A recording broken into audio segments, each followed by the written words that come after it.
Not and T. Okay, now I've warmed up sufficiently. Alright, so yeah, the important thing is at this point, we're not allowed to quit the game out. If we do, everything the skips that I've done and have set up for will not work.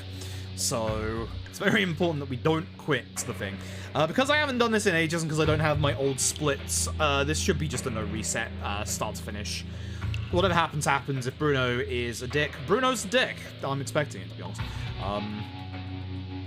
So, yeah. Let's get going. In 3, 2, 1, go. But yeah, if I had my old splits, I'd be able to actually like have splits to compare against. But the last time I did a no shotgun run of 0 is over a year ago, and I can't find which run that was. It might. Was it the last run I did pre-load remover? The more I think about it, the more it may have been the last run I did pre-load removal. So I think I might be able to find those for after this run. But one thing that is interesting about this game, speed tech wise, other than what I've just set up, and again, it looks a little weird. Hold your horses. You'll see why I did what I did in about an hour's time. About an hour. There's a reason why I did that at the start of the run, at the start of the stream. Don't worry about it. I just want to confirm, you all are getting game audio, right? After all the fucking Windows audio shenanigans leading into this run, I'm now massively, massively paranoid. I didn't count as too far away. Or is it 2 to the side? Terrible starting tutorial, though. Hell yeah.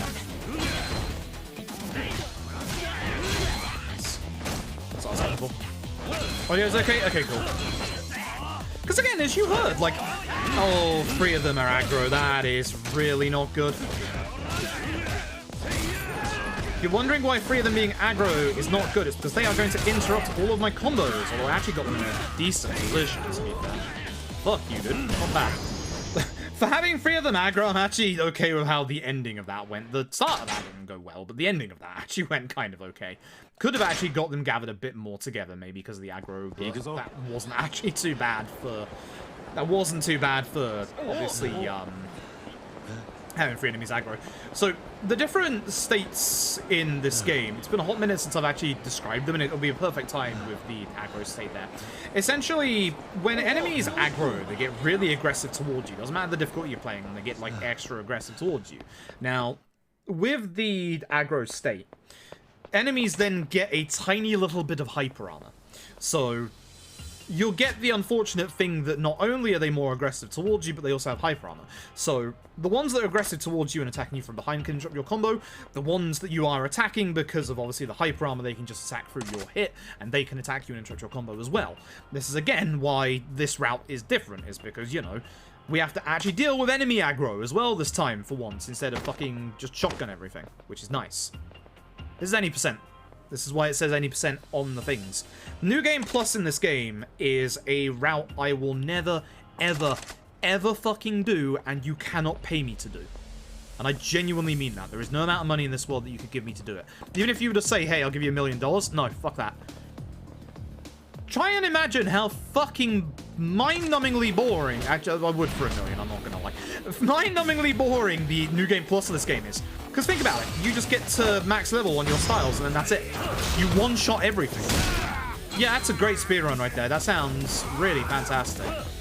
I really love the sound of that. It's the slow one, isn't it? It is! Nice, to grab it from behind. So every single enemy at the start of this takes 3 hits to go down. If you miss a hit, you have to supplement with another hit of your combo. But your triple, light, strong brawler combo is enough to take care of all the normal enemies for the first few chapters. Otherwise... Again, if you miss a hit, you have to supplement with a 4th. There is... Brawler's going to be used for the entirety of this chapter. And then in the next chapter, you'll see why Yakuza 0 is very fucking broken.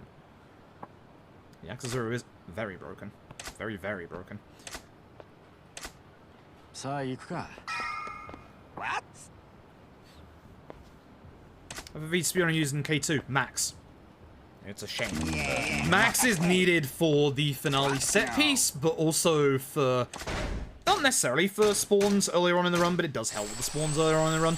But essentially the reason why we use max FOV is because in the finale, the FOV being maxed out tricks the camera into thinking, oh hey, you can see all the way down the end to Kamurocho Hills, where there's a really nasty enemy spawn where one of the guys with guns can spawn, and they take literally like so long to come over to you, and on top of that being one of the enemies with guns, they will just... Oh yeah, by the way, the only skippable minigame in all of Yakuza. Karaoke. Fucking shame. Massive fucking shame. One day we'll get unskippable karaoke, but it's not happened yet. But essentially, yeah, by tricking out the camera with the max FOV, it stops fight spawns down the end of the arena. Which is a shame, because max FOV K2 doesn't look good. It doesn't look great. It does look a little like ass. But, again, at the same time, it's not too bad. It's not too bad. So,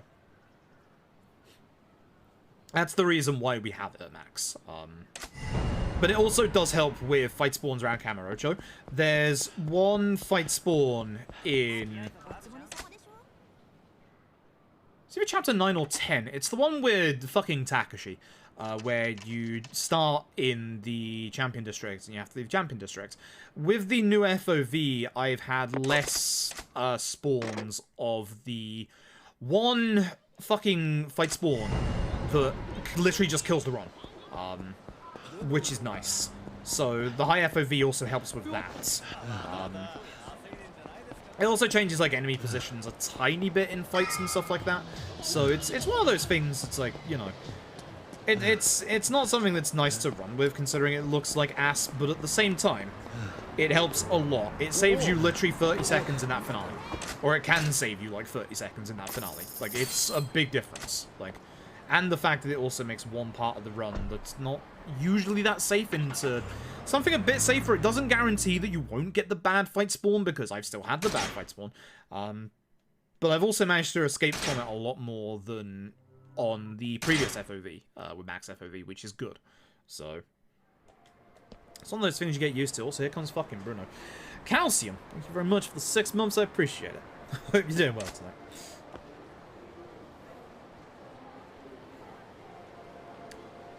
But yeah, sorry for not doing this yesterday after the Twitter poll. Yeah, my body just went to literal shit.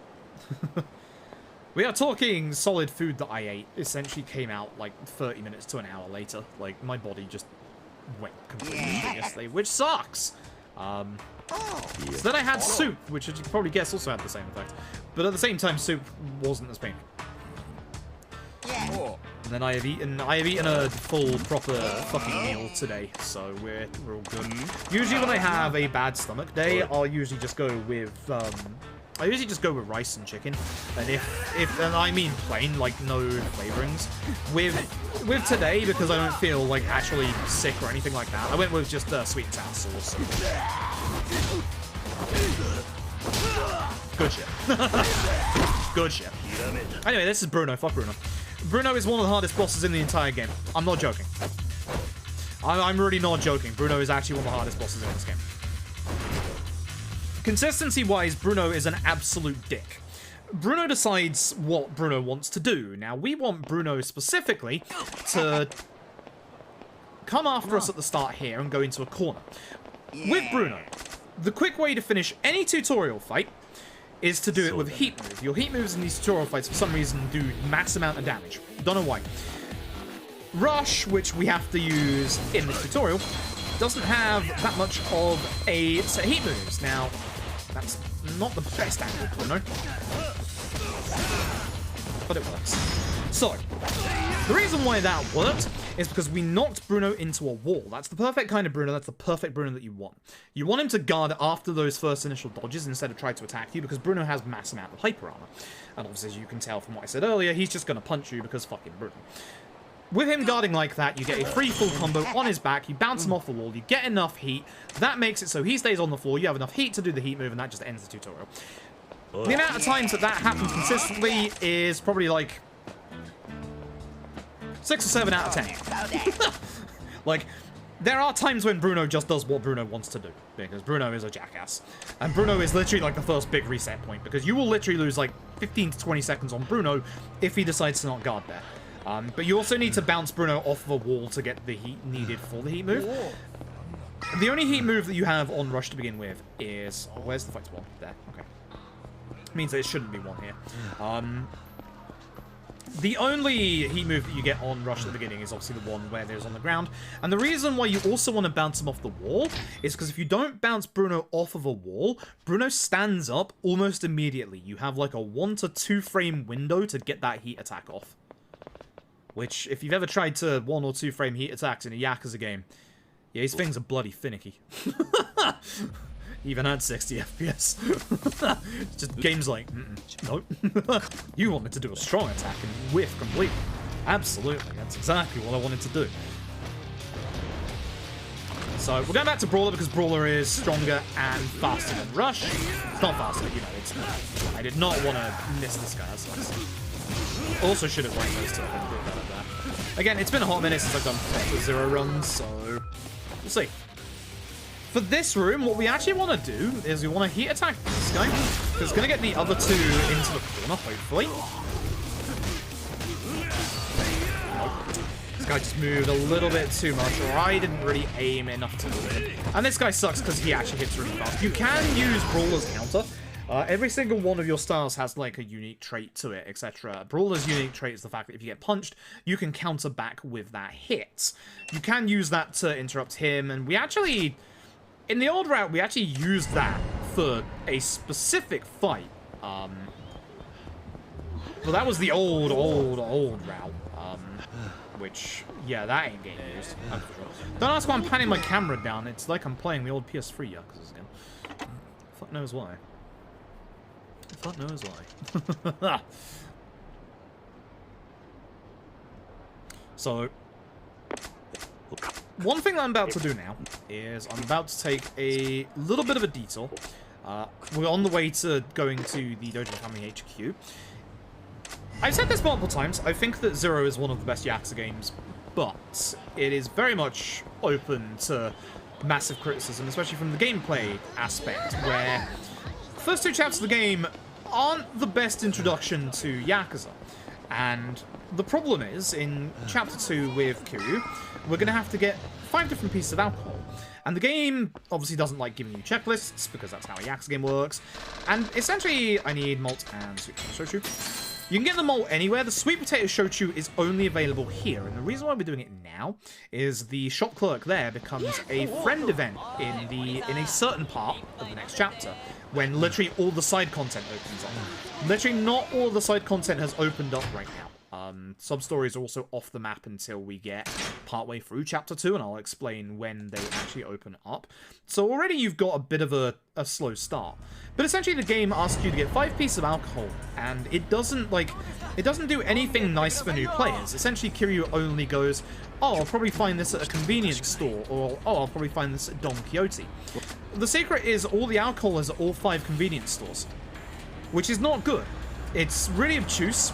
It only tells you which alcohol it is if you speak to all of the actual NPCs, and essentially if you're a newer player, it can be a little rough. Now,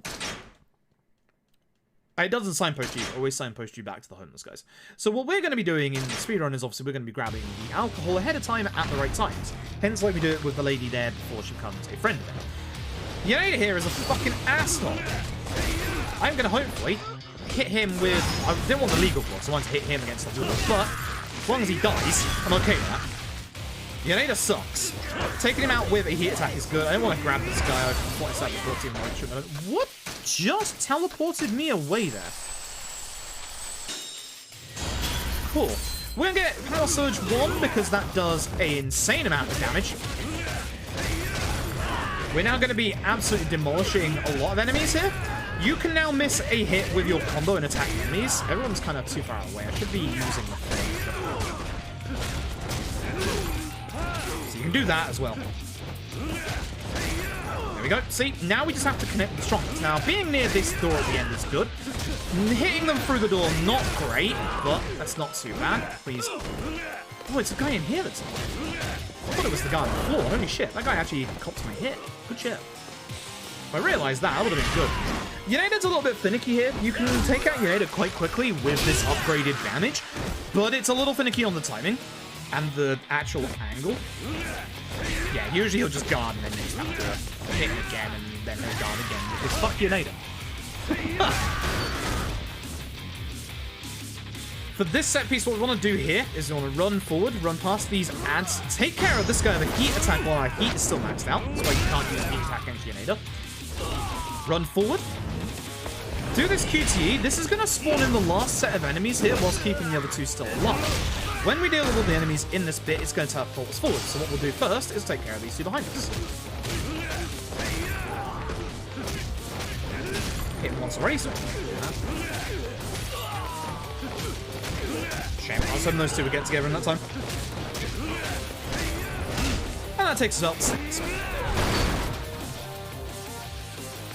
Where it is going to be round 2 for Yoneda. Let's see if we can get it right this time.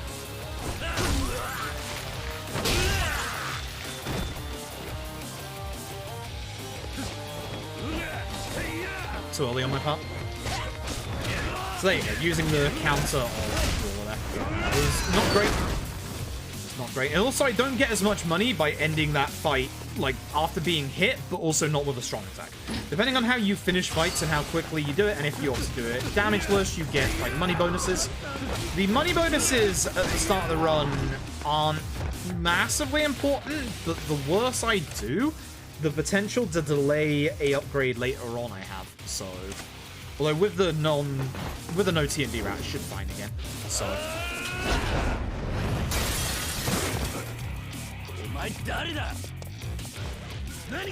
Another room that's really good with obviously Brawler, with a bunch of enemies together. Hopefully we can get them out of hit. It's 3 of them in one. It's good.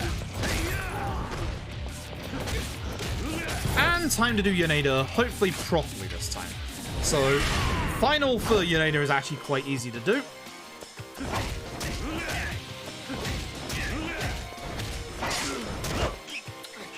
Mean to let him out of that there, but it should be fine.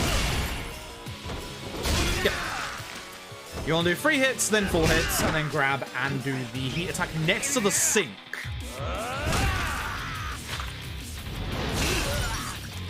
It's very important it's next to the sink.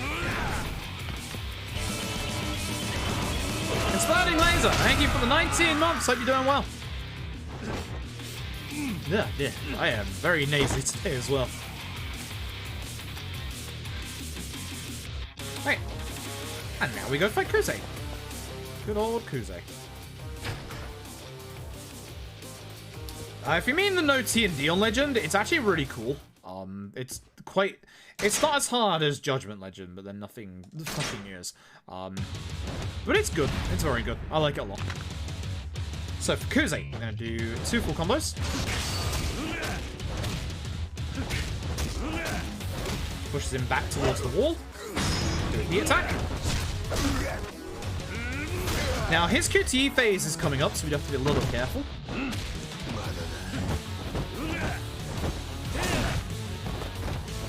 This heat attack. I wanted to do a bit more of a combo there. I should have guarded or dodged against him. He's in his QTE range, so when he gets up next, we have the QT, so don't hit anything. You don't want to miss this damage. Very useful and good damage. Now we just finished the fight. Again, you can use your counter on Brawler to hit Kuze. Try not repeating heat moves if possible. Doesn't matter too much on easy, but it is a bit of a pain.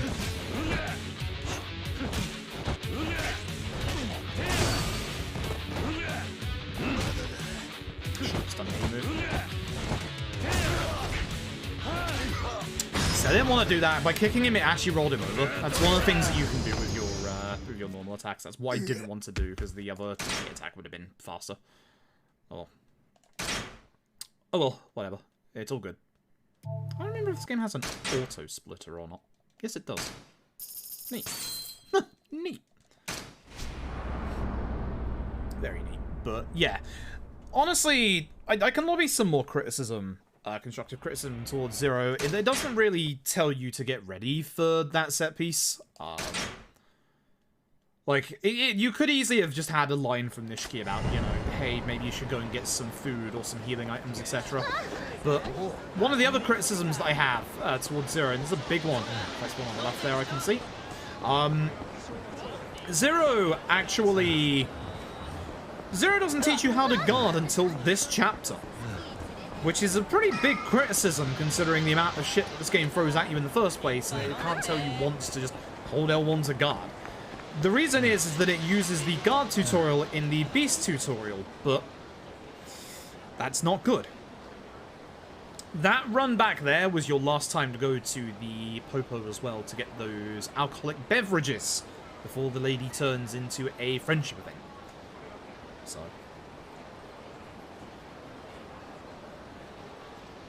Yeah, most people do struggle with Yakuza 1. And also the fact that most people start this game on hard and again doesn't teach you how to guard unless you're just pressing buttons. It teaches you how to quick step in the Rush tutorial, and I've seen people get confused that you can only quick step in Rush, which obviously is very wrong. That would be really stupid. But Zero could have done its opening tutorials a little better. Anyway, speaking of its opening tutorials, this here is the run ender. This is Mr. Shakedown. Now, you can beat Mr. Shakedown in this fight. It's actually a little on the slow side. You don't get any rewards for beating Shakedown, so instead we're going to lose to Shakedown in an intentional way. Grab him, which makes him counter. Wait for him to throw you. Stand up. You can also put your game difficulty on hard at this point. Now, hopefully he just punches me here. Please. I needed him to do that earlier. The quickest way is for him to just punch you. You can have him grab you again, which is, you know, always consistent. The quickest way for Shakedown to finish this fight is for Shakedown to grab you. Now, the problem with that is that Shakedown's grab in that tutorial is hellishly inconsistent. It only happens, and I think this is actually kind of generous, about 10% of the time. So instead of us just waiting around, waiting for him to try and grab us, we just do the consistent way, because you only lose like 2 seconds or like 3 seconds consistently. It's not actually that bad, especially if you like change it to the hard difficulty first, so that you die quicker. But at this point now, sub-stories are on the map. More importantly, Shakedown's on the map. Shakedown is a walking raid boss. He is going to turn up at random times, hopefully not. Usually on average he turns up about 2 times per run. The problem with Shakedown is with our 2 characters, with Kiryu and Majima. And again, it's different depending on the T&D route or the No T&D route, but with the No T&D route, we still need Kiryu's money until Chapter 13. So we need Kiryu not to run into Mr. Shakedown. For Majima, it's a little trickier, because there's certain points in Majima's story where we need a little bit of spending money. For upgrades for Majima, we can get Majima's upgrades by Chapter 4. The only ones that we need for the speedrun. We don't need anything else. So, Kiryu's move upgrades take until Chapter 13, but Majima has story stuff. So, I'll explain the different points where, obviously, Shakedown can end the run when we get to them. We're now going to go and buy some more stuff, some more alcohol for the actual homeless guys, and another fetch quest item for Chapter 5. Where are we? Actually, gift box and the sake. So the gift box is for Chapter 5, the sake is for this chapter, and now we're going to go through another obtuse bit. Again, I don't think Zero does a good job of its start. Casually, you're supposed to talk to those guys there, but you can run down the other street and miss them completely. Zero does not do a very good job of signposting you where to go. Here's the nice thing. You can see that I've ignored them because you can actually just go straight to the point you need to end up at anyway. You can find this completely by accident. This is Miss Tatsu. She is your move tutor for Beast, and this is the final style that Kiryu learns in the speedrun. And let me tell you this right now, Beast in Yakuza 0 is broken, and you'll see exactly why very, very soon. Hey, Camellia. Yeah, it is.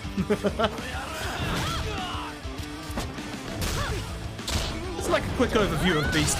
Also, watch this move coming up right here with the scene change. This is essence of the Beast Torment. This is the final upgrade you will be getting on Kiryu, and it actually does over 1 HP bar's worth of damage to anybody. We actually utilize that move in boss strategies in the late game to be able to change their phases at the correct time and even skip a couple of QTEs on the final boss. I came up with those strats. I'm so proud. Those strats are still being used. I'm so proud of that.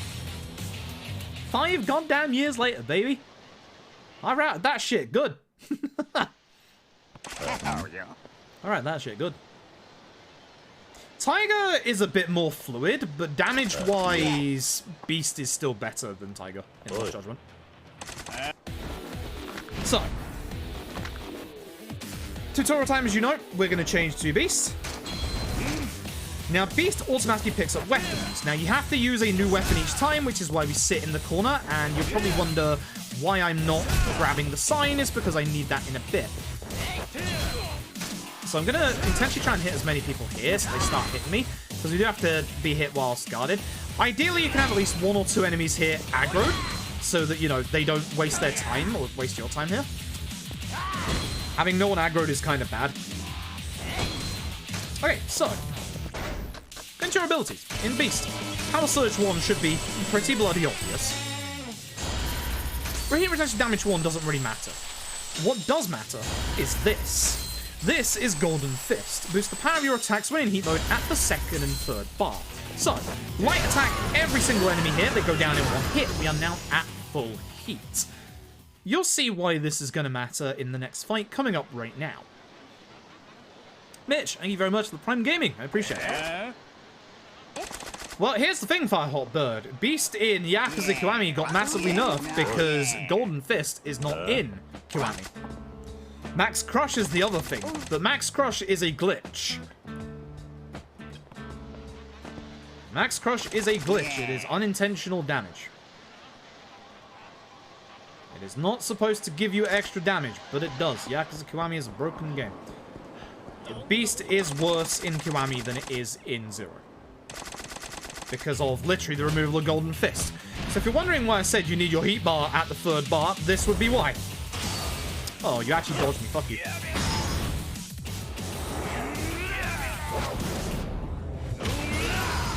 Man's dead. Man's not getting up from that. Literally. So. That wasn't impressive. Wait till the end of the chapter. Essentially, we're now doing a shit ton of damage. We're doing an insane amount of damage. These strats that I'm doing now, you can take straight into Legend difficulty. Because that's what I did. Doesn't mean that I recommend it, doesn't mean that it's easy, but you can. I did Legend with just the same upgrades you'll see in this run and 0 HP upgrades, which, boy, that was stupid, but it's doable. So, even though this is the No Tiger and Dragon route, you are still allowed to source guns from other places. I have gone the wrong way. I'm just realizing, oh fuck, there he be, it's the boy. It's the shakedown. Fortunately, I've actually gone the wrong way, so I might just do this run without the shotgun. You know what? It's a full no shotgun route then.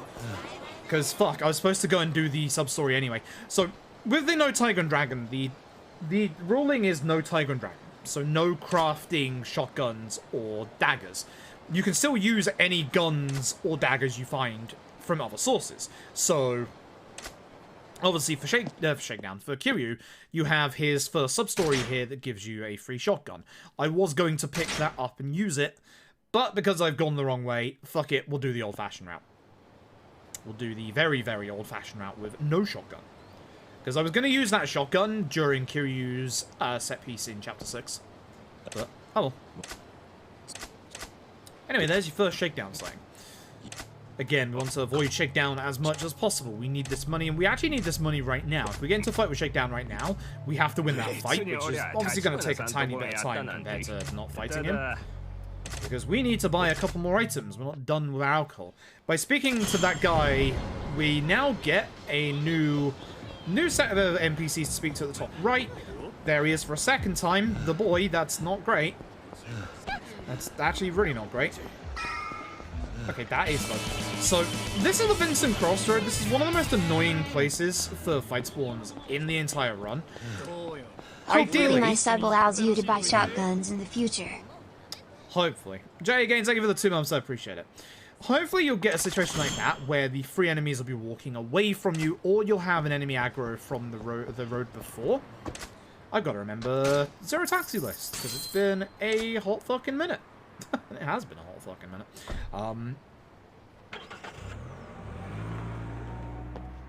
We need 2 more pieces of alcohol.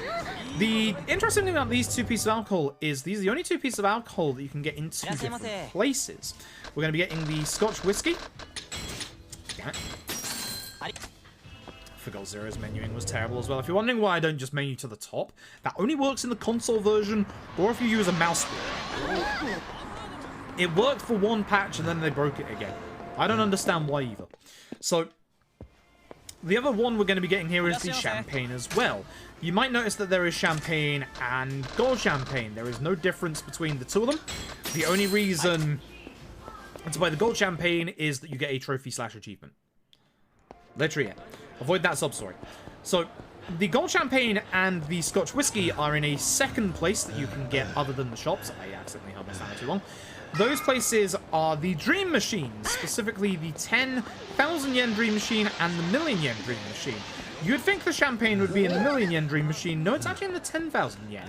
It is a 1 in 16 chance of getting, and the Scotch whiskey is in the million yen dream machine with a 1 in 13 chance of getting. But that also leaves your money very, very tight for later on. So, that's the reason why we don't like doing it. It's potentially worth trying to roll them on the console version, because the console version of Yakuza 0 has load screens to get into the shops. Whereas the Dream Machine, rolling Dream Machine takes you about 10 seconds, whereas obviously the added loaded times going in and out of the shop actually add up to just slightly more than 10 seconds. It's like 12 seconds or something like that. Like going in there, getting things. But we should have all the alcohol at this point. Again, as I said earlier, you can constructively criticize anything. As much as I love Zero, this bit's stupid. This bit's really stupid. Telling you to go find 5 pieces of alcohol and the only vaguest hint is, oh, it's probably at a convenience store. It's not good design. I know a lot of people who drop this game at this bit, and this is the entire reason as why I say to people, hey, if you're doing Yakuza 0 for the first time, and a lot of us do recommend it's the first game because, you know, it is, like, story-wise, chronologically, the starting point, please give it till Chapter 4. I know that sounds like a lot. Please don't base it off of this chapter, because this chapter isn't great. And it's not.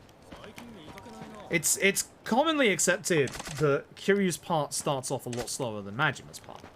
And Majima, you'd be surprised, because you'd hear after, you know, a big long fetch quest like this, that one of the best things about Chapter 3 is the start of Chapter 3, where you get like a 20-minute introduction video to a character, which makes you already immediately recoil in horror at, oh god, a 20-minute cutscene? It's one of the best character introductions you'll ever see in any fucking video game ever. Seriously. It's worth it. And then people start getting hooked to the magic of Yakuza. But again, Chapter 1 is a very linear run-through with lots of cutscenes and not much deviation. Doesn't teach you how to guard before the first big, actually genuinely hard, especially if it's your first Yakuza game set piece. Second chapter finally teaches you how to guard, but then you have to go on a fetch quest for 5 items that the game doesn't tell you where they are, other than, maybe I should try a convenience store. And Don Quixote. Which, guess what? It's a convenience store. The secret is, there is literally 1 alcoholic beverage per convenience store, so you have to go see all of them. And the game doesn't give you a list, you have to remember which one you're after. So, it's a shame, but it is what it is. Again, I love this game. I think this is one of the best Yakuza games. But I will absolutely lobby criticism at certain parts of it where it deserves. And the first 2 chapters, and also Chapter 10, deserve big criticism. Big criticism. And the fight spawn, that's interesting. That means there might be one inside. Where the fuck is the fight spawn? It's not a bad thing that there isn't one. I think it might have been Shakedown. Usually when there's no fight spawn like that, it means that Shakedown spawned inside the Champion District. That's one of the worst places in the run for fight spawns. right there. Because if they're in front of the champion district, we have no way of dealing with them yet. So yeah. I seriously don't recommend people start with Kiwami. I really don't. The whole Kiwami system sucks, to put it bluntly. The entire first 3 chapters of Kiwami are not great from a gameplay or new player perspective. I missed you, damn it. That sucks. Like, the problem with Kiwami is the Kiwami HP regen on bosses. Like, it's understandable why Majima in Chapter 2 has it. It's a tutorial. It's supposed to emphasize that, you know, you are weaker than you were back in Chapter 1. It does a good job of that. But then you throw in Chapter 3 with Shimano, who has Shakedown's moveset, and then also has a stupidly large HP regen that he can cast multiple times in the same fight. That is not good game design, and that is why I will never, ever recommend Kiwami first. Like, Kiwami's intro might be a bit faster than Zero's, apart from Get the Ring Back, but we don't talk about that. But my god, Kiwami's gameplay stuff is too rigidly close to the original, and then the Kiwami systems themselves aren't good. Like, once you get past Shimano's Kiwami, no boss has a Kiwami until, like, Chapter 7. And at that point, you have literally everything needed to deal with them. The game also tutorializes the Kiwami stuff in the first chapter as if it's a part of your repertoire when it's not. I'm surprised they didn't see me early. That's nice. So the game does a very, very poor job of even telling you, hey, you have to get the Kiwami stuff back. I've seen so many newer players just get completely confused at the fact that they can't do the Kiwami moves after the first chapter. Because the game doesn't... The game says you've lost your abilities, but it's, like, the way that it tutorializes you for the Dragon Eat move in Chapter 1 makes it sound like it's just a part of your repertoire, and not that it's a learned skill. Like, it should make you learn it, even though it's hard to do with, obviously, the Dragon version, because it's on the Majima Everywhere tree. They should give you a tutorial, and it should be in, like, either Brawlers or Beasts, and show you to upgrade it before you actually use it in that fight. Because most people go out of that fight thinking, oh, it's a normal part of Kiryu's moveset. It's not. And then you get to Shimano, and you just get the stupid infuriity of, you know, well, what am I supposed to do? The HP's regenning. This is unfun. This is not a good fight. The other thing is, as well, and we know this from speedruns, if you just go straight to every story point and you don't get into any fight or sub-stories on the way, of which there's only one sub-story on the way, you will not have enough experience to get the Rush Brawler Kiwami, or the Rush Kiwami, before you get to the Shimano fight. And Shimano is a Rush one. Actually, no, I think you can, but it's very close. It's not a good start. It's really not a good start. The first 3 chapters of Kiwami are not good. And they really aren't. They stick too rigidly to the original, and the Kiwami system is not utilized well in Chapter 3. It's really not. It is obtuse, and it's not good. Again, I love the Yakuza games, but I will lobby this constructive criticism where it needs. Again, if I had the shotgun, I would shotgun all these guys here. We're going to go old strap on the table. Shame I missed this guy. Who's alive? How the hell are you alive? I should have killed you. Ah. So, yeah, like, 9 chapters after that are also bad. They do stick a little too rigidly to the original. I think that the original... They obviously have their improvements, but as much as I like the Majima Everywhere system at first, I also feel like it's too gimmicky. And the fact that you can't turn it off or tell it to slow down for a bit is awful, because... There are some points where you just want to get on with a video game. And there are some points where you'll meet Majima 20 times down a fucking street. And not only that, but when you're done with the Majima Everywhere system, there's no way to turn it off. I wish I had more time to follow your streams, but here is for 12 months sub, kissing face. Zatsubo! That's an 11-month sub. You've tried to debate me. Why would you do this? Thank you for the 11 months. I appreciate it. Unbelievable. You have debated me. Unbelievable. I'm an accountant, you know. I can count to at least 16. 17's a bit hard. That's like, what, 15 plus 5? No. 3? Fuck. See, being an accountant is hard. This is why you get a calculator. That's all you need. It's a phone. Phones have calculators these days. Yeah, the Magic Everywhere system messed with the story a bit, and also, like, inserted a story scene that wasn't in the original that doesn't make any fucking sense. Fuck you, Oda. Come over here. Thanks, Oda. You want Oda to go this way near the furniture because all this furniture is good against Oda. You want to hit him with the first 2 hits, then do a heat attack, or the first 3 hits, then do a heat attack. See how much damage this is doing? This is why Golden Fist is good. Now I'm going to go get the other Soda. And he's going to annoy me by guarding with this, because I made him get into his heat mode. Good. Fuck this guy. Oda sucks. What? Nice height, Rama. Ah, what the fuck just happened there? But that's Oda, all right. that's Oda, all right. Good lord. But yeah, like, Kiwami also has 30 minutes of cutscenes based on the events of Yakuza 0, so I'd never recommend Kiwami first. Kiwami's start, whilst not as slow as Zero's, is way more obtuse and not good. The Kiwami system is flawed greatly. Don't even get me started on Kiwami on PC, considering he just breaks the thing. This guy's a pain. We need him to be aggressive and to attack us like crazy. Specific combos are better than others. I needed that one last. That's not the one I want. Do the long punching one. You won't. No. So you want the long punching one because it gives you enough time to get through the tutorial window to just do this straight away. You need this guy to essentially be aggressive and to attack you because the only thing you do in this fight is just counter. So we just have to wait for him to attack and obviously... Fucker. You need to be out of this tutorial, or at least in the last QT, by the crescendo of the music, which is right there. This is one of the worst tutorials I've had in this chapter in a fucking long time. Literal years. Thanks, bud. Jackass. Absolute jackass.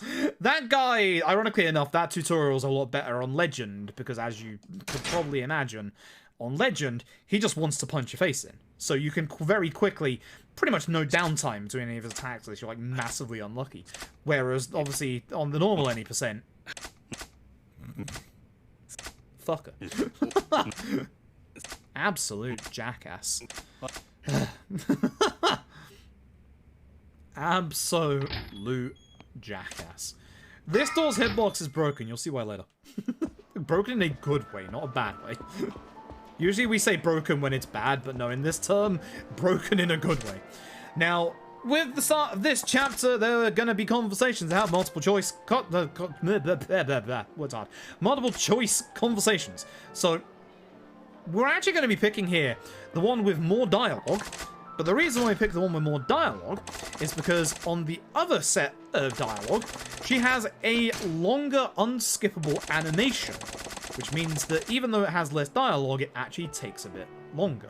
And that one just has pure dialogue to get through, unlike the other option, which does have an animation. Well, this is why I always tell people to just treat Kiwami as like a expansion to Zero. Like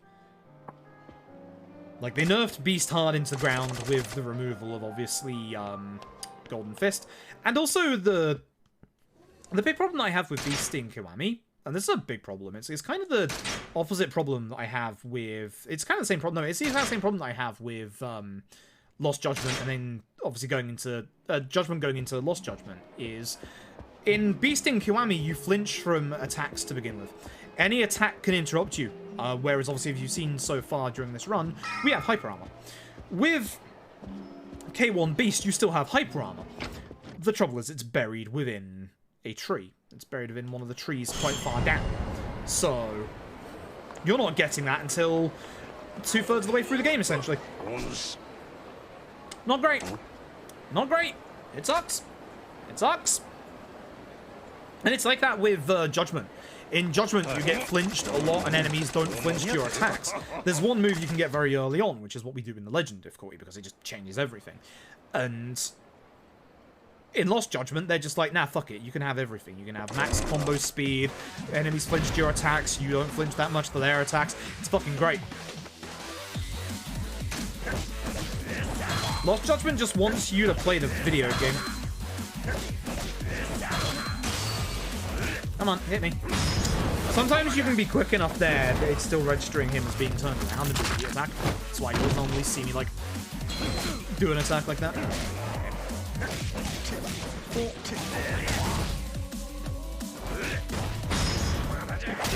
Okay. Not great. That's fine. That is fine. Also, if you're playing these games for the first time, giant recommendation. Don't watch the end credits for this video game. When the character profiles start turning up on screen, do yourself a solid. Turn the video game off. Because those profiles actually just inherently spoil half the plot of Yakuza Kiwami. They're not great. they're not great. Okay, there's a completion point. I need that, which is good. First one just came from left, which is fine. Yakuza Series Legend Run. Well, the trouble is I haven't done that many of them. I've done 0, K1, 6, and Judgment. 6 makes 6 more sadistic, but it is still pretty much the same. K2 is literally the fucking same. 0's makes things interesting. And Judgments is, without a shadow of a doubt, like, even without playing the others, the hardest Legend difficulty run that RGG have put out. Like, mortal attacks just fucking kill you. Like, outright. Like, that shit hurts. That shit hurts. A lot. Oh, yeah. For some reason, as you can see, the sensitivity when using a DualShock on this bit is extra higher than a normal Xbox 360 controller for some reason. Oh. So, whatever. It's one of those things. I'd probably say Judgment, even though it's the hardest one. Judgment is so very fucking satisfying to do it right, but by God is it hard. It's actually genuinely hard. So, speed tech for this bit. Say it's speed tech. Just pick the bottom two options. So, the top option is actually the incorrect option and leads to a third dialogue choice, whereas the bottom two choices here do not lead to a third dialogue choice. And we'll just end the conversation once we're done with them. That's why you just want to pick the bottom two. So there you go. Lost Judgment or sub-stories isn't going to be as bad as you think, because here's the thing. Most of the school stories do not count as sub-stories. You're conflating all sub-stories with all school stories as well. When they're actually two different things.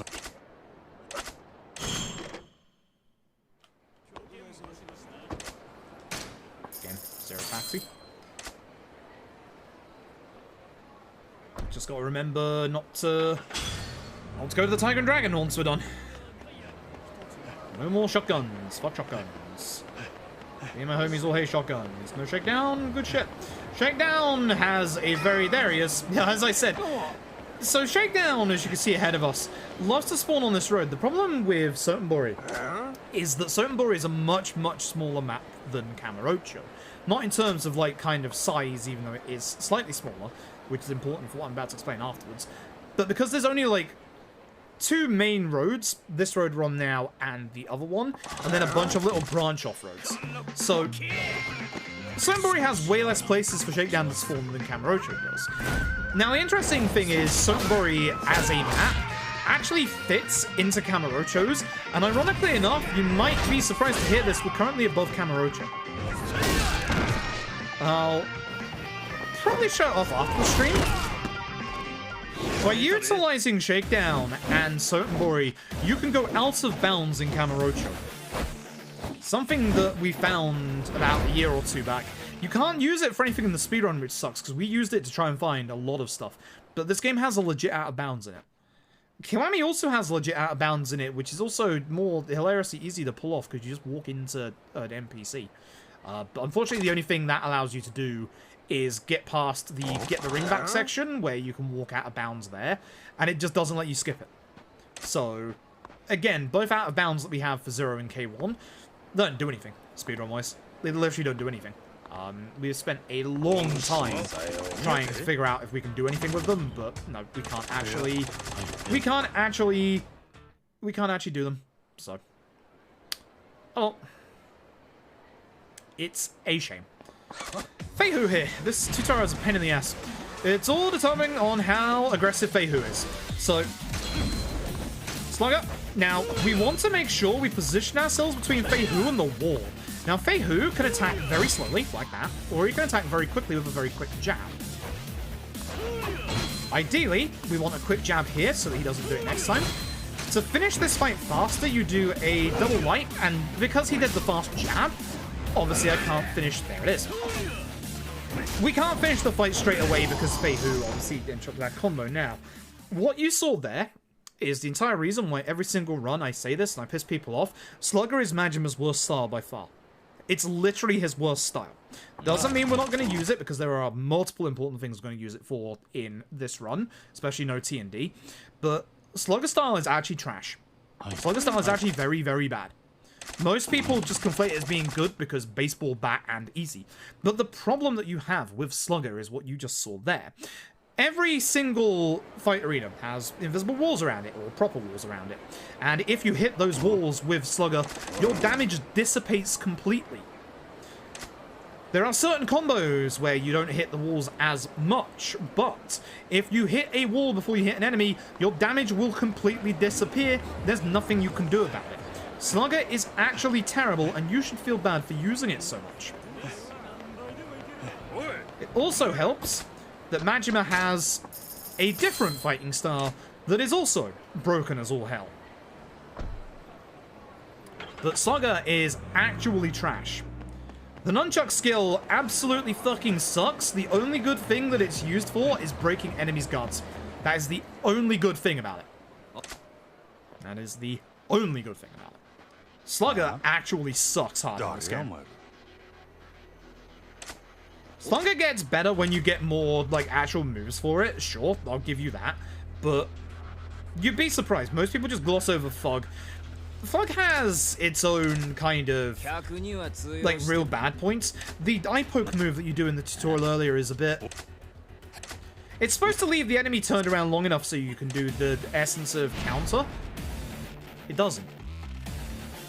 So what I'm going to do is I'm going to backstep and then do a 5-hit combo. Because that allows me to just take them out. See how slow this is? See how terrible it is? It's good at breaking guards. It is not good at doing damage at all. It is terrible. But it is good at breaking guards. I will give it that. But then when you drop it after breaking their guard, they'll either attack you or they'll just guard again. So it's not that great. Like...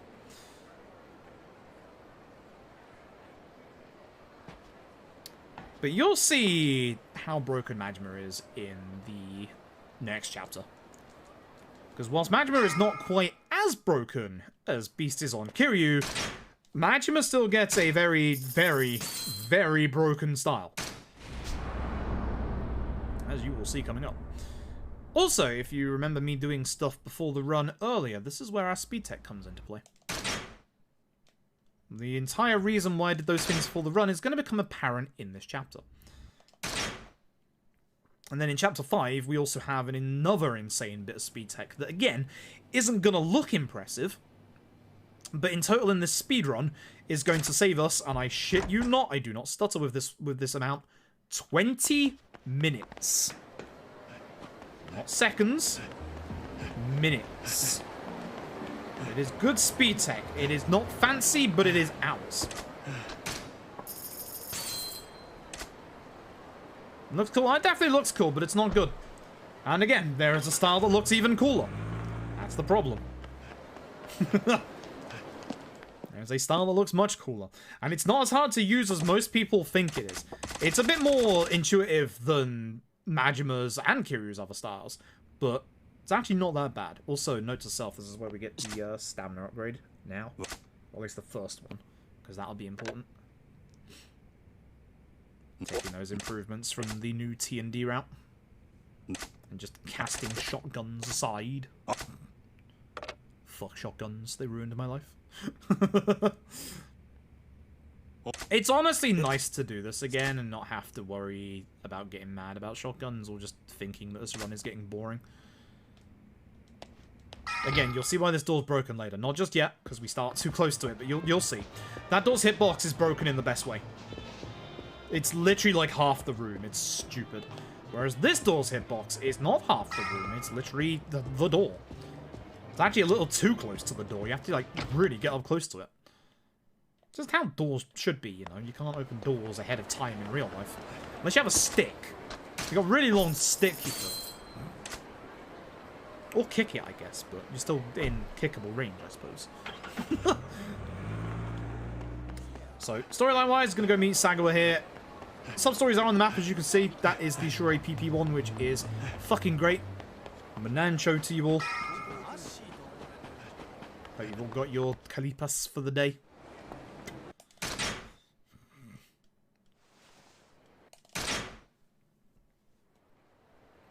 Yeah, it takes a long time to get Slugger to be the best level, but the fighting style you're going to see coming up is literally good from the start. It is fantastic.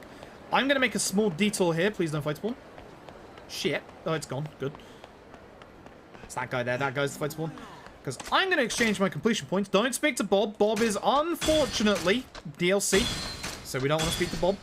As much as we love Bob, Bob is DLC, I'm afraid. And now we have our 2 stamina upgrades on Majima.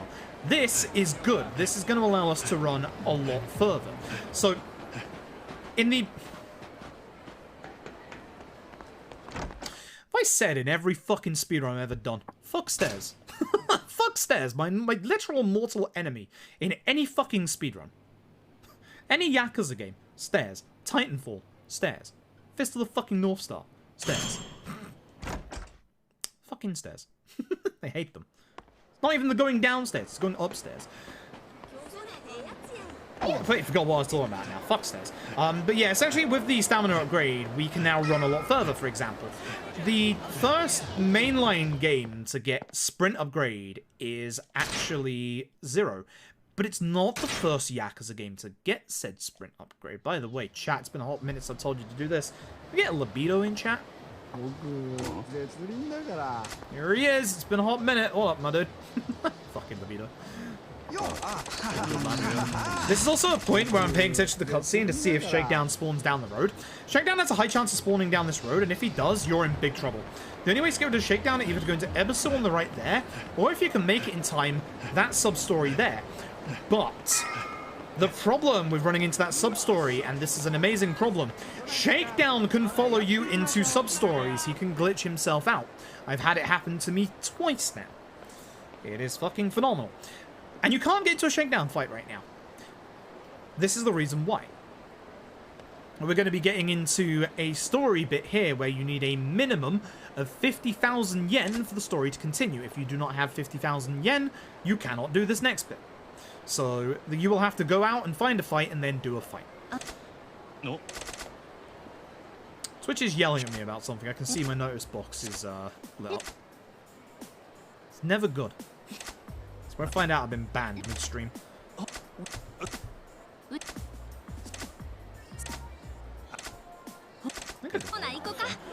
There's long cutscenes coming up here, but it's fine. We're about to get Majima's third and also final for the speedrun, Revelation.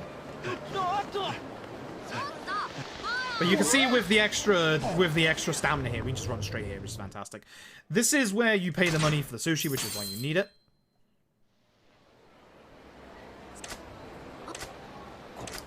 And there's a reason why I talked about unskippable animations earlier. That's going to be very important for speed tech coming up right now.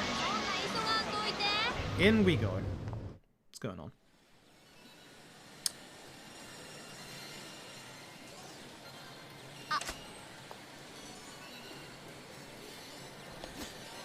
UFO catcher?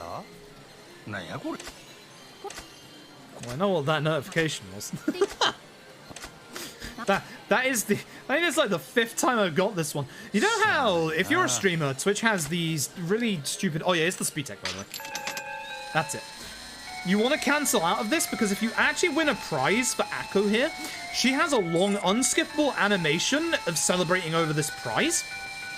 So what you want to do is you want to go through it, then press circle to cancel out, and say you quit. Funnily enough, Akko has 2 lines of dialogue, depending on whether you actually get the prize or don't get the prize when we leave here. Zero has a lot of depth to its dialogue. Game's good. Game's very good. But yeah, we don't want to win a prize there. It's bad. You know, so for streamers, actually I'll say it in a minute because we've got an important cutscene coming up here. Again, thank God for extra stamina. This is our final revelation for Majima, and this is his final the speedrun fighting style. And this is the broken one. Again. Also, don't forget we're on a date with that lady behind us. We just ditched her and went to speak with Kanaki whilst watching these two duke it out. Good date. This is Breaker style, and once again, just like Beast, Breaker is broken. Now, Breaker doesn't have as good damage as Beast does. Beast has an insane amount of damage. But Breaker actually can do everything. And I mean fucking everything. Breaker is insanely good in any close range fight. Any close range fight. Which means that it's already better than Thug and Slugger. It also does well in any big long range fight. You'll see why. Because a good Breaker user makes enemies melt. Now, because we're on the old route, I can go into my abilities and I can get myself early Power Surge 1. The nice thing about Breaker's upgrades is that Breaker's upgrades are literally both at the start of the run. They're only 2 million yen, and it is Power Surge 1 and 2, and that's it. That's all you need. Thankfully, you don't have the bad NPC spawn in front of Maharaja. You can get an NPC spawn there. It's a group of 4 NPCs. You've probably seen them yourselves when coming in here sometimes. They're a solid block. Whereas most NPCs in this game you can push your way past, for some reason those 4 NPCs, and they will spawn in one other really obnoxious place in this run, they are literally a block. They are literally a giant invisible wall. There's nothing you can do about it. Sucks.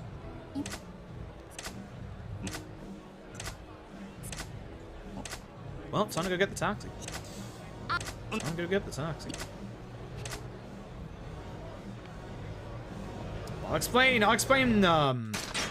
Beast in a bit, or Breaker in a bit. We have to do the tutorial here. So the nice thing about Breaker is that you can actually cancel out of your flash moves. So it wants to do the freeze pose at the start here. So what we're gonna that's not the right stuff. What we're gonna do is just cancel out the first one, like that, and then take everybody out. Breaker has 2 really good combos. It has the double light strong combo or the triple light strong combo, which is that one right there. That one you're going to see me use a lot, with the double one coming out for enemies that have a high amount of aggression, or more importantly, hyper armor. Fuck you, Dead Puncher. Fuck you, Dead Puncher. So, essentially, we're going to get our story instructions here, and then we're going to head off. We're going to meet up with our move instructor when we leave here, who's going to be the guy we saw fighting on the bridge, obviously. We're not going to be doing any specific... We're not going to be doing with any of our masters in this game anything specific on the speedrun. Everything we need is things that we can get. The only move, like specific outright move, that we learn is Essence of the Beast Torment, which is why we need Kiryu not to get hit by Shakedown at any point. Because we need to get that during Chapter 13. We also need his money for Chapter 10 for the Tojo HQ. Excited mode for the Kaito files? Very excited. I'd say an 8. I'm a little worried it's going to be as short as the Majima Saga in K2, if I'm being honest. Don't use the save point ever, it's a sub-story. Surprise, I know.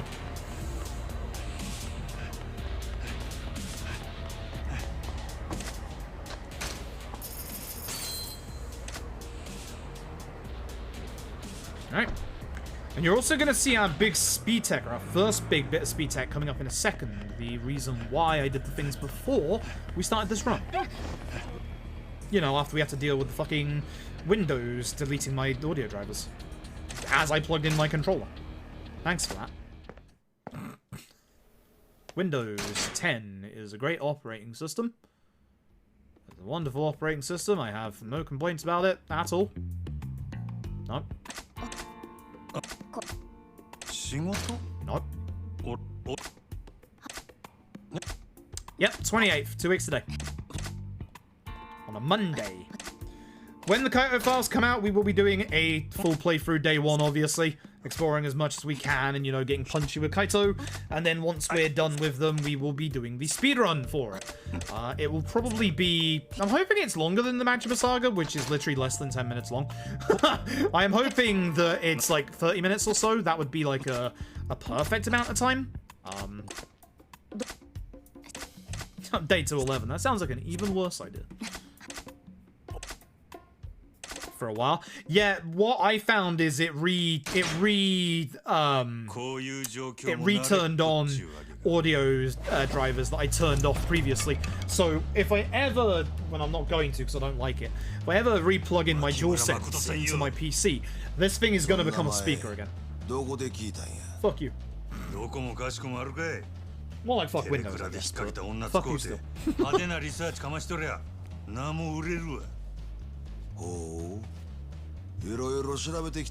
But the one thing that I worry about is the story itself seems like your usual typical RGG story, but it seems like, you know, for 4 chapters, I feel like something's gonna suffer in it because of it. Like, it doesn't feel like it's gonna be, it's gonna feel like it's gonna have like something unsatisfactory partway through because of like just 4 chapters. So I'm really hoping that, you know, they nail it. And again, we're not gonna know until we know.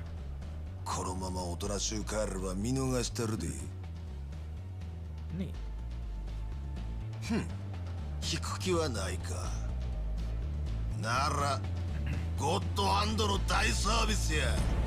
Did every audio device for me today? Yep, thanks to that update. It's fucking great. I have to deal with the same shit. It was wonderful. Massive Man. So, this is one of the positives of Breaker. You might see it in this fight, you might not, depends how well this fight goes or how badly it goes. We're just going to start with full combo. Most enemies in Yakuza 0 at the start of the fight actually walk a little bit towards you. You can use that to take them to wherever you want to take them, or obviously just get a quick combo in if they're close enough. That's something that we're doing in a couple of later fights. And this is where Breaker's going to shine. Because Massive Man here is going to guard every single hit. But the nice thing is, by knocking the furniture into him, which unfortunately broke with Breaker, you can actually get him to end his guard early. I have to manually split there, because I've had a manual split in there for years. So, I had a manual split in there for years, because the bit after this was massively RNG, which it isn't anymore, thanks to, you know, speed tech that I found. I have contributed a fucking shit ton to this run, and it's still on the run, and I love that. So, that fight there gets us another 5 million yen, which is kind of insane. It's quite nice. We are going to be getting Majima's final move upgrade, and that's all the money for move upgrades we need in the run. Simple as that. Well, for Majima.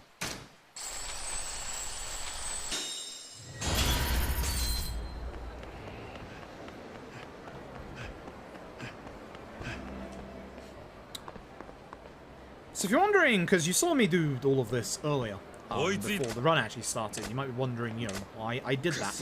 You're going to find out after this fight. Kaito won't have an aim on fight. Majima didn't have an aim on fight. Lower your expectations for that immediately. That guy's alive. Shit. No, lower your expectations. Kaito will not have an aim on fight. If the Majima Saga didn't have an aim on fight, you won't get an aim on fight with Kaito files. The best thing they could do is let you fight aim on the normal aim on fight with Kaito. I'm just hoping the fucking EX mode isn't as busted as Yagami's, because I don't want that speedrun to also just be turn on EX mode and go crazy. Like,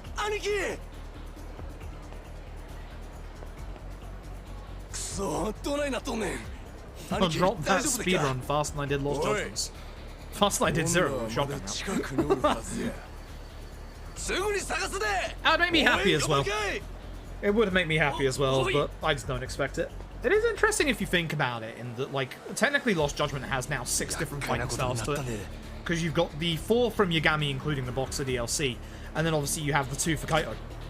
I just want to see what tank is like. You call a fucking skill set tank? Damn right you got my attention. Like, absolutely got my attention. I just love the fact that it's called tank as well. Like, just sums up Kaito absolutely perfectly. Man is a literal tank. It's great. Have you noticed it yet, by the way? We're in the middle of a speed tank. Have you noticed?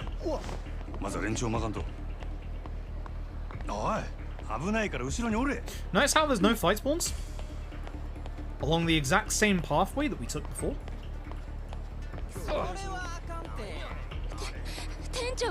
Should be a fight spawn here. Reason is that in these stealth sections, both of them, for some reason the game's memory remembers which fights you actually took. Now, any that get spawned with a cutscene, like the one coming up here, can't get despawned. But the ones on the street can. You can despawn, I believe it's either 7 or 8 of them in the memory before it starts respawning the ones at the start, which is just enough to take that route where there's no cutscenes, and also do the one in Chapter 8 as well. And that literally saves you a good, and I kid you not, 2 minutes. But you just have to do it every single run before you actually do it. New music? There'll be new boss themes. There were new boss themes in Majima's, but it was only like boss themes. I don't expect there to be that much in terms of new music, if any. But again, I don't think they reuse like Viper or Unwavering Belief, because that would be really bad. But yeah, no fight spawns. No fight spawns. That's the speed tech. That's not the most, that's not the 20-minute speed tech. You'll see that soon. You'll see that in the next chapter. But that is just a tiny bit of speed tech that we've got. Like, by doing the stealth sections in a specific way before the run, you can just despawn up to 7 or 8 fight spawns. Simple as that. But the downside to that is it stores it in the game's memory. So, as I said, if you quit out of the game, it's going to fail. That's why you have to quit back to the menu. Simple as that. Simple as that. Hey Fluffy, hope you're doing well. Resources are there for learning speedruns? Only Yakuza's lots. You can either go to any of their pages on speedrun.com, fucking shit website, or you can join the Yakuza Speedrun Discord, which you can find a link to the Yakuza Speedrun Discord on every single one of the speedrun pages on speedrun.com. Shit website. Don't get me started on how much I hate speedrun.com.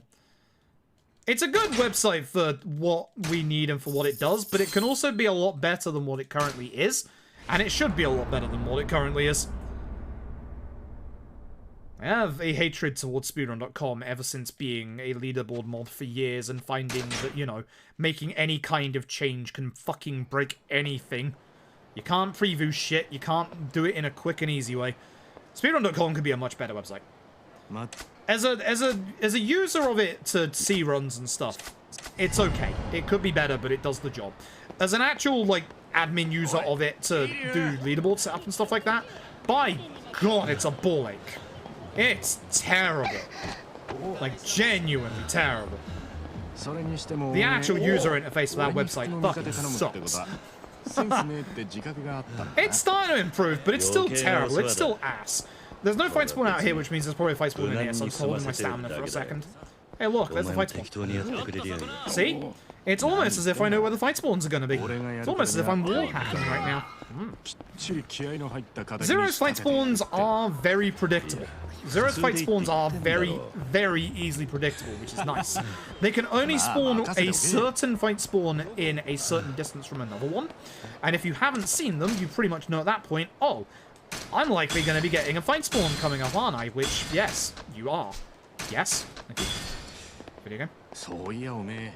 I'm probably going to be going without cash confetti on Majima for this. So again, we just got the dash upgrades that we got on Majima with Kiryu, so now we can run a lot further. We also got another one that Majima didn't get because he didn't have enough points, called Disposable Income 1. That's going to become useful in the chapter after this one. explain why then. It's completion percent, but honestly, that name is horrific and awful considering that CP as an abbreviation stands for something very far more horrific, and I do fucking wish you would just leave it as completion percent and not keep calling it that. Because I know it's not what you are intending, but you are literally referencing a very horrific act.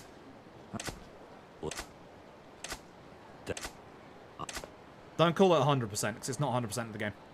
It's 100% of the completion list. There's a difference between 100% in the game and 100% of the completion list. And yes, I will get banal about this. Because it is not getting every single weapon, it's not getting every single gear piece, it's not doing every single minigame to completion. It is not strictly 100%, it's 100% of the completion list. Yes, I am going to be banal about that. You want to pick the correct options here. It sounds stupid. The correct option is the fastest option. Wow, surprise. Oh yeah, someone will. I mean, I've already had people blow back against me for saying that it's not 100%. So. Pre-town go. It's the entire reason why all sub-stories isn't 100%, because it's obviously not 100%. What do you mean by shogi engines? If you mean a third-party tool, no. You shouldn't be using third-party tools. We have had a very... Oh yeah, you won out of Fight QT, by the way, is this one coming up. Don't fail it. You fail that QTE, I kid you not, there's so many unskippable animations in the next cutscene, you lose 1.5 minutes. No joke, 1.5 minutes to failing that QTE. That's why it's important QT. It's also one of the slowest QTs in the game, so you have plenty of time. But... Well, CP, all I'm going to say is the C stands for child. Stop using the term CP. Simple as that.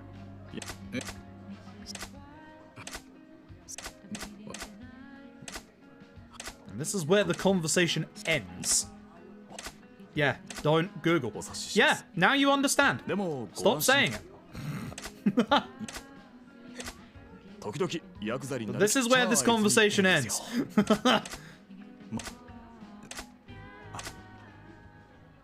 Because it is a very horrific term and it is a very horrific thing. Fun fact. If you're wondering why I'm picking my words very carefully, it's because of YouTube. Hi, YouTube. So, I found out the other day. I was going through my VODs, and I found one of my VODs, the revenue on it, and it's a VOD from like half a year ago to like 3/4 of a year ago. Its monetization got reversed. I was like, what the fuck? This is the only video that I've got on my YouTube that's monetization has been reversed. And they didn't give me like actual legit reasons as to why. And I started wondering, why the fuck is this one? Why the fuck is this one of all things monetization hit? It was the Kenzan run. And you know what we talked about in that Kenzan run. The reason why Kenzan's likely, you know, needing a massive plot rework to come to the West. Which is the exact same leading conversation that we're having right now. So you know. Also, I'm not sure if I'm going to put it on the leaderboard. Because again, not everything needs a leaderboard thing. No Tiger and Dragon apparently doesn't need a leaderboard thing, for example. So, it'd be much better off in like a miscellaneous category extension one, which again, still don't have one of those. And again, not sure if we have a point for one of those. Because there's not that much that would go into it, to be honest. To be brutally honest. Kenzan, Kiwami, no point.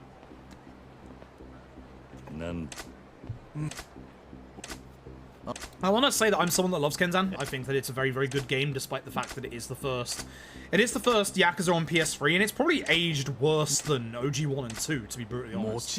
But honestly, with all the plot changes you would have to make to even get it through the age rating boards in the West, you might as well just make a new game. Like, you might as well just make a new samurai action game in the Dragon Engine. Ishin, however, Ishin just needs a localization. Because Ishin is fucking phenomenal. Ishin is absolutely fucking phenomenal.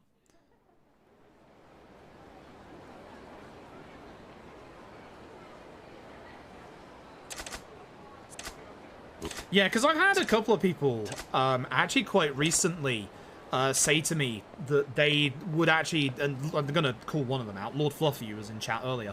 A couple of people, like, not just Lord Fluffy, but I've had like 2 or 3 others come up to me and say, you know, I'd run Zero if it wasn't just using shotguns. Like, it's literally as I fucking feared. Shotgun route has literally poisoned Zero's run. It's literally made it just unappealing, because it is. It's like 3.5 hours of using fucking shotguns. You go, that fight right there, you pull out a shotgun and shoot once, that's it. Congratulations, fight's over. It's literally no thinking. It's like 4 hours of just mind-numbing, boring shite. It's one of the worst Yakuza runs. Whereas again, with old, and like No Tiger and Dragon, you get an actual proper route, like the old days. It's kind of the same with 4, with no bats, but again, I wouldn't exactly lobby for a main category for 4 no bats anymore. It's a little more involved with baseball bats in Yakuza 4, to be honest. Because Yakuza 4's baseball bats you can fuck up very easily, and you also have to, in a lot of the fights, actually get a good lineup of enemies, and actually, you know, do other stuff on top of it. You can't just go straight into the bat flurry on, like, most bosses, for example.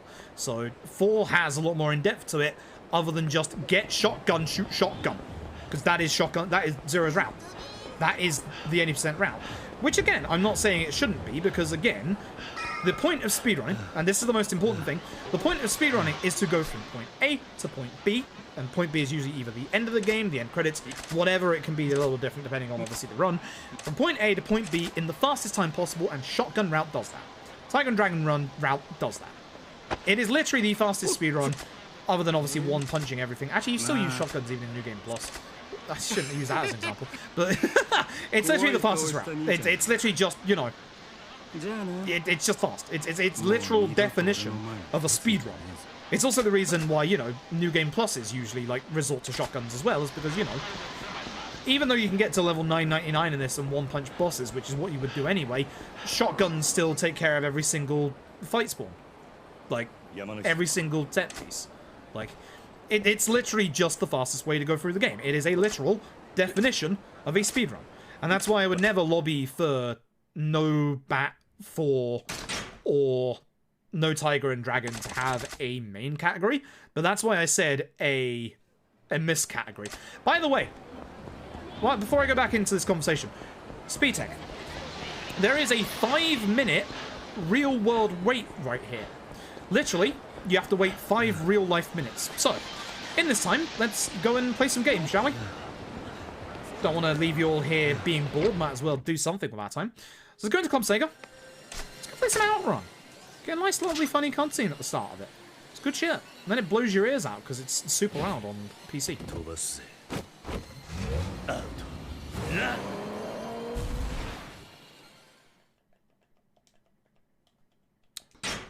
We don't really have time to do Outrun though, so I'm just gonna go. And then we get a pager saying that 5-minute wait is over and we can go back to the office. That's the Speed Tech. That's just saved us 5 minutes. In total, in this run, it's going to save us 20. Reason being is that every single minigame in this engine constitutes as a different amount of time in engine. And minigames like Outrun or Space Harrier constitute between 7 to about 9 minutes of time. And there's a reason why we know this, as I'll see later. Do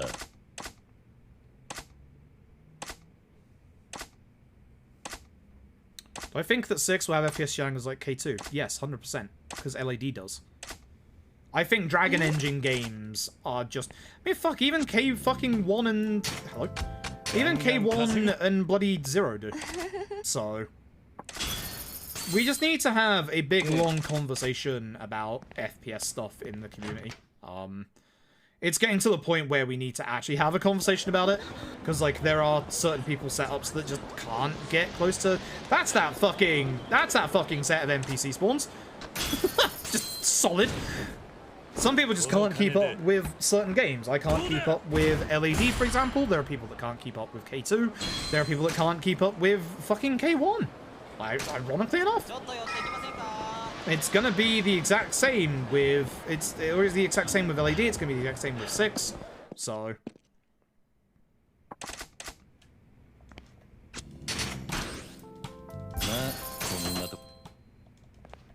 There we go.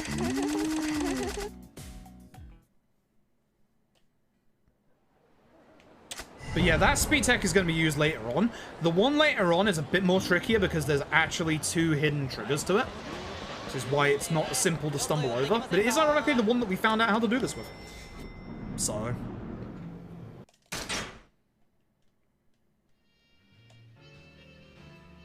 I'll explain when we get there in chapter 13. It's a long way away.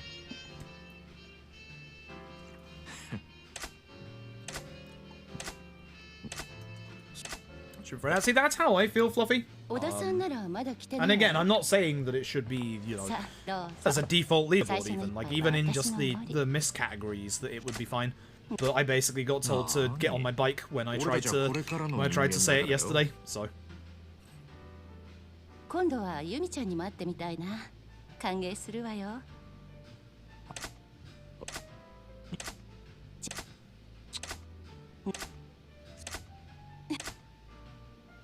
So, yeah.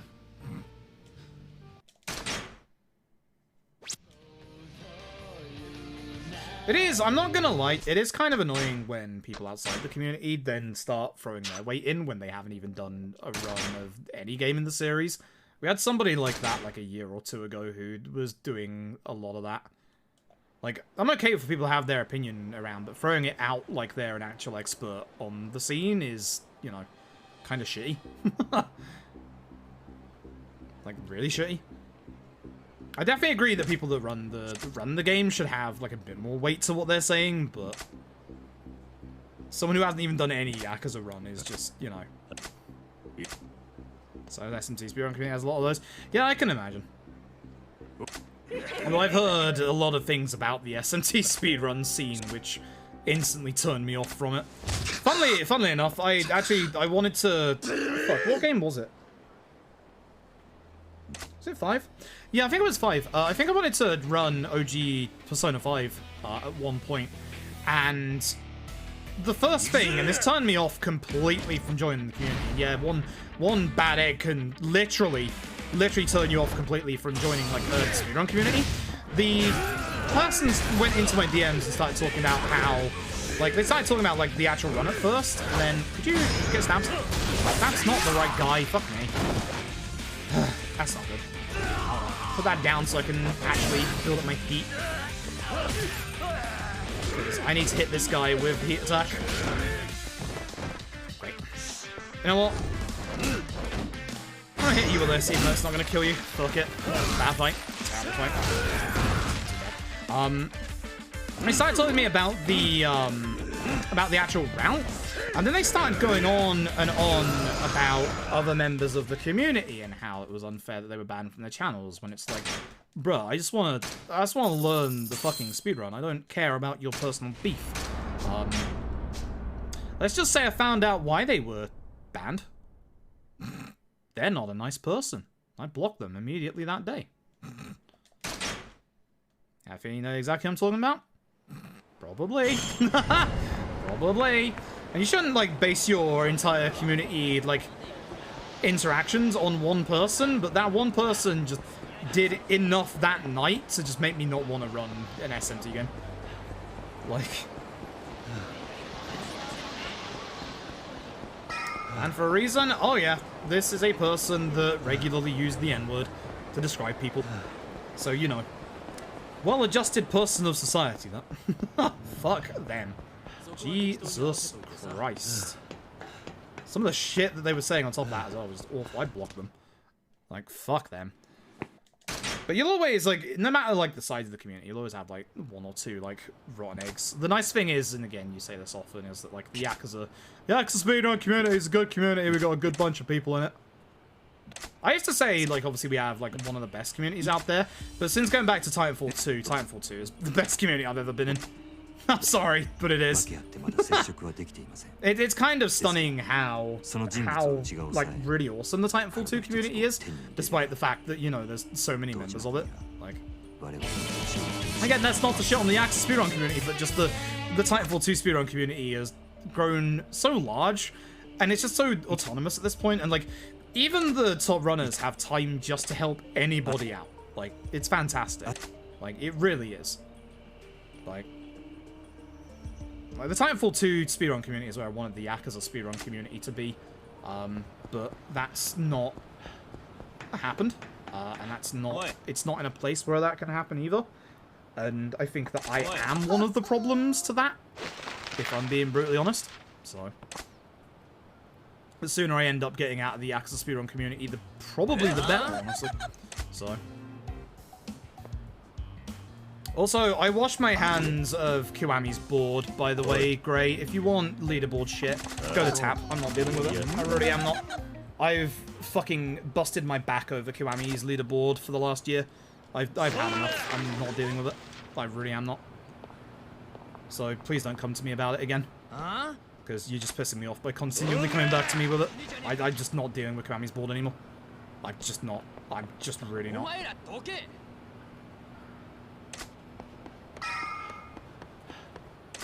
I'm just not. The shit that I've gone through with that board over the last year, I can't be asked. And it's also partly like leaderboard stuff, but it's also partly speedrun.com stuff. Fuck trying to fix that leaderboard and having runs get literally deleted. Thanks speedrun.com. You are a fucking phenomenal website. Actual phenomenal website with zero problems. I remember there was a community run thing that someone was trying to take off at one point. I'd love to know what's going on with that, because I would book it off of speedrun.com in a fucking second if possible. I really have no love for speedrun.com anymore. Like, you try and fix stuff on speedrun.com and break stuff, and it's so fucking hard to fix and just go back to the way it was before. Like, with K1 a couple of years ago, and this is so stupid. With K1 a couple of years ago, we had somebody that wanted a clarification between SSD and HDD for console runs. So, fair enough. I felt like that was, you know, a decent thing to add to the leaderboard.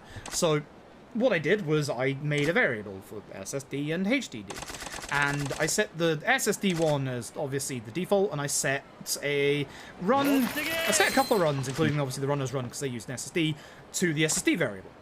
And even though the SSD was the default and the run was set to SSD, speedrun.com deleted the run. As in, when I reverted it back to the way that the boards were before, it went. It was gone. It didn't have any existence anymore. I went to the page, the URL that I had for the run, it didn't exist anymore. It wasn't the runner had deleted it, it just didn't exist anymore. Because speedrun.com is a fucking good website. It's as good as a website as the Japan Catfight Club is as a minigame. It's fucking terrible. So, I fucking hate speedrun.com. Fun fact, go look at Yakuza Dead Souls leaderboard and notice that there, I think it's still there, there is an option for hard drive. Hard drive or SSD, I believe, because I changed it for Dead Souls at the time. When we didn't realize that, like, the digital version was much faster, which it bloody well is. So you can see, here's the fun one, right? Whenever, this is the stupid thing. Because speedrun.com keeps fucking with the leaderboards and stuff like that whenever I try and change something, if I ever want to test a leaderboard change, I'll test it with Dead Souls' leaderboard. Yakuza Dead Souls, because it's so, like, counterintuitive, and we don't have, like, a way of, you know, previewing what changes we're making, or, you know, having something simple like that to see, you know, this is what's going to happen to the runs and stuff like that. I need a dummy board to be able to, like, actually test whether I'm going to break something or not. And the easiest one that people don't care about is Yakuza Dead Souls. The time we had one runner and it was me, now we have, like, 4 runners. Which Yakuza game do we sacrifice? Fucking Dead Souls! I'm not sacrificing Kenzan. Kenzan's a good game. Making progress now, website eventually. That's good. That's good to hear. That's actually very good to hear. Because I was wondering about that, and again, I don't ever want it rushed or anything like that, because it's like I said earlier, speedrun.com is very good if you're an outside user. If you're just going to a website to try and find, you know, what's the fastest any percent run, speedrun.com does that very simply. But as an actual user of speedrun.com, good God.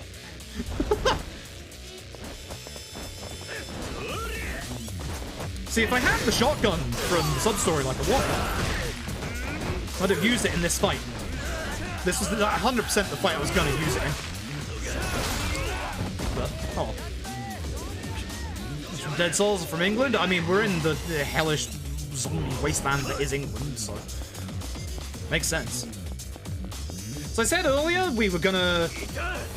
I should have done it in the previous fight. With this fight, we have a time limit until backup gets called, which will never happen.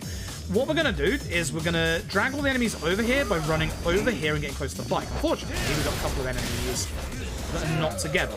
We ideally need these enemies to sit together. That's actually fine, because I hit 2 of them earlier. You need to make sure at least one of these hits on these enemies is a double hit, because otherwise the bike will break early and you'll be left with just the tire. We're all criminals? Yeah, we are. That's, again, it's the British way of food. Like, there's a lot of people in England that think a Vindaloo is ours. You know, fish and chip isn't even fucking ours. Really certain we stole fish and chips from somewhere else as well. Like, we try and pretend that, you know, chips and gravy are ours as well, but they're really not. It's the British way of dealing with cuisine. We like it, we take it. That's... It's bad, but it's true. Some do. If you go and look at the original God of War, the original God of War has a lot of Brazilian runners. I was surprised because I was interested in doing the OG God of War at one point. I went to look for like notes and stuff. I just noticed like a whole bunch of Brazilian runners and thought it was really cool. Like, there are just a lot of like obscure JRPGs will obviously have a lot more Japanese runners because, you know, the games came out over there. But it's interesting for the games that came out like everywhere, like God of War, in that, yeah, there are genuinely leaderboards that just have like different countries congregate to it for whatever reason. It's just really cool. Like, really, really cool. So even though the trigger for this part is here, we want to run all the way down to the end. Stabby, thank you very much for 4 months, I appreciate it. Also, if I didn't thank you earlier, Stu, thank you for the 11 months. I think I may have been mid-rant at that point. Let's see if I can get the Yakuza fight done right, because it's been a hot minute. This guy's going to drop kick me if I'm not careful. And he's a pain in the ass, so I'd like him to stop guarding all of my attacks. Ideally, I will come out of this fight with my heat.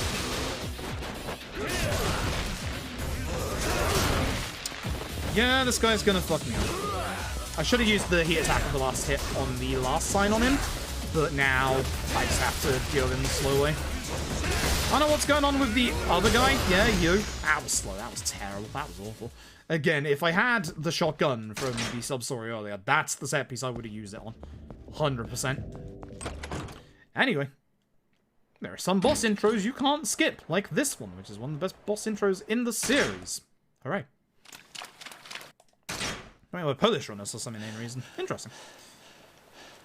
So he balls out a ton of French runners. Yeah, I can imagine. It's interesting that like certain like speedrun scenes just gravitate towards certain countries.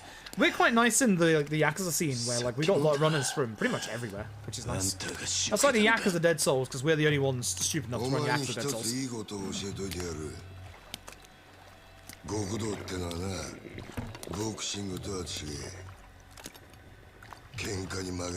Many dodge runners? I've seen a couple of dodge runners. Although that might also be because obviously I've gone to ESA in the past. So, you know, a bunch of runners congregate, get to talking, you know, what do you run, what do you run, blah, blah, blah. A favorite Yakuza game to run? Fuck knows. Either LAD or K2. One of the two.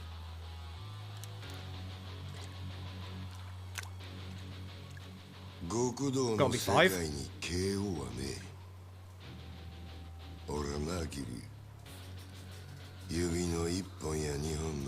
You know, I'm not gonna argue against that.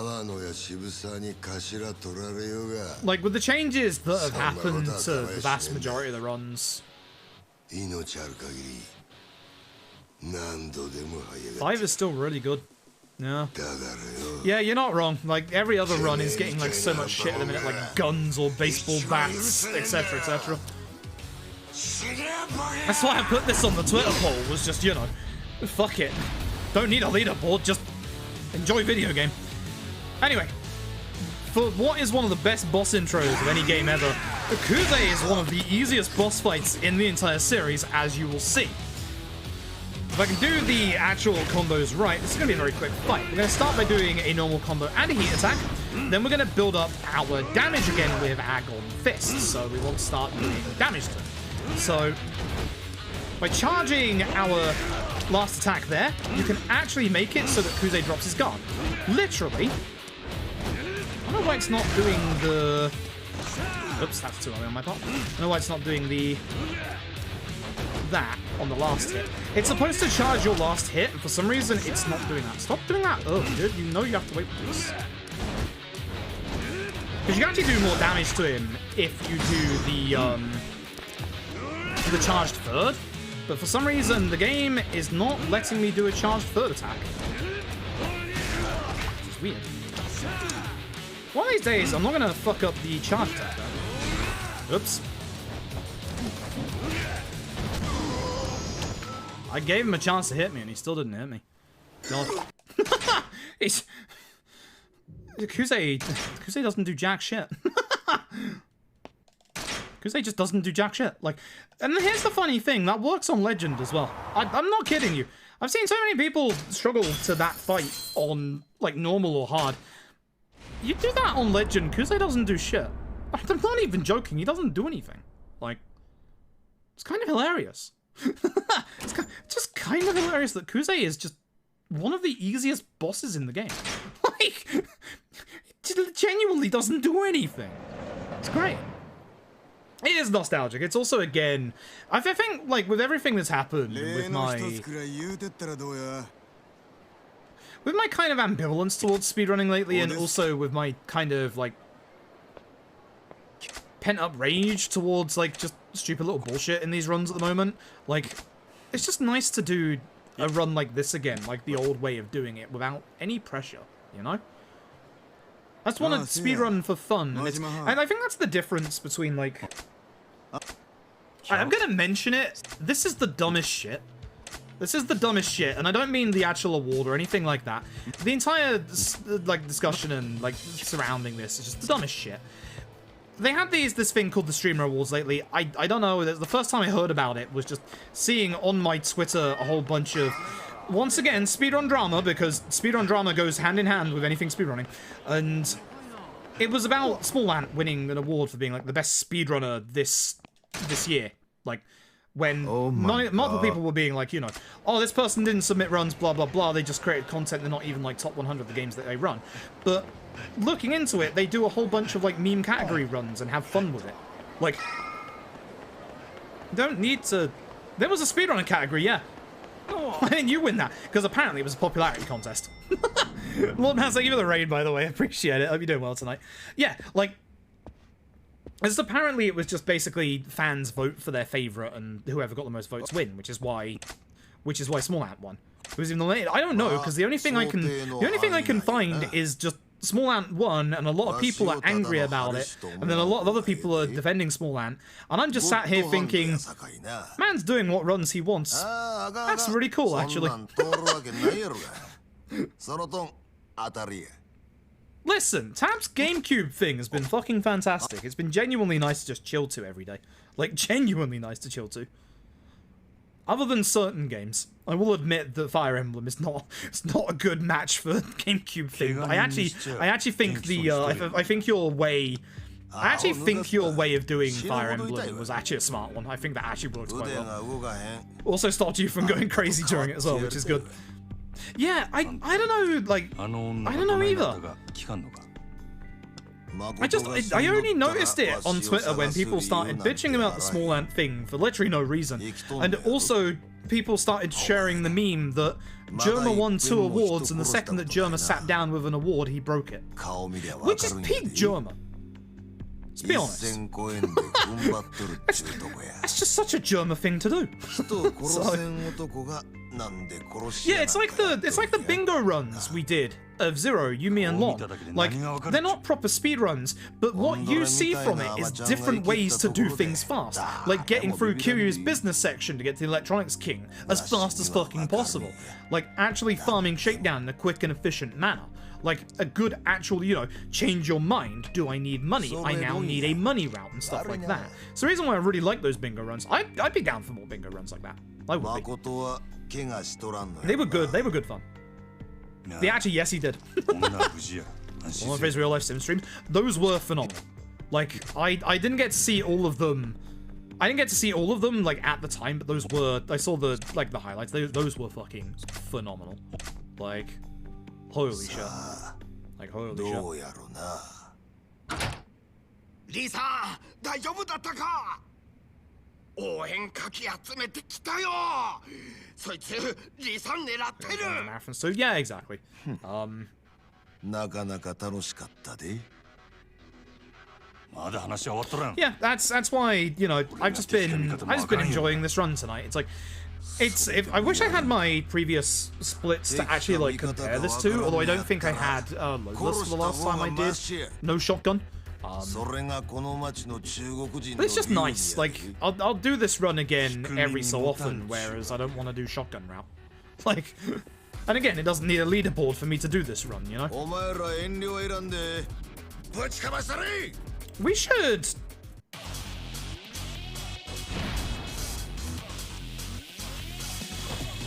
I was about to suggest something that would require a lot more work, and then I decided against it. Nice, that guy ran into me, the other guy died. Good. That's a good Mahjong parlor. Mahjong parlors in these speedruns suck. Just the bottom line, they absolutely suck. They either go really well like that, or they just don't go really well at all. Anytime you have a Mahjong parlor, and it's actually that fucking Mahjong parlor. It's the same in K2. it's Mahjong Jambalaya. It's the exact same one. That Mahjong parlor fucking sucks. It sucks in this run. It sucks in K2's run. Remove Mahjong Jambalaya. 5 bingo. I'd be down for 5 bingo. The reason why, like, we only did it compared to, missions on the completion list, but we could add, like, custom...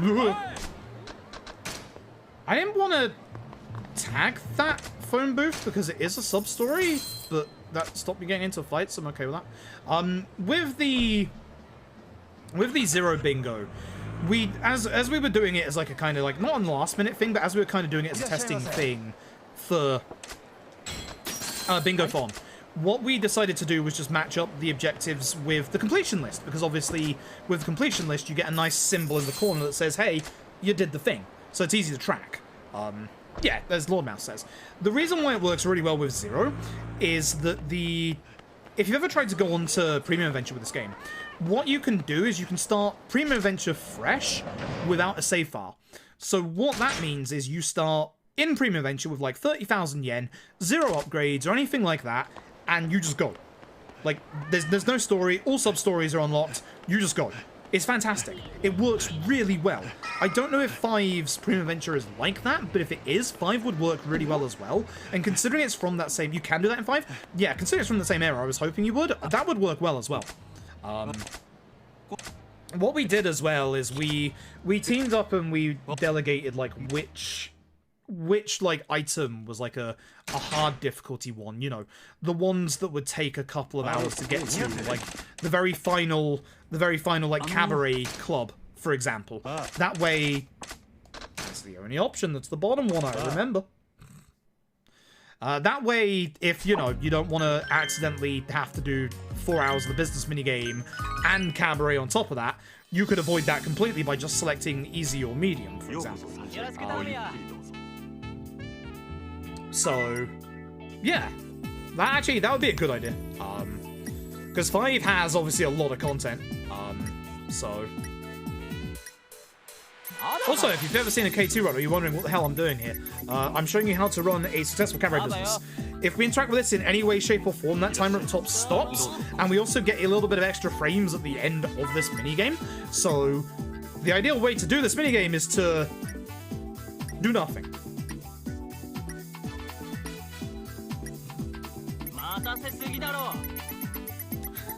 A Yakuza game, casually 0. Speedrun-wise, K2 or LAD? 5 is starting to creep back up there, not gonna lie. So 4-6 hours. The problem that you've got, and the reason why I would recommend if you want to do all sub-stories is I'd recommend K2. K2 had so many more improvements to this minigame over 0. The problem with this one in 0, you can only talk to one hostess pre every single individual round of the actual minigame. You will be done with this minigame within about, if you're good at this minigame, 15 to 16 turns. That's it, at most. But, because there are 6 hostesses, all with sub-stories attached to them, you have to speak to them every single time in between each round. That is a minimum of 36 rounds of the cabaret, even these ones that you just leave alone. In K2, you can speak to multiple hostesses at the same time, which cuts down dramatically. That's the reason why K2's cabaret is oh so much faster.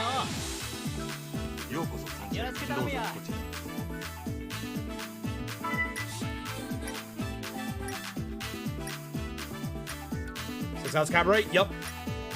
Yep. It's just a lot. That's why honestly K2's is much better. It's the reason why I've done K2 all sub-stories and why I haven't done this all sub-stories.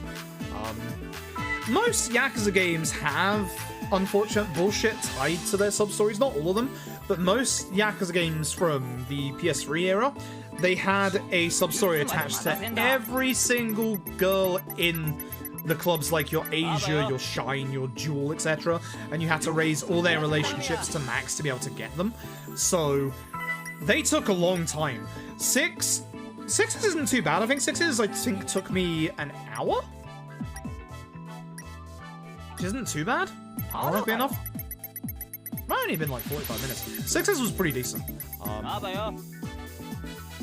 RJ, all sub-stories? Again, I'm going to ask you to clarify. Do you mean all sub-stories or all sub-stories plus all school stories? Because again, they're very different considering that all sub-stories are not part of all school stories.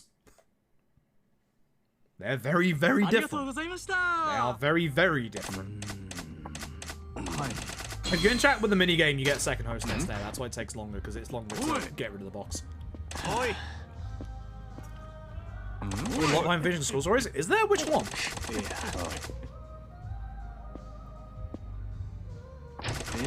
I guess the Professor one. Right. Forgot about that one. I actually did forget about that one. Well, now that I know that, no. Yeah, now that I know that, no. Fuck you, Robotics Club, you piece of shit. I'm going to try this run without cash confetti. If I have time loss, it's easy time save next time. It's not how that works. It's definitely not how that works. Yeah, no, fuck the Robotics Club. No. No. Up until that point, yes. Then Robotics Club, no, fuck that. No, thank you. It'd be funny because you'd obviously have to do a Dyson Cube for obviously Tashiro anyway, but Dyson Cube gives you a shit ton of money, so Dyson Cube actually isn't too bad. Wait, skip? Nope. I moved 2 left at the wrong time. Wait to skip here. As you can see, you can only walk in the actual Grand itself. This waiter here, he is one of the only NPCs that will push you inside the Grand.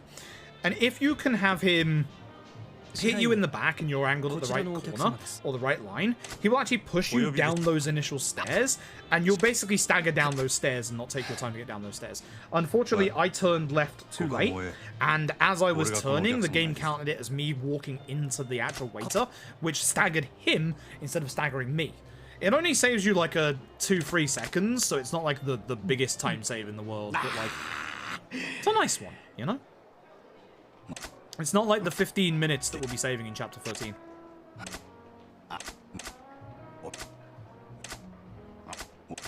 Oh yeah, I enjoyed the Robotics Club casually, but like, I'm still not done with it. But like, Robotics Club in a speedrun setting? いいの？はあ、さすが太っ腹ね。No thanks. 支配人さん、私あなた大好きよ。No thanks.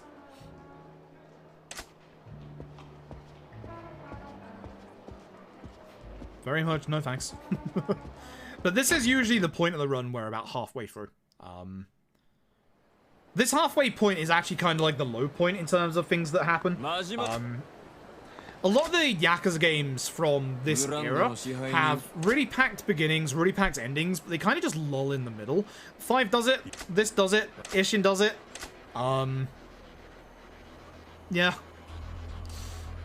They just kind of go, Judgment does it. Like, they just kind of like, get a bit slower in the middle. This fight actually sucks, No Tiger and Dragon, I'm not gonna lie. You might recognize this guy earlier. He's the guy we kicked after we did the Wen Li fight for the first time. So, focus him. It shouldn't be, oh god, a surprise, but anyone with a gun needs to die. Unfortunately, as you can see, it's very easy just to, like, knock all the enemies away from each other. I'll be on this side, so I'm actually glad he interrupted me, because I'm trying to get a good line through here, where I can just, you know, go straight down here and take people out on the way through. Like that. Simple as that. Like, you can get a good lineup for that in different ways in that fight if the guy with the gun doesn't dodge you at the start. It's... Ideally, the first combo is to get rid of him, and then if you're lucky enough, you can actually take out most of the enemies with the next combo. If you're very, very lucky, you can take them out with that second combo, but that's very rare, and also requires the enemies at the far end to also come towards you. So...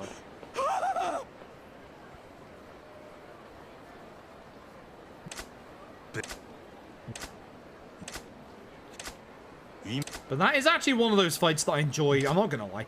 I actually enjoy that more with the Tiger and Dragon route, where you just shotgun everybody.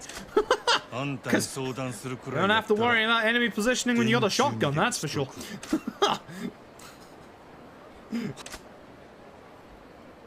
But there's no easily accessible shotguns for... Oh, you bastard. Well, that's number 4 for Shakedown. Yikes. That one caught me off guard, being actually not on my screen. This sucks. Yee. Again, we don't need money on Majima at this point. Even if I got into the fight there, I could have lost the fight. It would have been fine. Money is not an issue for Majima anymore, other than obviously taxiing. And we don't taxi in this bit until after the next couple of fights anyway, so we'd still get money. And I don't have cash confetti, so I don't need the money for cash confetti either. We've gone cash confetti-less, because it is faster if you can get through here without enemy spawns. Big if. Very big if. Fish cabaret factory if they'll host their sub-stories. Yep. See, that's the problem. Like, again, you can finish the cabaret. If you have enough money going into cabaret, you can just buy all the property and just steamroll your way through. But again, it's the fact that you have to do it a minimum of 36 times. That is terrible. Like, it's 36 if you make 0 mistakes. Which, when you get halfway through, you shouldn't make any mistakes anyway. But if you forget to talk to one of the cabaret girls, that's 37. Congratulations. Like, yep, 36. So you can only talk to each hostess. You can only talk to a hostess once in between each round of the hostess minigame for the cabaret. So each of them have 6 conversations, and then obviously you can do their sub-story. So 6 times 6 equals, you know, easy math, 22. I'm an accountant. You can trust me with your money. I have a briefcase. Confirms it. I am happy I'm remembering which of these cutscenes are skippable and which aren't, though. 27. No, I have a calculator. Again, yes, it's a phone. Phones have calculators. Leave me alone. I don't actually remember where my old calculator was. I had a calculator I bought with me from the...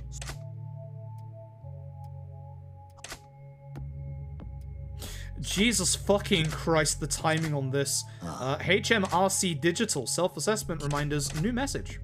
You've got a new message from the HMRC about self-assessment. The fucking taxman has emailed me. I shit you not. お前にも手貸してもらうで真島。お前の雇い主に誠殺した報告してもらわなあかん。Taxman heard me talking shit about 6x6. そうやってまた逃げんのか。 Actually, it won't be problem. I actually sent them. Fuck me, it was like a month ago now. I sent them a couple of self-assessment forms a month ago, alongside a couple of questions about a couple of things. Because there's something I think got fucked on my taxes last year, which I'm just trying to get some clarification for. Streamer taxes are fucking weird, let me tell you. Like, I could... The PC that we built, like, in the last year, I could write that off because I'm using it for work, obviously. I was supposed to cancel out of that. Oh, well, old-fashioned way. Old-fashioned way. So, we're going to do what we call Nishtani Strat here. Nishtani Strat is to do a specific breaker combo and then get Slugger out because it gives you enough heat to do your heat move. Now again, in the Tiger and Dragon route, you'd use a dagger, but because we can't use the Tiger and Dragon for daggers, I don't have a dagger on me. So instead, we're doing the old-fashioned route for the slow strat. Might finish the fight, actually, which, that's not the worst thing in the world. I could have let him up earlier, actually. But, oh well. I have to deal with the taxman once I'm done. No problem. You'll see this is an addition to this QTE. This one is actually a damage one, so don't mess this one up. Yep, there you go. Quick transition out of the fight. Lovely, lovely. Not too bad. This is one of the points coming up where Shakedown can end the run if he spawns on the bridge ahead of us, because we are going to be locked out of using the taxis here for some reason. Don't know why. I mean, I understand why. They don't let you go on the riverside, but it should easily let you, you know, taxi. I think they just want you to see that, you know, the riverbed has been blocked off. Good. The fight spawn is ahead of me. It's this guy right here, which I'm going to intentionally walk into in case there is a fight spawn around this corner that's going to try and instantly get me. So, I think I mentioned it briefly earlier, but I don't think I did fully. In terms of fight spawns, Yakuza 0 was it Yakuza 0 or was it Ishin? It might have been Ishin, actually. Yakuza 0 is the first mainline. If ever in doubt, just clarify with that. First mainline series Yakuza game, and definitely the first one in the West, where you only have one set of fight aggro on you at a time, which after the sheer hell that was Yakuza 5's fight spawns, thank fuck for that. So what you can do, like I did there, is you can walk into an obvious enemy spawn. See, that door's broke. That door's hitbox is broken. It's great. It's wonderful. I love that door. So basically what you can do is you can get one set of enemy aggro on you at a time, and then you can walk straight past another set of enemies. There's certain places in the run where, if you don't have cash confetti, like I don't have cash confetti, where I'll intentionally run into an enemy spawn to be able to get their attention so that I'll be safe on the next street, for example. It's a nice way of trying to, you know, figure it out. You know, just thinking ahead and thinking, you know, has there been a fight spawn here? No, there's probably one around this corner, so I should probably grab this set of enemies. Cool. That's the end of that. Alright, we have... I keep pressing X every time. We have one more bit of speed tech coming up in this chapter, which we did earlier.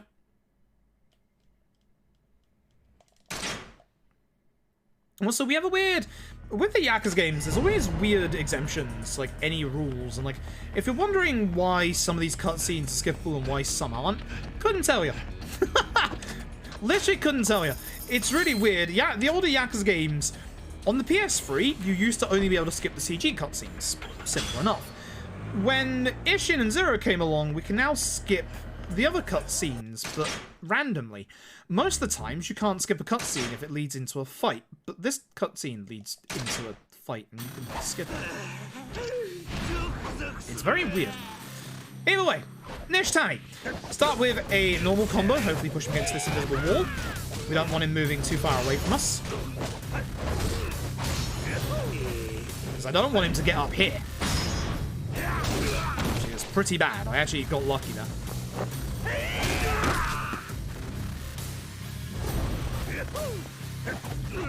Another full combo, and that should be the end of the fight. Very clean Nishtani. As long as I hit this hit. Yep. Clean hit. Clean stuff. As long as I do the QTs right, of course. Now, don't forget as well, something that I haven't mentioned, the more heat that you have, the faster your attacks come out in Zero. There's a couple of games where that happens, but it happens in Zero. So I'm mentioning it now is important. It's kind of a painful QT. Ouch. 1 HP. You can't finish some fights until you see their mid-fight QT like Nishtani. Boop. Just like that. Just like that. Easy peasy. Easy peasy. Yeah, Ishin was pre-Zero. Ishin, good. If you like Zero, you'll like Ishin. So I do hope it does get localized one day. I guarantee you, if you like Zero, you will like Ishin. I guarantee you. Can I log in from it here? For security reasons, we have not included a link with this email. Good. Good. Nice to see my government is doing something correct in regards to their emails. All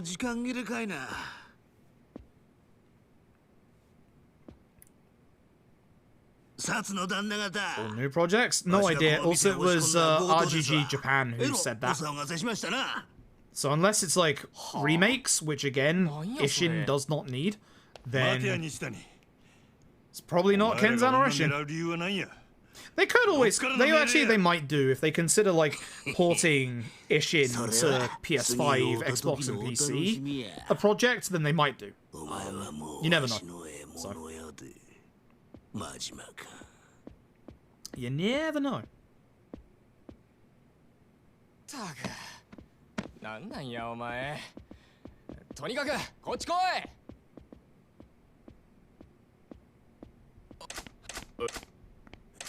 Okay, we are finally out of these cutscenes. As I said, these cutscenes in the middle just drag a little bit. Once we get to chapter 10, that's where the fun will begin again. That's where things start picking up in pace again. Binary Domain 2 is never happening, which is a shame because Binary Domain is great. This lady's hitbox is bigger than the doors. You have to be very careful as to which actual thing you get at the top right, talk or enter. So you need to be very careful.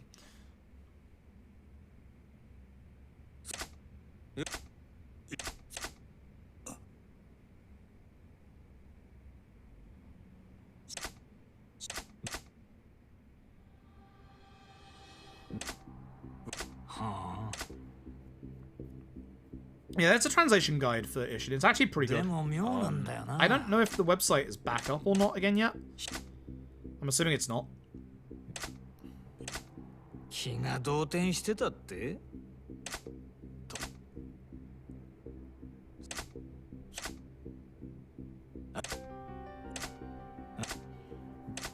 I use this bit to just try and check emails. I'm trying to get into my fucking HMRC bloody government accounting account for my fucking business, but my business is me, by the way.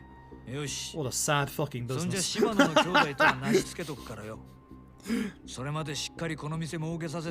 No Star Paradise Lost Remastered. Installed an elevator by the church.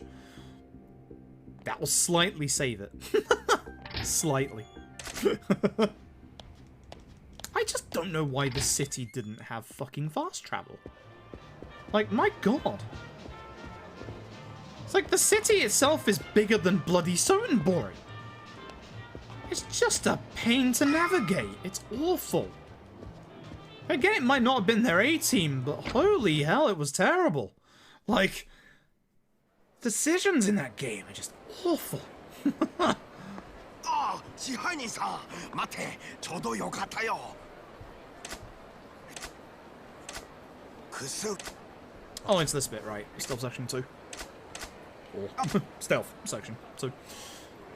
でも急いであげないと薬 I mean, I wouldn't mind if this North Star had like a lot of upgrades to it. You would need fast travel in the city. You'd need a lot to make this the North Star better for me. I was just gonna say fast travel in the city, obviously not slowing down on stairs and stuff. Maybe even like LAD's fast travel system from the menu, but you know what? It's got way more problems than just those. Way more problems than just those. Alright, hopefully this guy doesn't move to the right again this time, because what we want to do is obviously get around to the side of them, and hopefully hit as many of them as possible. This guy going behind me isn't ideal.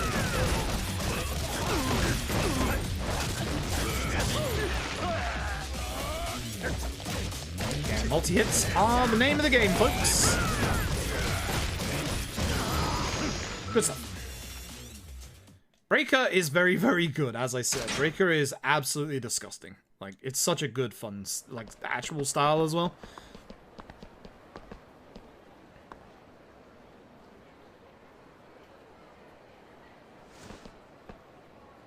Okay.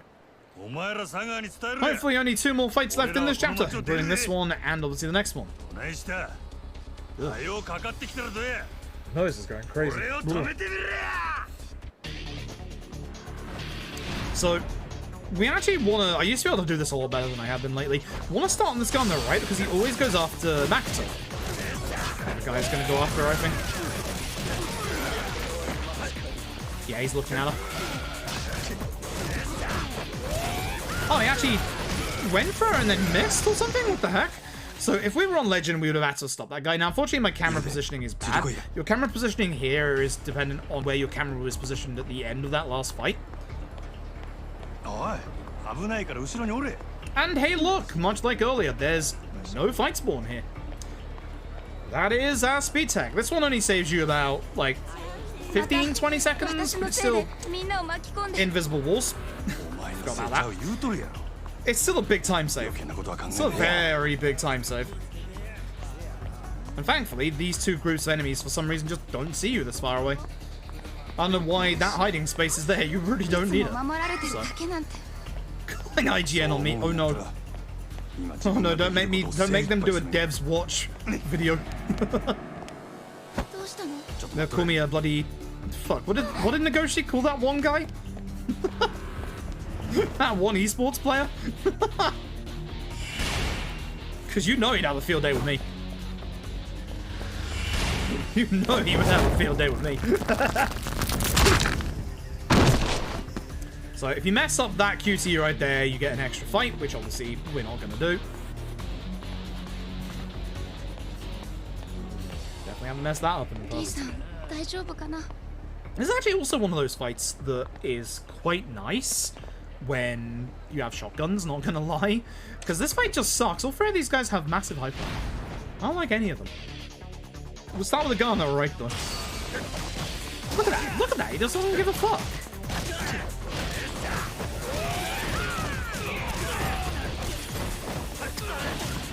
That was terrible on my part. Come here, you. I'm actually glad he's going for Makoto a lot because that keeps his guard off. Bad.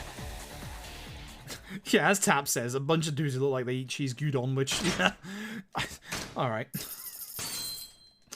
Christ. I wonder if at that point he was already being, like, spoken to by Tencent about their studio, because, like, there definitely seemed to be a time where Nagoshi was just like, ah, fuck this.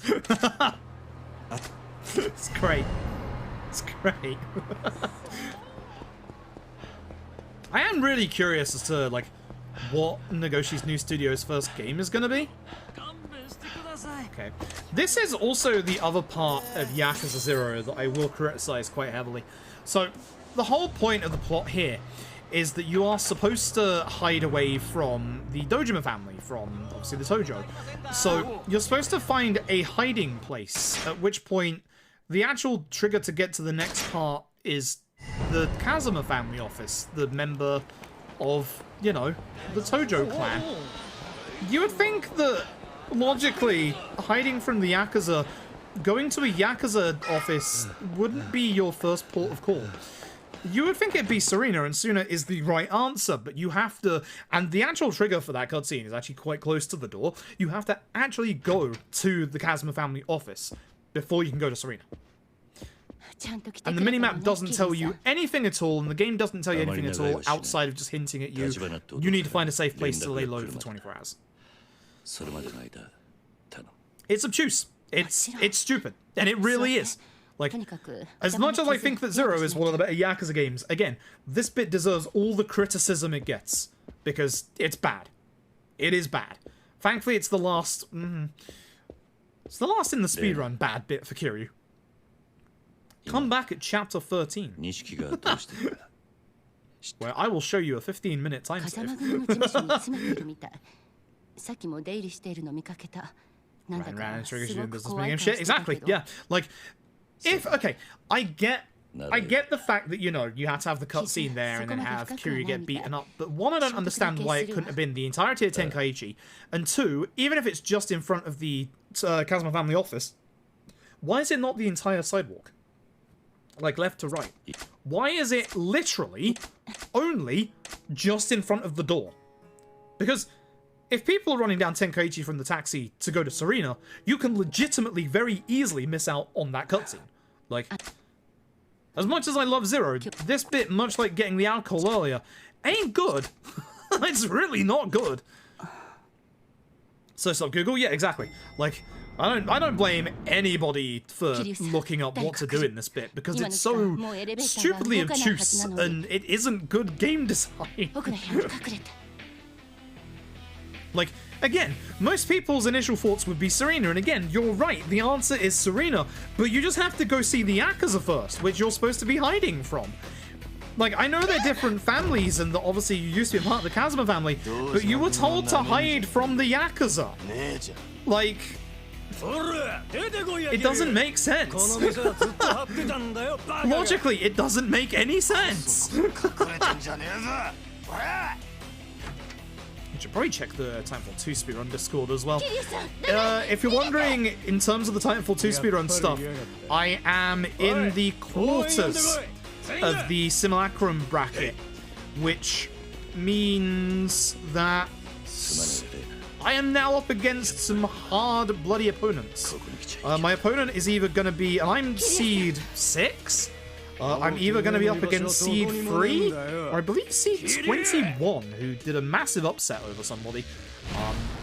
I'm going up against people that know what the fuck they're doing now. Not that I didn't before, but people that don't have 4 years of goddamn D-Rust on them. People that know, you know, the latest actual tech to the actual levels themselves. So I hit start too early. I think this might be where my tournament run ends. I think this might be where my tournament run ends. But it's funny because the last matches that I played yesterday? No, day before yesterday. Probably the best Titanfall I've played since going back to Titanfall. So happy with that.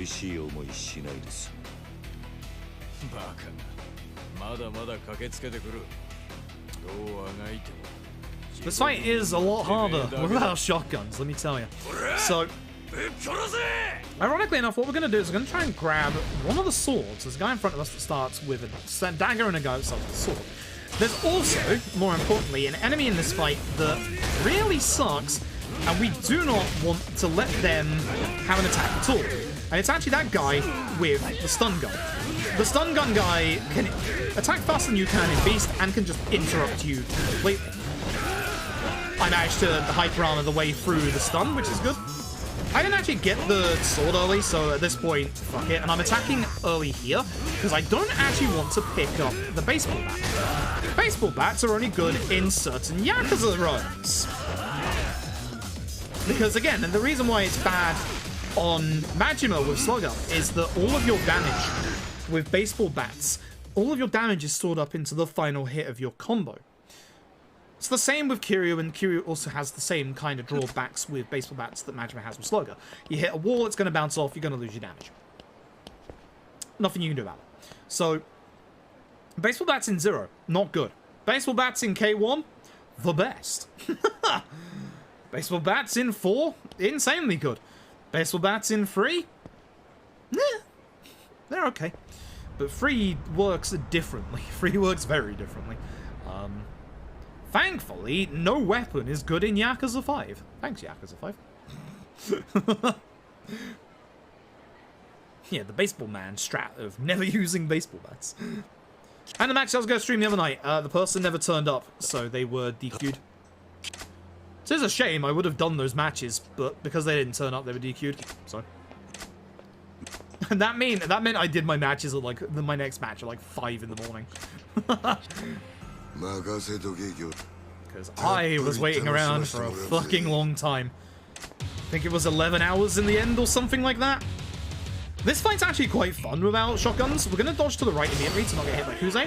Grab this sign and take out as many of the ads as possible. Also, we have our heat from the previous fight. For Kuze, we're going to try and use heat attack on him. Didn't get that many hits on him, so I'm going to have to try and quickly hit here. Don't pick up any weapons. Wait for QTE. Because you need to do this for your heat. I'm not sure if this is enough damage. Clean kill, so I'll hit him once or twice.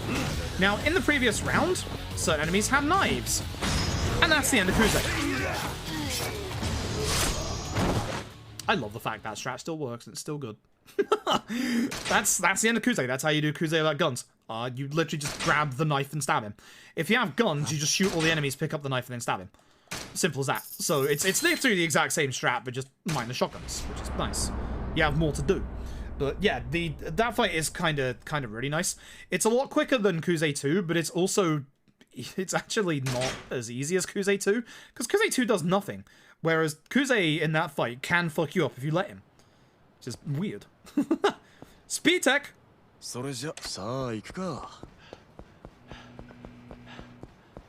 Congratulations, you've done the speed tech. You might be wondering what the hell I just did. I walked past an NPC, that's the point. If you follow Oda, he stops and speaks to that one NPC. Also, don't turn your camera here. You fucking did it, didn't you? You absolute jackass, I can't believe it. He actually got stuck. You hello? Wow, I haven't had that happen for a very long time. If you move, my camera was in the slightly wrong place there. Oda can just stop randomly in that corner. He can actually get stuck. Like, he can still be following you and you can get stuck because Oda is a dumbass. But essentially, doing that properly, Oda just keeps running to you and you get straight into the cutscene there. But Oda decided to be a jackass. This is like the last long unskippable cutscene bit before the action, like, really picks up in the run again. But this is also where, hopefully, I'm going to check in a second here, I have enough money to be able to get Power Surge 2. And without the shotgun route, I should have enough. Because that will make things go much faster. I think I'm off by 1 million, less than 1 million. Because that's 100, yeah. Nice. So, 500,000 off. So remember earlier when I said that the Yoneda fight didn't go the way that I wanted it to? Yep. That's where the money went. Told you it was a tight route. Because I didn't finish Yoneda off without getting hit, and because I didn't finish him off quickly enough, I lost money. And it would have been an extra... It would have been an extra, like, 2 million. So... Now I get to do this fight slowly, which sucks, because this fight is just terrible. There you go.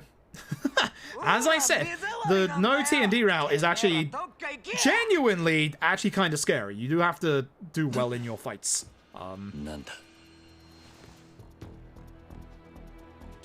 This is always the cutscene that I point out the localization in, because they had fun with this one. Oi. あんた起きろ。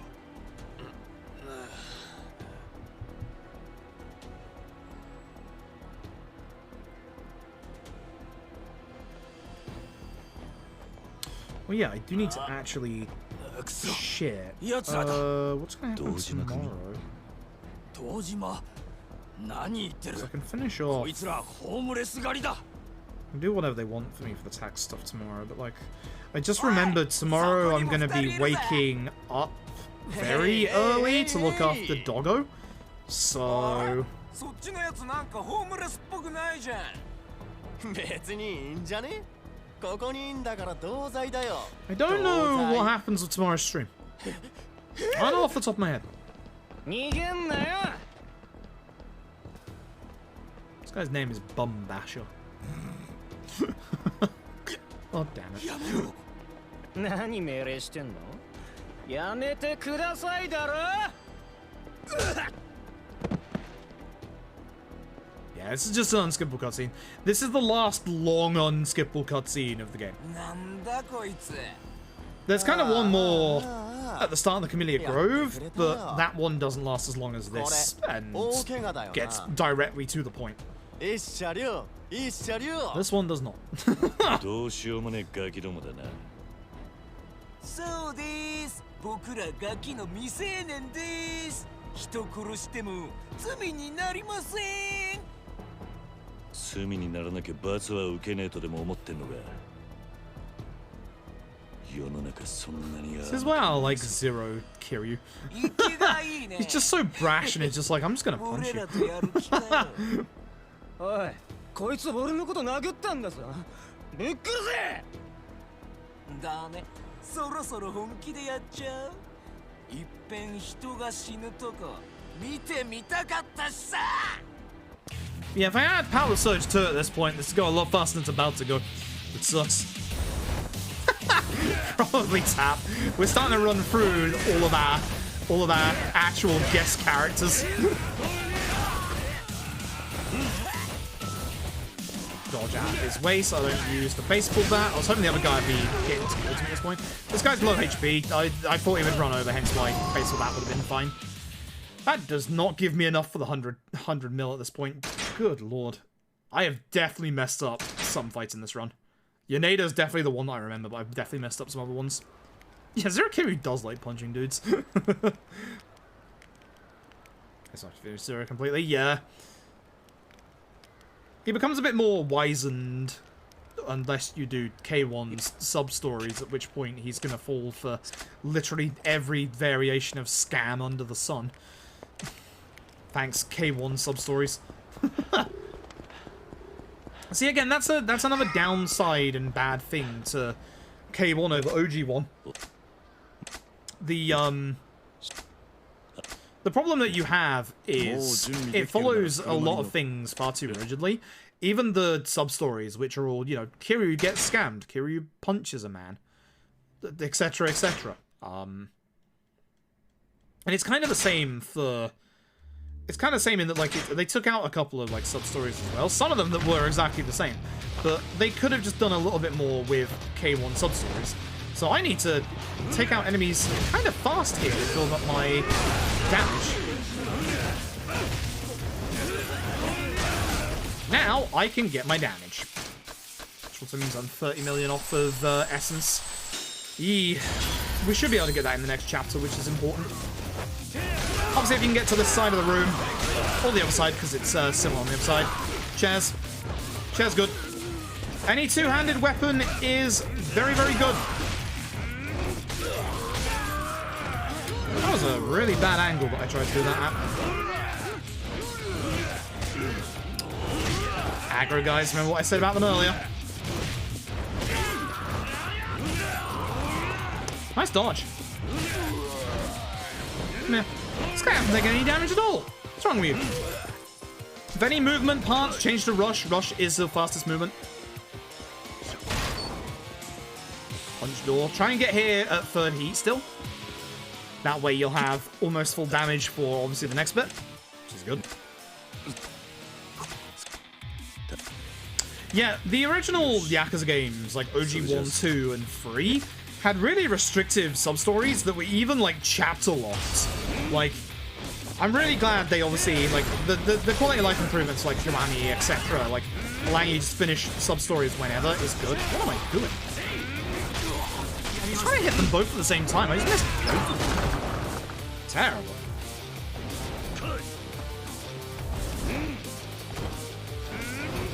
So ideally, everybody stays in front of us with this one. I don't trust Oda and Tachibana to properly take care of the enemy here. Should be on Brawler here, but it's fine. Speaking of guns...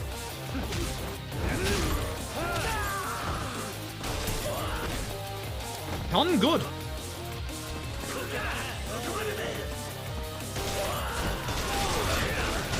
Me dying bad. This is why gun not great. If it was shotgun, it'd have cleared them all out. Okay, get over to this. It would be nice. Let's take care of Mox with it. Man, this guy sucks. It doesn't matter whether it's Tiger and Dragon route or not Tiger and Dragon route. This guy sucks. That's the bottom line. So we're going to get into a little bit of a sword fight QTE. Now, the real problem about this is what happens after this QTE. So once we're done with the QTE, we are going to have to attack this guy. Now, he's going to do one of multiple different things. He's either going to guard, he's either going to dodge, or he's going to do jack shit, which is what we're kind of hoping on. Because if he dodges or guards, it's a pain in the ass. Thankfully, I delayed my attack that time. Managed to get him straight away. Thank God. Thank God. Escape this Tojo HQ. Pretty much every single Yakuza game has at least some kind of set piece at Tojo HQ outside of 4 and 6.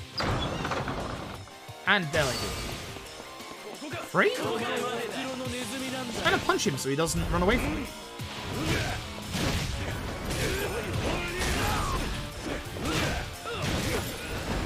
Ah, Tachibana, that actually didn't help at all. Just pushing him away. A man's alive. You should be not alive. Thank you. Actually, it's one shot in the entire. Yeah, exactly. But there's a lot of Tojo Clan set pieces in the Yakuza series. So once we take care of a number of enemies here, it will spawn in the last enemy. Should be our next two swings. Yep.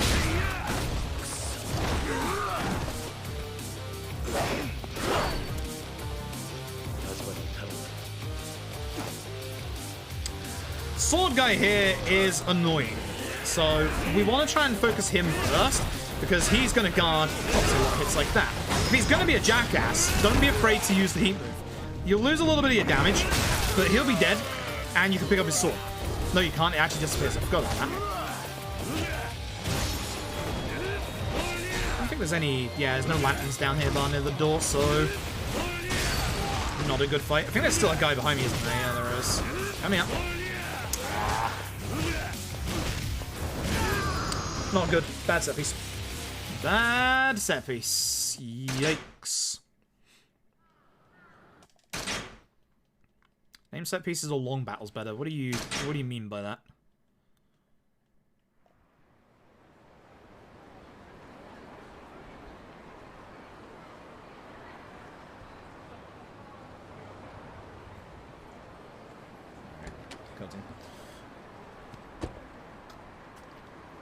So fuck these guys.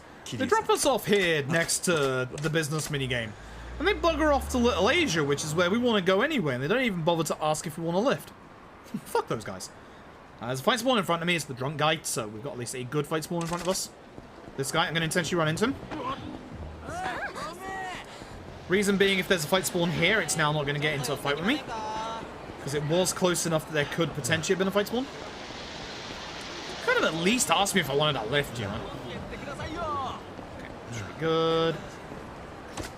Also, fun fact, this is actually the last time for pretty much the last third of the game that you're going to have a chance to see Shakedown.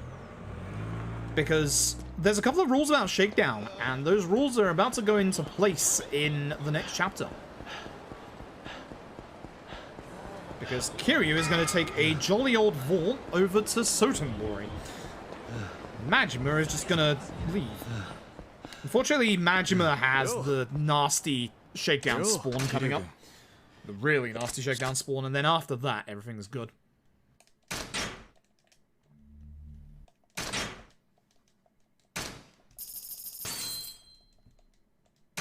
skipping through. I don't know why it's not skipping. Weird. It's literally just semantics. Like, I don't really give a fuck. Like, who cares? It's just a different way of calling the same thing the exact same thing. Like, now, I tell you what I do care about. This fucking chapter, because this chapter sucks ass. This chapter actually genuinely sucks massive ass. This is one of the hardest chapters in literally both No T&D and T&D. Mostly because of one set of boss fights coming up. It actually is really, really horrible. So, this, in the No T&D route, this room hopefully won't go too bad. Again, as I've said earlier, there's a order that you want to take your enemies out in. There's a guy in this room that has a gun, and in the time that we take out the guy with the gun, hopefully everybody else gets close enough and to the furniture that we can use the combined power of Breaker and the furniture to take them all out. Good fight. Very good fight. That's not the hard part. That's the easy part. Because the rest of this chapter sucks. So, we need to go find a detective called Billiken, who's over on the other bridge. That way. Raga, thank you very much for the Prime Gaming. I appreciate it. I hope you're having a good evening tonight. Now, this is where Shakedown can spawn. And again, I don't want to get Cash Confetti, because Cash Confetti doesn't work on Shakedown. At this point, Cash Confetti is going to become null and obsolete. Good, no Shakedown.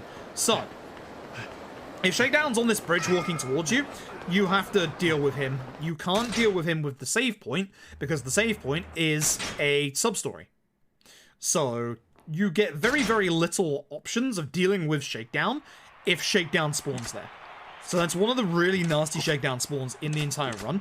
And again, Cash Confetti don't work on Shakedown, because Shakedown spawns all your cash. He doesn't want Cash Confetti. And this is unfortunately probably the nastiest part of the run. This is probably the worst set of fights that are about to turn. Most Yakuza games have a Coliseum section. Here's Zero's. We're going to go through every single one. This is Ginger Chapman. Ginger Chapman does not have an EX mode, but Ginger Chapman has a fucking knife and a lot of hyper armor.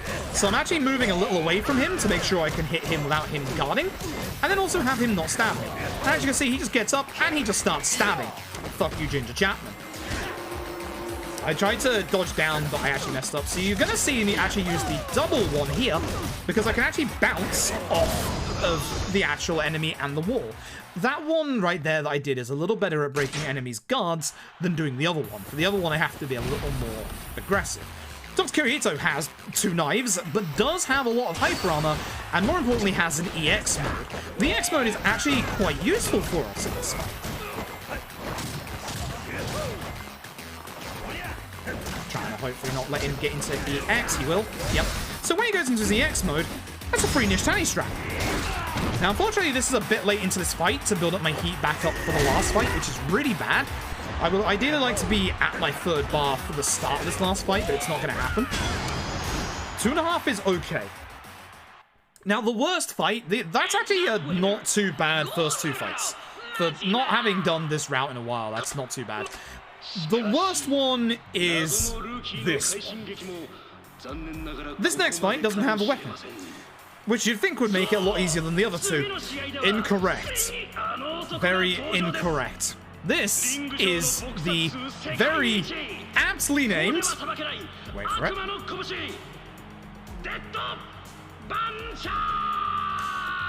Dead Puncher, because he punches your runs dead.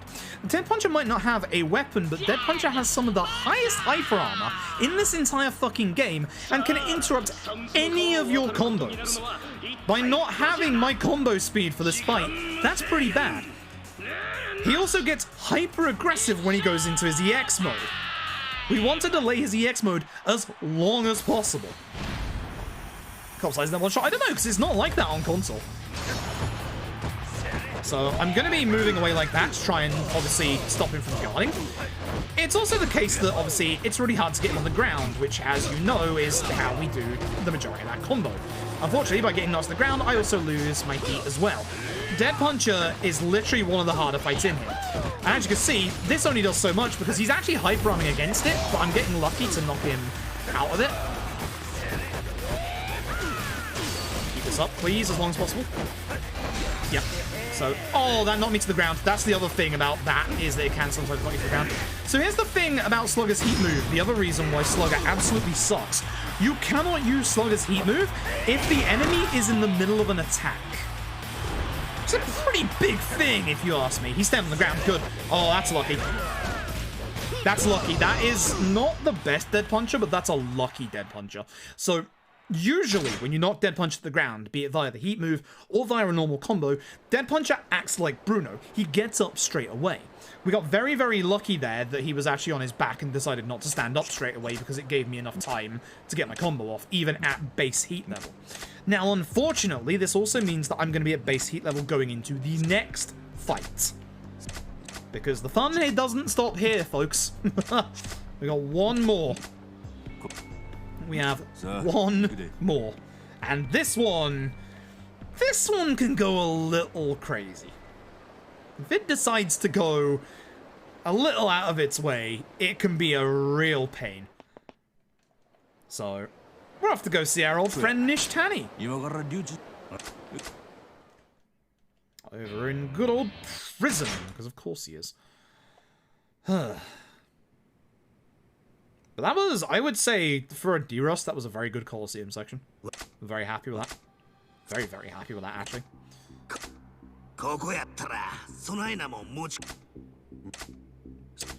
So Nishtani, he is going to start the fight either very passively or very aggressively. With my lack of combo speed, I need to get ready to be stabbed.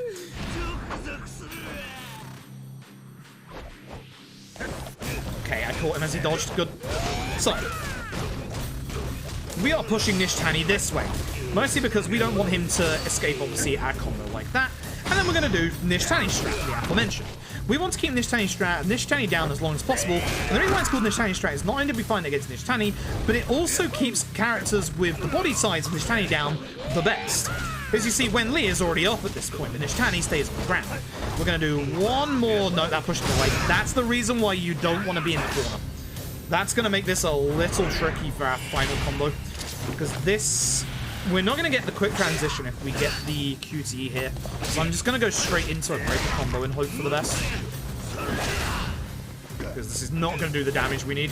I needed one more heat attack to make this fast. The other thing is, you want to push him towards the actual side again. Not to keep him down, but because that should hopefully stop him doing a specific combo. Come on, do it. Yeah, good. That's enough, and it should be. That'll end the fight. A little unfortunate, because unfortunately I had to do extra damage there instead of the heat move. So, not a good Nishtani. Not a good Nishtani at all. But, essentially Nishtani, if you've never seen this fight before, if you've ever played a fighting game series that goes by the name of Soul Calibur, and you know Voldo, who likes to roll around on the floor slicing at people's ankles. Yeah. Yeah. That's what Nishtani does. But if you can get like the right HP values, sometimes you can quick transition into that final QTE and it just ends, which is really nice. And this is the reason why you'll never see Shakedown Imaginary is because we go straight to the Camellia Grove, and then once we're done with the Camellia Grove, we're going to Kamurocho. We'll talk about Shakedown's rules at the start of the next chapter. The next chapter has a 15-minute time save, by the way. It's also very useful if you're playing Zero casually or want to replay Zero casually, as you'll see. Follow our speed tech, folks. It's not a glitch, it is good. You can do it yourselves.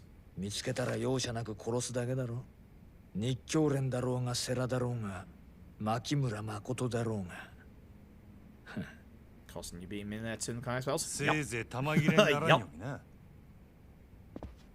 Also, with that Colosseum scene, I don't know why they focus on the crowd either, because the crowd is like low poly PS2, so that, you know, the FPS in there doesn't go too bad, but it doesn't look good because they zoom in on a section of the crowd, and because they're so low poly and like have so few frames, it's just, you know, not detailed like, you know, characters like this.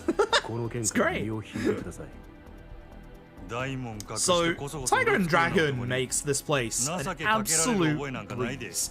No Tiger and Dragon makes this set piece really fun and actually really tricky at points, as you'll see. You will see. そりゃよっぽど大事なもん奥に隠しとるんやな。ますます行くしかないやろ。どうしても引く気はないってことでいいんですね。当たり前やろが。くどくど言っとらんで誠返すか俺に殴られるか決めんかい。どちらもお断りします。手加減は無用だ。日教連の恐ろしさ。This is a good set piece. To go past in the set piece is actually really hard. This is one of those set pieces that's not hard itself, but it's hard to be consistent at. So, start with a normal combo. Hopefully everyone stays together. We're going to build up, obviously, our heat here. Very nice. Very nice. No one got kicked away. That's why I kind of fell back a bit, so I wouldn't kick that last one too far. Here, start on this side here. Obviously, everyone's hopefully in a nice line to start with. Good. I moved a little bit to the side there to make sure that I still got him with my full damage. It's actually fine not taking him out, because you can just take him out with a normal attack. These guys all have mass high ground, by the way. There's a lot of unique enemies in this set piece that you're not going to see in the rest of the game. That was a very, very quick first group, actually. Very, very quick. This one has a couple of waves to it, so we're going to start at the very far end with this guy and push him backwards. Now, the trouble with waves 2 and 3 here is you're going to see 2 unique enemies that are only in this bit, and they can interrupt your entire combo when you do it. Now, I want to take this guy out in mid-spin, because that way I can take out a couple of the enemies here. Now, the enemy you want to focus on isn't the large lads, it's this guy. The knife throwers in here are some of the worst enemies you'll find, especially if you're on the harder difficulties. There is one knife thrower, which is this guy, so I'm going to start on him, but the real danger is the guy who's got the purple arrow on the minimap, this guy. Hopefully the other guy will unfear and come towards us, because this guy sucks. You can see that I'm not doing my heat moves on purpose.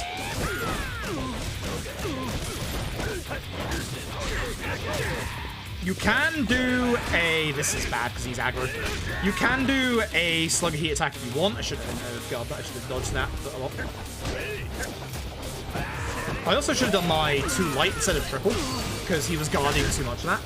So, the normal enemies in here have a lot of hyper armor and obviously bullshit. Let's add some more.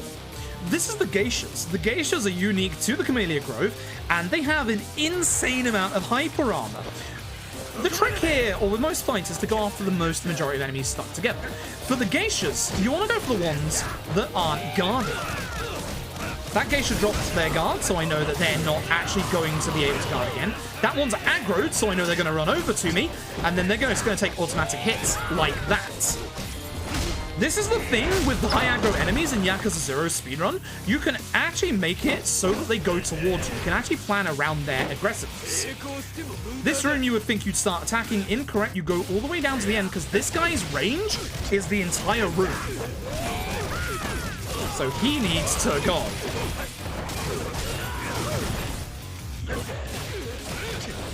Now, most of these enemy sets do have like a quotation marks leader. And when you take out the leader, they can either get feared or get angry. The other guy should hopefully come to me. I think he feared. Yeah, he feared. That's a shame. Fear is, as you can probably guess, slow. Enemies are going to back out. They can also back out enough to get out of your combos, which is annoying. That happened multiple times. And this brings up the conversation about QTEs and stuff like that, because in certain Yakuza games, certain QTEs are faster to fail. You would think this one might be faster to fail. It actually isn't. It's slower to actually fail it. But there are some QTEs in the Yakuza speedrun scene that are obviously faster to fail. We're going to be staying in this corner, because as you can see, this enemy spawned in next to them. And if we can stay in this corner and take out enough enemies, or at least the wall, again, there's that hyper armor in play. Need to be very careful here. This guy sucks. You need to stop, my dude. This is a bad room. The geisha spawn in, and if you are in the right position, you can stop them from doing their hyper armor bullshit.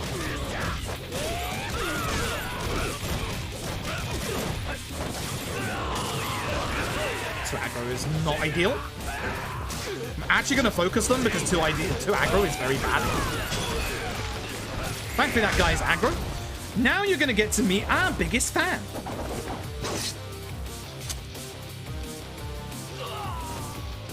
Dodge. Because I'm delayed, he might do it again, so just be careful, but I got there in time. Ideally, push him to the left. Not this way, that way. There's furniture that way, and obviously furniture makes this very quick and easy. He actually dodged, which gave me time to redo my combo. I should have done my 2 light instead of 3, but it actually worked out. Again, furniture makes fights go a lot faster if you can bump enemies into them. If you're playing this casually, that's safe ahead of you in that room. Break it open. You get a free 100 million yen, but you also get a trophy/achievement. There you go. Hot tip. We do not need money with Majima ever again in this speedrun. So, if you're doing Legend, though, I don't recommend doing it without HP upgrades, so that safe right there can be used to get a shit ton of HP upgrades. Necessary ones. Now, let's talk Sarah. Sarah is one of the hardest fights in this game, but ironically enough, not in the story.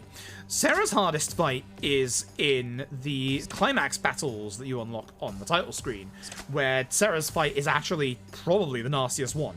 I think, actually, it's the nastiest fight in the entire game. That one right there. So, Sarah is aggressive in the main story if you let him be, but it's all tied to his second phase. Sarah has a counter, and it's a very, very nasty counter that can counter literally anything we do. So we are going to want to make it so that Sarah doesn't get a chance to do that. So we're going to try and do Nishtani strats on Sarah at the right times. The downside to that is Sarah is not a build like Nishtani, so Sarah gets up a bit more like when Lee does. So we're going to have to make sure that we hit him hard. He's going to run towards us, so just start a combo, because you're going to catch him with the first hit, which stops him from guarding. Try and keep him in a corner. Be very careful of these falling screens, because again, they can push him along. Like that. As long as you do this kind of a combo, you are good. And again, we should hopefully have enough time to redo another breaker combo, because we need him delayed a bit longer. One more breaker, if we can, is good. Again, just get him in the corner. You don't want to do this heat attack too early, by the way, because you'll do a different one that's a lot faster, that doesn't do anywhere near as much damage. This should be a damage QT, so this should be enough. Just want to make sure you do a tiny bit more. This fills up our heat, but you'll see Sarah's on 1 HP. Once again, you have to get through it to finish the fight, and hopefully, please don't counter. Thank you. There you go. Not a bad set piece. Some parts of that were very good, some parts of that were very bad. Not too bad. Okay. Speed tech. It is time to save literally 15 minutes. You might be wondering how the hell that's possible. You've already seen how it's possible. We did it earlier. We are now, every 2 chapters, you change characters as you've seen, we are now back playing as Kiryu here in Sotenbori. Here's the rules for characters that are not in their basic city, the basic cities being Kiryu, Kamurocho, Majima, Sotenbori. No shakedown, big one. No sub-stories, another big one. There are certain things that are only accessible to characters in their cities. For example, Kiryu can't do karaoke here in Sotenbori. When you go there and try and do karaoke, Kiryu says that he doesn't know the place well enough to be able to do it. And that is, ironically enough, how we found this next bit of speed tech. So what's going to happen is Oda is going to head off to wait for a phone call from Tachibana. We're now going to go and speak to Oda. Once again, we could have started us over their video game, but nope. But you can do a couple of things here in Sotenbori that you can obviously do here with Majima. You can go fishing. You can do disco, which that's going to be important in a second. God, I hope I don't get the glitch in this chapter, because that will make me very upset. I actually had it in my last shotgun route, PB. So I should definitely try and beat that one day. Even though it requires me doing that route. So, we're going to go see Oda. And at this point, Oda's going to say, you know, go get some lunch or something. I'll give you a pager when Tachibana calls. Right hand side of the screen, folks, last shot of Mr. Libido. There you go. We are now in a 15-minute real-world wait, and if you remember back in Chapter 5, you know that we have something to deal with that. But here's the thing. This one's tricky. This one has 2 hidden triggers to it. You only need to get one of them. One of them is outside of the ground, which is a bit closer to the taxi, but has a longer unskippable cutscene. outside of Higuchi, Kaikan is your second. Kiryu makes the statement, oh, there's been an explosion here, it's probably not related to the empty lot. We know that it is. We're now going to head over to Club Sega. We're going to go and obviously do what we did earlier, which is play one of the mini-games. We'll get a little interruption as we walk past the Tiger and Dragon. I'm not going in there, thank you. No Tiger and Dragon in this run. Run is invalid. We've seen it. Play Space Harrier. Played Outrun earlier.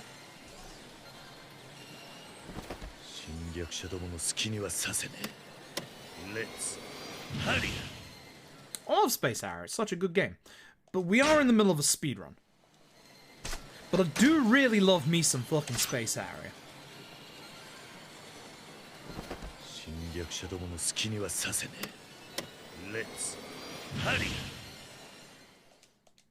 But we really are in the middle of a speedrun, and we really should be getting on with things at this point. And as soon as we step outside, we get the pager saying that Tachibana has called and we have skipped a 15-minute real-world wait. And this is how we know minigames are 7 to 9 minutes. Because a singular minigame is not enough to be able to get to the phone call. The reason that we figured out, I remember when I figured this out, it was like 4 years ago, 5 years ago at this point. It was in this chapter.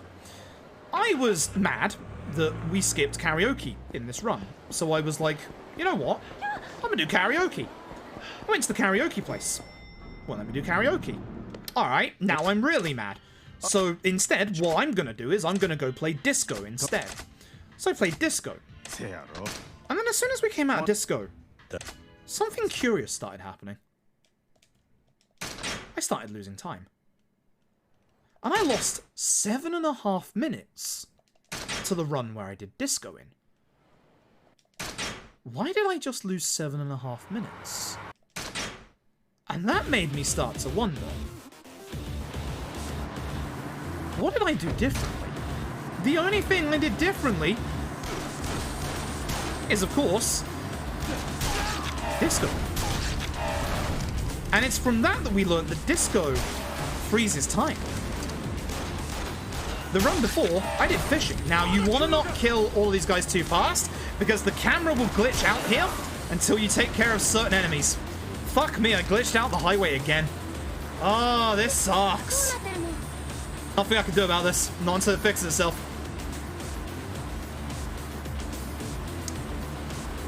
Nothing I can do. And he's fixed himself. I hate it. I hate this minigame. I hate this bloody on-rails bit because it's so easy to kill enemies too fast and glitch this out. I forgot which one it was that glitches it out when I killed them too early. Also for headshots, here's the weird thing. Don't aim for the head, aim for the neck. The head is not located in the head, it is located in the neck. If you're struggling on Legend, follow this trick. Call the guy in the front, excuse me, and then kill the driver. Don't have to bother with the shotgun guy. Just kill the guy in the front.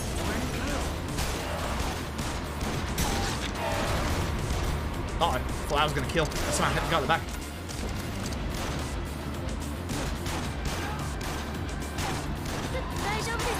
And it's not an FPS thing here, because this bit is locked to 60 FPS. Like, if you just kill an enemy too fast, you glitch the camera out. Because the camera is trying to see the other enemy that's coming from behind. But because they're already coming in front of you, the game gets confused and just keeps the camera behind you. Again, if you're struggling on Legend, follow this red hot tip right here. Fuck the minigun guy.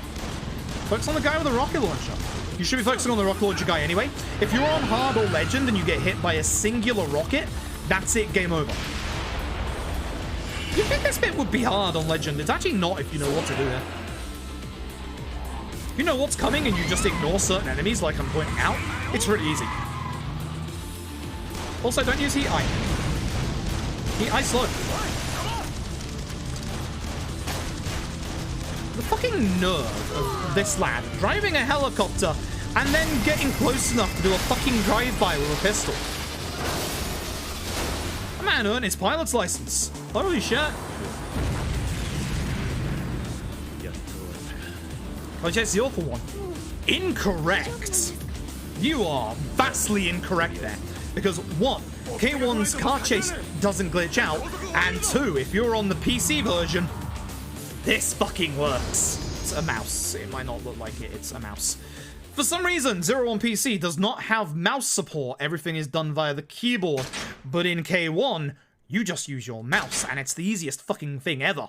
It's fantastic. Also, if you don't want plot spoilers for this video game, now's the time to look away. Because, very big, unskippable plot spoilers about to come out. Don't ask why Kiryu's holding a gun to Oda. Fuck this bit without shotguns. For this bit, we're going to try and take care of most of these enemies with this cart whilst moving towards these barrels. This guy moving sucks. We do have to protect Makoto here. This is the only bit in this set piece where you have to protect Makoto. Now, unfortunately, everybody is quite far away from each other. It's not good. Now, I need to take care of this guy. Kojima, go back to making Death Stranding 2, please. Thank you. This guy sucks. This is who we like to call Circular Saw Guy. You'll never guess why. That is one hell of a sturdy pipe. Circular Saw Guy has a mass amount of hyper armor, and he has Circular Saw. You probably guess where this is going. Thankfully, this fight actually has a couple of really good weapons in it. A couple of barrels to the right. Anytime you have a two-handed weapon, use it. We want to try and use our hyper armor. I attacked at the wrong time there, because I was not expecting him to do that move. But again, all the damage... I'm not missed. All the damage we do to him in this phase carries over to the next phase. So you want to do as much damage as possible, but you do not want to use a heat move. Again, you want to keep your heat at full for the full usage of Golden Fist on Beast. And this fight can go a little wrong, depending on enemy positioning, so you have to obviously react to where they are. You can see what we're going to use here. Those gas cylinders on the right are really good. Really, really good. You don't get to use them often. He will usually attack you at the start. I'm surprised he's actually dodging. I'm very surprised he's dodging. He's priority 1. Because of that.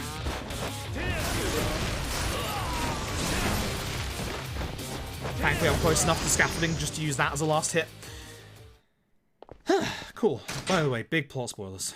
Oda's not having a good day. Very bad day. Very, very bad day. Very, very bad day. Excuse me? Where's my skip? Bloody cutscene skips. But we now have 198 million yen, which is good. We only need one more upgrade, and that's more than enough money for it. It's also nicely where you get the money for it in the Tiger and Dragon route as well, so you just get enough at this point. Because at this point, every single chapter end gives you like 100 million yen for Kiryu, and it just basically funnels money at you. Abilities. Beast. Essence of the Beast Torment. Trust me. I told you about this earlier. You'll get to see exactly why that's so good in a second. So, we can see Shakedown at these bits, now that we're back in Kamurocho, but as a rule of thumb, I did not mention it earlier, when we are with... We only have to go here as well, so you're only going to see Shakedown like here if you're going to see him. Rule of thumb. If you are with an NPC friend or ally, you will have all the sub-stories despawn on the map, and you will also have Shakedown despawn. This fight, I don't remember the good way to do it, but it isn't from behind us. It's a chair behind us. We want these carts. The carts are good. They're like the best weapon you can get in here. There's only one hit left on this one, so I'm going to take those two. Good. Start attacking down this way, because as you'll see, the next one of our carts is over here. So I knock it away. This actually... not too bad. Not great with the last guy, but the rest of that wasn't too bad. So... not skippable. Wait for it. You're in a big, long bit of like 26 skippable cutscenes in a row, by the way. It's either 26 or 36, one of the two. There's so many skippable cutscenes here, which is great. But that's not a cutscene. This is. It's also where you meet Lao Gui, who you in the audience, if you've never seen this run before, won't see for another, like, 45 minutes to an hour. You won't actually get to see him until we actually fight him. Remember that save point there. That save point is very important and also speed tech for later on. So as we leave, BFF Nishiki's back, we're going to make up, and we're going to get into a big fight. this is where we want to be careful. Do not come out of this fight without any heat. So I'm going to start by rushing over here to this motorbike. Two-handed weapons are great, and these motorbikes are the best two-handed weapon you can get. Everyone together here is really good, but as you can see, there's two enemies in here that have very large HP bars, and by God, they mess you up. Unfortunately, the bike wheel is a terrible weapon. Now, I can't use Essence of the Beast Torment with the last guy here, because it will kill him, and that's actually a problem. I was kind of hoping for him to stand up there. He's being real aggressive with his dodges today. This is not great. There is one other bike you can grab in this fight. It's actually to the right-hand side. It's not one of the two-handed bikes. It's the last cutscene you can skip, and then it's unskippable. The bike that you can grab to the side is just a normal bicycle. It's that one there that you can just see in the corner. It's very, very close to the edge of the fight, so you can't pick it up with circle. You have to do Beast's normal attacks to grab it. The fight spawn of Vincent Crossroad isn't good, but the nice thing is we have enough sprint to just go.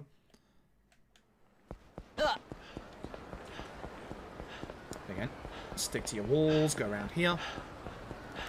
So unfortunately, Tachibana has been taken by Lao Gui, and we need to get him back. We have the chairman of Little Asia. Chairman? I don't think he's called chairman. We have the elder of Little Asia. He's going to be Elder Chen. He's going to be giving us a phone call here. You have to use this phone. Don't leave. Trust me on this one. Fuck that up last time. And we're going to get a message from Elder Chen.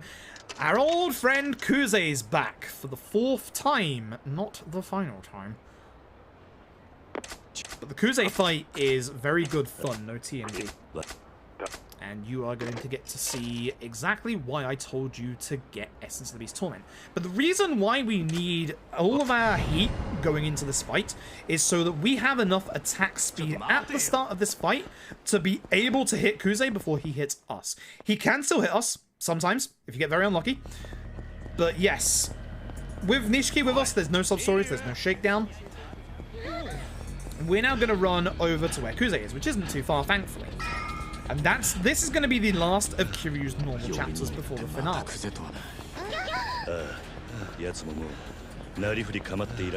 love their little conversations together on the way, it's really nice. Oh, easily the most satisfying punch in the game.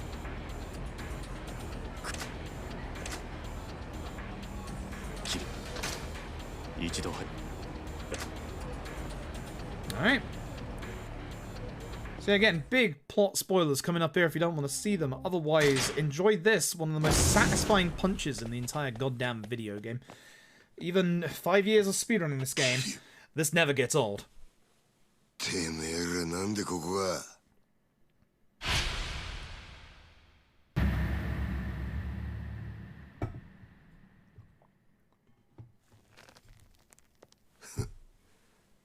Soかい。なるようになっちまうもんだな。くぜえ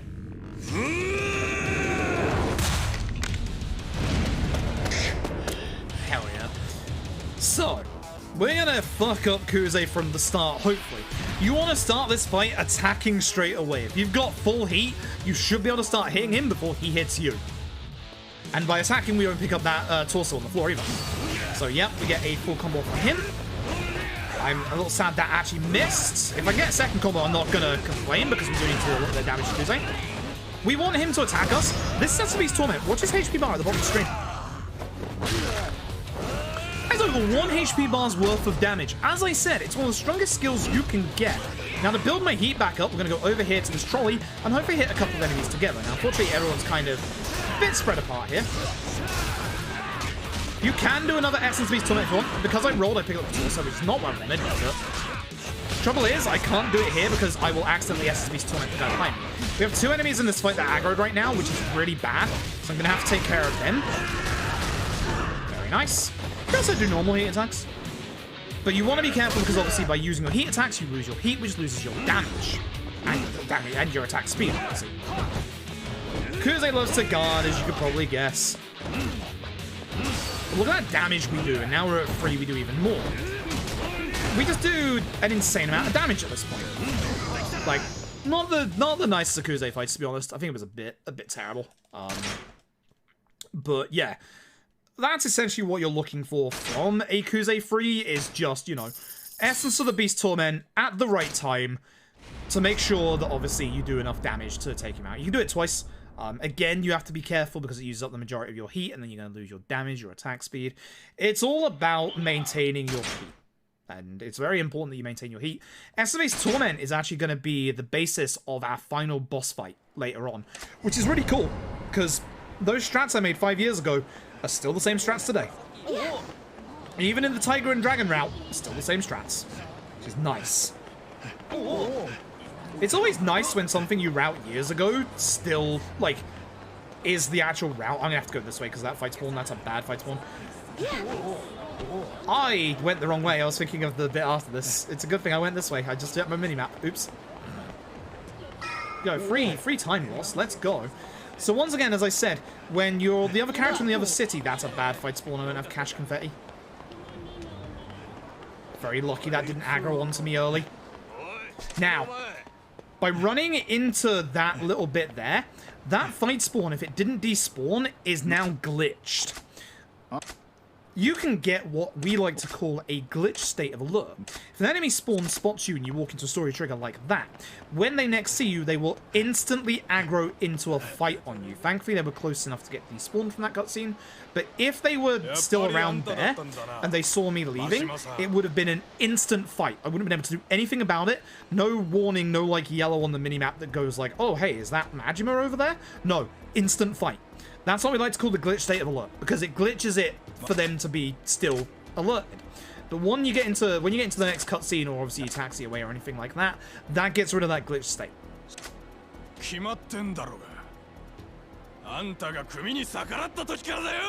Yeah, delete trigger next part. Yeah, again, like Zero is really obtuse with where you have to go sometimes. It's really bad. Run forward for this one. Don't let them come towards you, because they're all obviously still together. Ideally, try and take care of a group of them. It's really hard to finish this in 2 combos.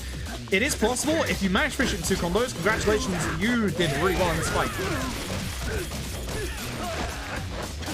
Because that's my 2, and he's still alive. 3.5 or 2.5 is really good. If you're more than 3 combos to finish that fight, that's really bad. Really, really bad. Either something's gone horribly wrong or you haven't done that fight well enough. Now, here comes 2 bosses that are super fucking cool. Unfortunately, the second boss can glitch out and cost you a minute. And I know it's not easy to fix. I can fix it, but the trouble is, it's very easy to glitch this boss out because it's all based on HP values in the fight. But the first fight doesn't glitch out on you, and in fact, this first fight has one of the scariest QTEs in the entire series. One of the scariest, and it is terrifying. This is the living legend himself. This is the Kazuma family's Lieutenant Kashiwagi. And holy fuck. Guy is a goddamn legend. I'm so glad we had a Kashiwagi fight in this game. Like, it's such a nice little bit of fan service to fans of the series. Like, it's such a good fight. This fight's really hard to do well. You have to be kind of good at this fight. We're obviously going to be using Nishtani's strap, but Kashiwagi doesn't like Nishtani's strap. Kashiwagi also doesn't like to be on the ground. So we're going to push him into a corner, specifically the one over here. I'm not doing a good job right now. That was early? Serious? That's bad. That's going to fuck me up. So what I'm going to do is I'm going to do this combo instead, in the hopes of knocking him to the ground, but as you can see, Kashiwagi just doesn't care. This is going to leave me with so little heat. This is bad. This might actually also early trigger his next phase. That would be very bad. He's got so much HP. This is terrible. I need to keep him on the ground as long as possible right now. Maybe even one more heat attack. Yeah, one more heat attack. Good, it didn't auto trigger the next part. How is that not early and the other one was? That I don't understand. Alright, I want Kashiwagi. His QT is not a damage QT. I want him at 1 HP for the end of this fight. Let him up.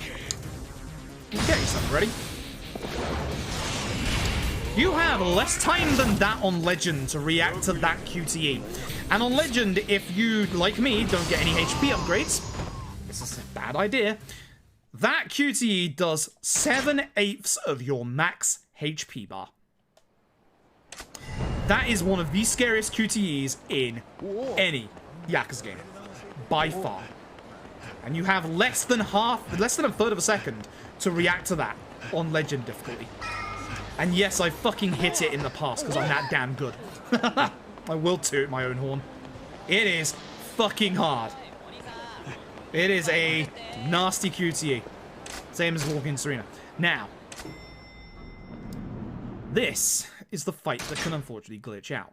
It's also the fight where the thing that kind of glitches this fight out is the best thing to do in this fight. It's Breaker. Now, if we get Nishiki a little... He's gone the right way here, because obviously we're going to push... Look at his HP with this furniture. He just shreds. Now, unfortunately, when we do Nishtani Strap on Nishiki, it's going to glitch him out. So I'm going to do this early. Hopefully, keep him without going into his heat mode. If he goes into his heat mode, he will glitch. I'm going to let him go into it. Good, nice, quick transition too. That is rare. It's insane how rare it is to get the quick transition. Usually what Nishiki has to do is he has to do a specific move to actually go into this phase. But the trouble is... Oh, this might cause the QT to happen, which would be bad. I gotta get him on the ground now. Good. That was close. That was almost really bad. Nishiki's fight is, again, an exception to the rule in that Nishiki has a second QTE in that fight. You can skip it completely by going fast enough. The second QTE, Reina throws Nishiki a Stamina X, which you have to intercept, otherwise he heals. You can skip it, as you can see, just by going fast enough. The problem is with Nishiki, especially his second phase, if you knock him into his heat phase and attack him on like almost the exact same frame that he goes into his heat phase, the game is going to glitch out. Nishiki is going to stand there, and he's not going to do anything until the game goes, oh shit, wait, he's supposed to be... Fuck, yeah, I knew that was going to happen, so I didn't know my stamina. The game's going to go, oh shit, he's supposed to be doing things here. And then he's going to start attacking again. No matter the amount of attacking that you do to Nishiki will get him to attack again. Fight spawns at this point in the game are bad. No, I don't have Cash Convey, if you're wondering. I've skipped Cash Convey in this run. I got this far again to fight spawns, so I'm a little upset that I wasn't paying enough attention there. But yeah, the Nishiki fight is awful because one, it can glitch and freeze because you hit him at the right time, or two, you can actually have Nishiki counter you. And Nishiki's counter in this game isn't as quick as Sera's, but by God it goes for everything, and by God it hurts a lot. It's very nasty. Again. Now comes the unfortunate bit. Why it's called this Takoyaki quest? Because you have enough time to play Brady quest during this entire bit like 2 times over. There is actual speed tech to this bit, but not actually good speed tech. So, we've had a bounty on this bit for years. We have tried a lot of things here. Because Makoto's getting her vision back, she can walk on her own. Mostly.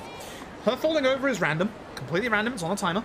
Now, the trouble with this, she'll never fall over when there's dialogue going on. Trouble is, she doesn't go very fast. And if you look at the mini-map, you'll see that shape is essentially an arrow or a chevron. When we get more than one arrow/chevron away from Makoto, she will, or the game will try and get her to catch up. If you are looking at her, you will have to wait for her to walk over to you. So, the poor girl that keeps falling over, ignore her. Look at the mini-map. There is no way that she can cover that ground in the time that she gets up off the ground. She literally teleports if you're not paying attention to her. Here we go again. This one is the worst one because there's a lot of obstacles in the way here. So we want to go this way. I want to go past the, I believe it's called the Big Shot Pachinko Parlor. Fuck Pachinko, fuck you Yakuza Dead Souls and Yakuza 5. Fuck your completion lists. Thank you very much. But the takoyaki stand we need to get to is the one around the corner. Unfortunately, you can only walk here. The bounty is on whether someone finds a way to run in this section whilst utilizing only game strats, so no like third-party tools or anything like that. We have tried everything. So I want her to fall over around here now. And my camera the right way. Because at this point, she'll go past the corner. So now she won't get caught on either the two barkers behind us or the stuff on the corner. This conversation is a good time. She should hopefully only fall down one more time before we get to the takoyaki car. So... Also, this is where you can show off why the new engine is much better for movement than the old engine. We should still be able to walk here because she fell over. Yep, there we go. It looks like you can fit through this gap to the right of the lamppost. You cannot. In the old engine, you can't fit through gaps like that. It's a way to stop you from, like, plunging yourself out of bounds or stuff like that. If you've ever walked, like, close to, like, a building or stuff like that, you'll see there's, like, a... You can't exactly get close enough to the building. It kind of, like, has a little bit of an invisible barrier. That's kind of the same thing with that lamppost there. It's a way to stop the player from getting too close to try and get out of bounds. Which... I mean, we found a way anyway, so haha. But the Dragon engine has those invisible barriers around objects like that, much closer to the walls and much closer to the objects, so you don't actually have to worry about, like, cutting corners or going, like, the long way like that. You can just cut corners. It's nice. The Dragon engine movement is beautiful. Dollar, and thank you for the 19 months. Hey, Fruit. Been a while. Yeah. Real life's been kicking my ass lately. No, that Hope feeling. things are going good on your end. Good luck for the rest of the run. Yeah, things going alright on my end. Body's not doing well lately. Stomach's going to shit again, which is unfortunate, but that should be... It's my time off. Essentially. Every month I get, like, one or 2 days where my body just really goes bad, and yesterday was it. I guess I'll do this because not much is happening here. Little update situation on my legs. One, still don't know what's going on with them. Two, I'm actually a little worried about what's going on with them. There is this very tiny kind of cut on my leg. I got it 3-4 weeks ago. The actual cut itself, much like the other cuts on my legs because of the problems that I'm having with them at the minute, isn't healing. That's not the problem. The problem is the fact that the bit surrounding the cut, all around it, the skin has gone really soft and slightly liquidy. It's excreting. And it's not excreting pus or anything like that.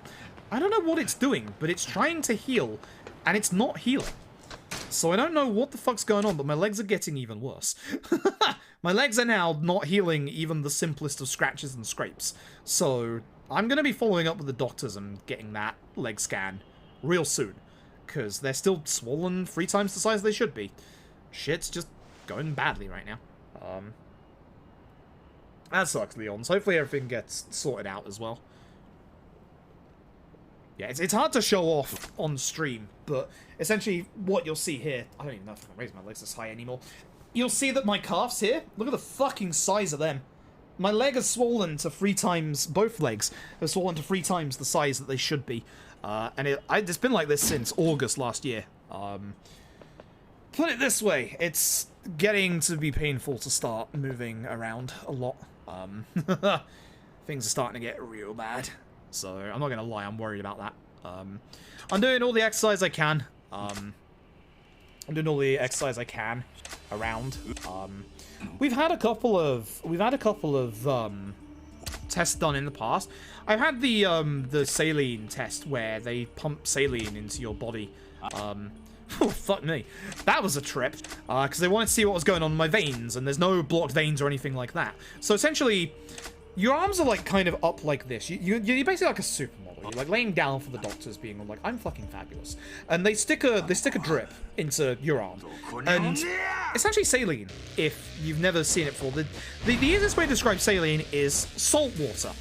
It's very, very weird. they warn you ahead of time, when this goes through your body, you'll know. It's gonna get really hot and you're gonna wanna pee. Fair enough. Your whole entire thing is like, alright, I don't wanna pee on the doctors, so, you know. Essentially, when it goes through you, it's really weird, because they say, like, you know, you're probably gonna get a metallic taste, which I, weirdly enough, didn't, but you're the ones like, that wasn't too bad. Free combo is good. So essentially, they're not wrong. When it starts going through your body, it feels like your body is suddenly having a whole bunch of water in it, but really hot water. Like, all of a sudden, I'm sat there posing like a goddamn supermodel, and I get hot. Like, it literally, this is a weird thing, it doesn't sound good. It feels like under your skin, like under your face just starts burning. And it's weird as fuck. Like, it's so weird. It's obviously, it passes after a tiny little while, which is nice. But essentially it's like shoving salt water into like every orifice of your body. It's weird. So they didn't find anything wrong from that test. I almost had to go back to the hospital, because the saline test had a very weird side effect. One that the doctors said to me they've certainly never heard of before, and was a little weird. I didn't get the metallic taste that everybody else did, and actually, as soon as like the hot like phase over your face passes, it's actually not that bad. But my problem, this is a weird fucking problem, my left nut, my left fucking ballsack was burning for 2 hours after that saline test, even after having a massive piss. Like, my ballsack was just burning. I'm so glad that passed. My nut was on fire. The rest of me was fine. My left nut was just... Woo! Thank God that passed. That's all I can say. Nothing makes you fear faster than, you know, your nether region suddenly burning. But unfortunately... unfortunately, the saline test did not find anything. I didn't want to fight this guy first because he always guards. I'm now going to commit. Hard commit. So unfortunately, yeah, the saline test did not find any problems with my veins. And now I'm just waiting on the next test, which, well, I haven't heard back from them since November last year, so probably a good idea to get that chased up, considering things are potentially looking like they're getting worse on my legs. My doctor every so often, like, I hate aggro enemies so much. I hate aggro enemies so much in this video game. My doctor does keep in contact, keeps like asking for like progress pics on my legs just to make sure, you know, nothing's going badly wrong. We have a fear. We have a little bit of a fear at the minute. That part of my legs might be dying.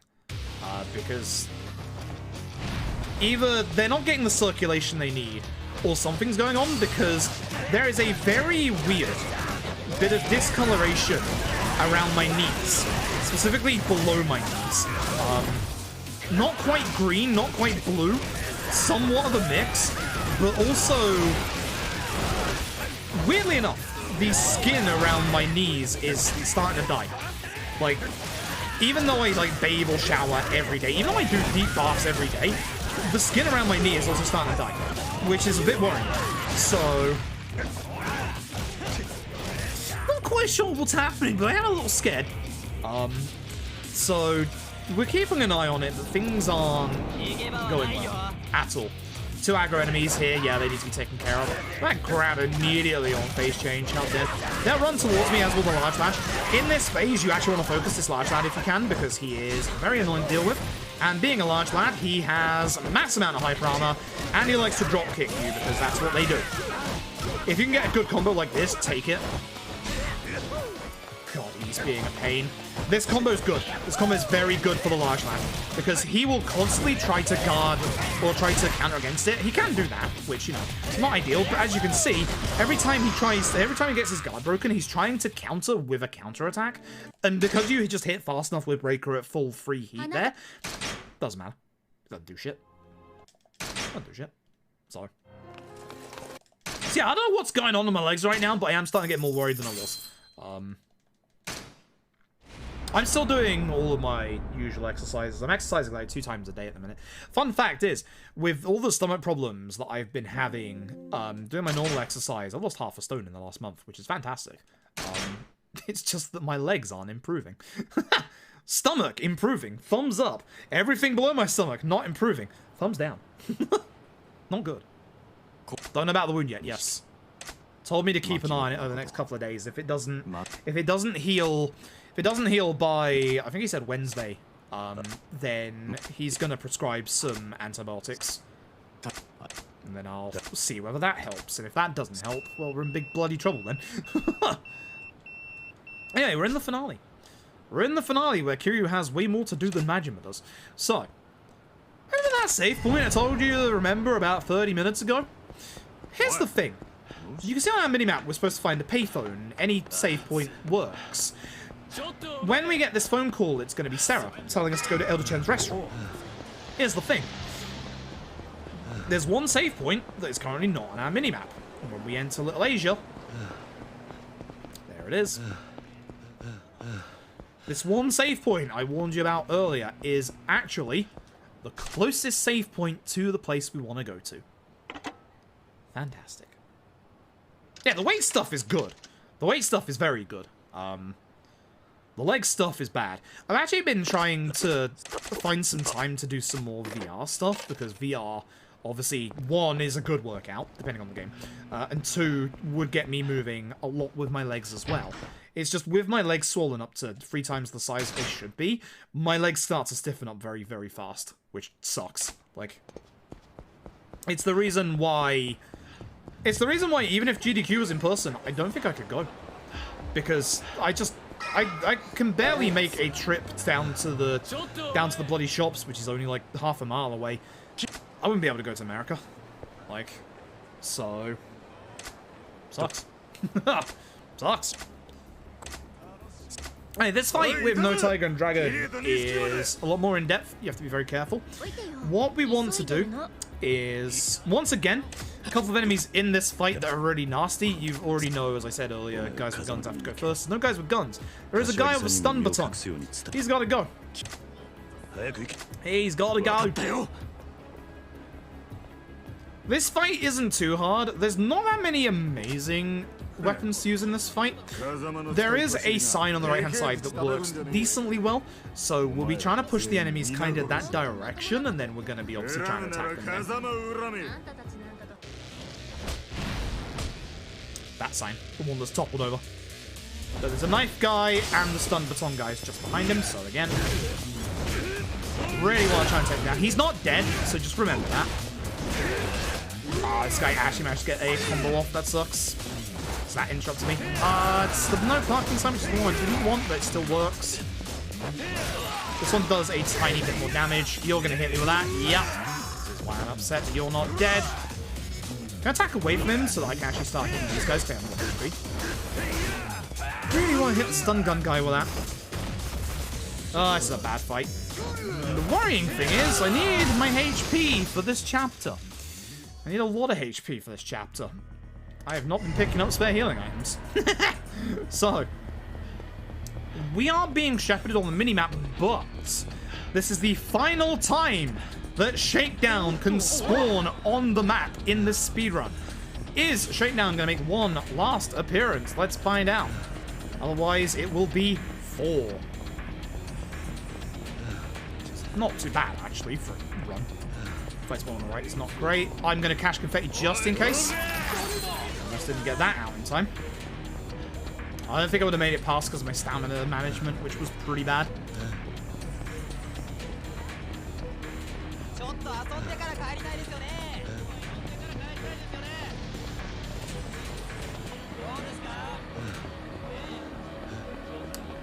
No Shakedown. So 4 is the amount of times that Shakedown turned up.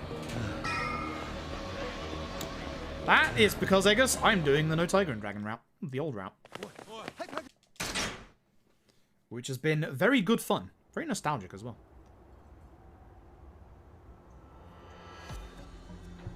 This actually hasn't been a bad run, honestly. Yakuza 5. Again, The improvements I did to this fight have lasted 5 years. It's a good fight. We're gonna do a certain couple of combos in this fight very specifically to make Kuze die quickly.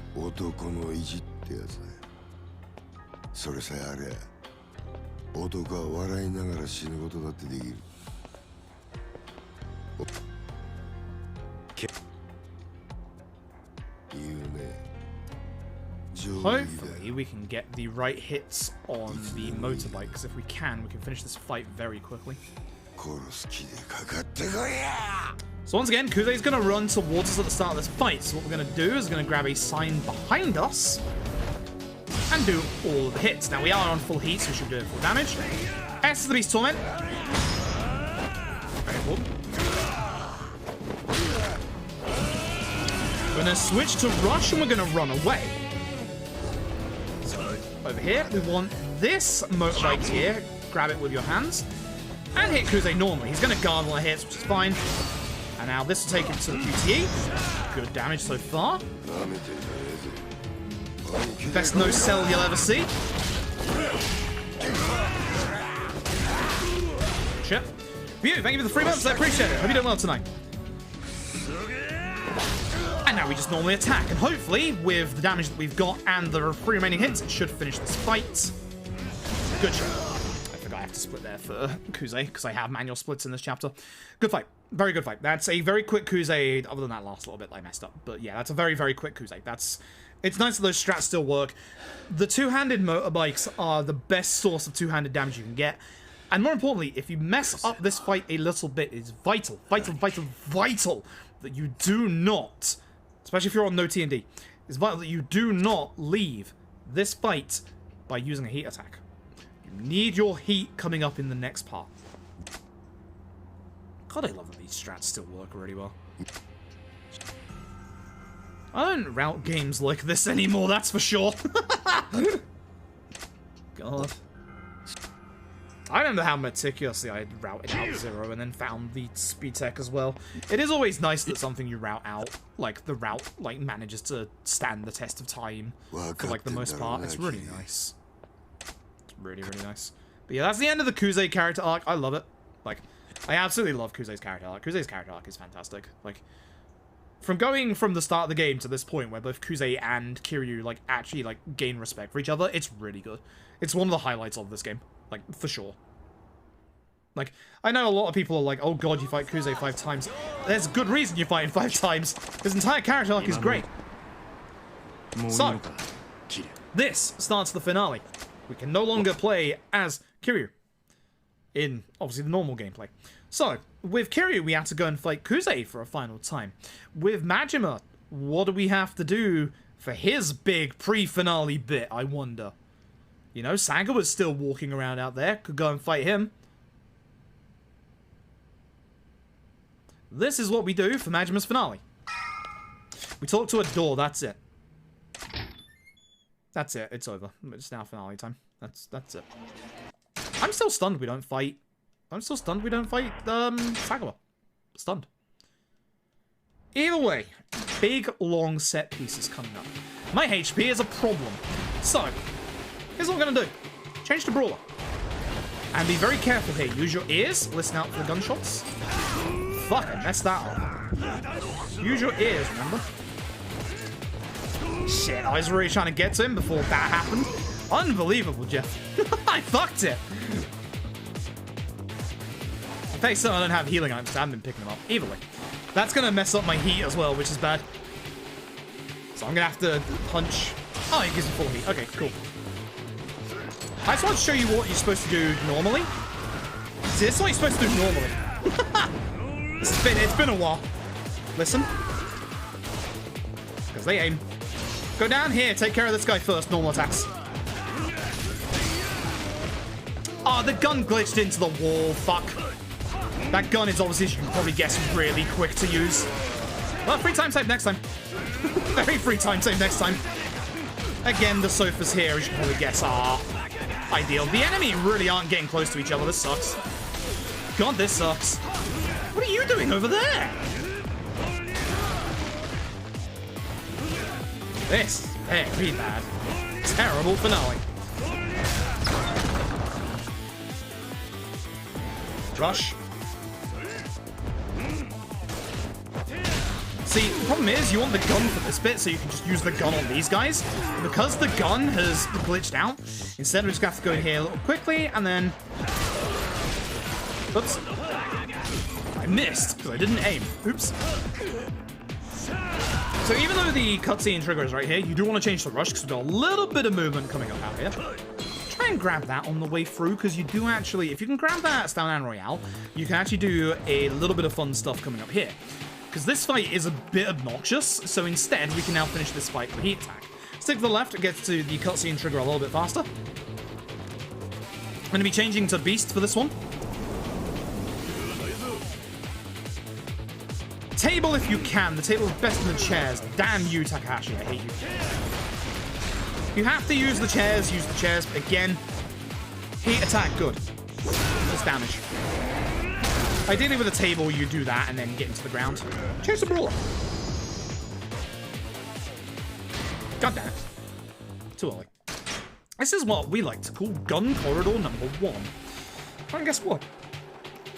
You'll never guess why. Anyway, with your heat, run forward. Oops, that's early on my part. You good. Supposed to use the heat attack, but I kind of fucked that up. Change to rush. You're gonna need all triple quick steps here. Dodge. Be careful of what comes next. Good.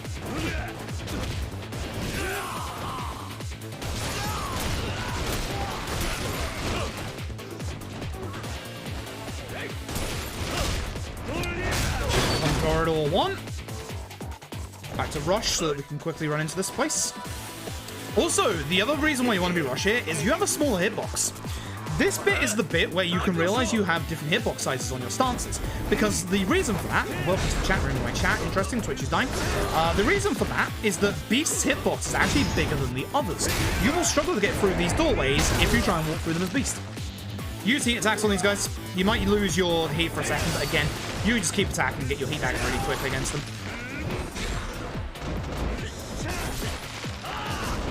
Now, when they're on low HP, try not to use your heat, because we have a little bit of a nasty bit coming up here.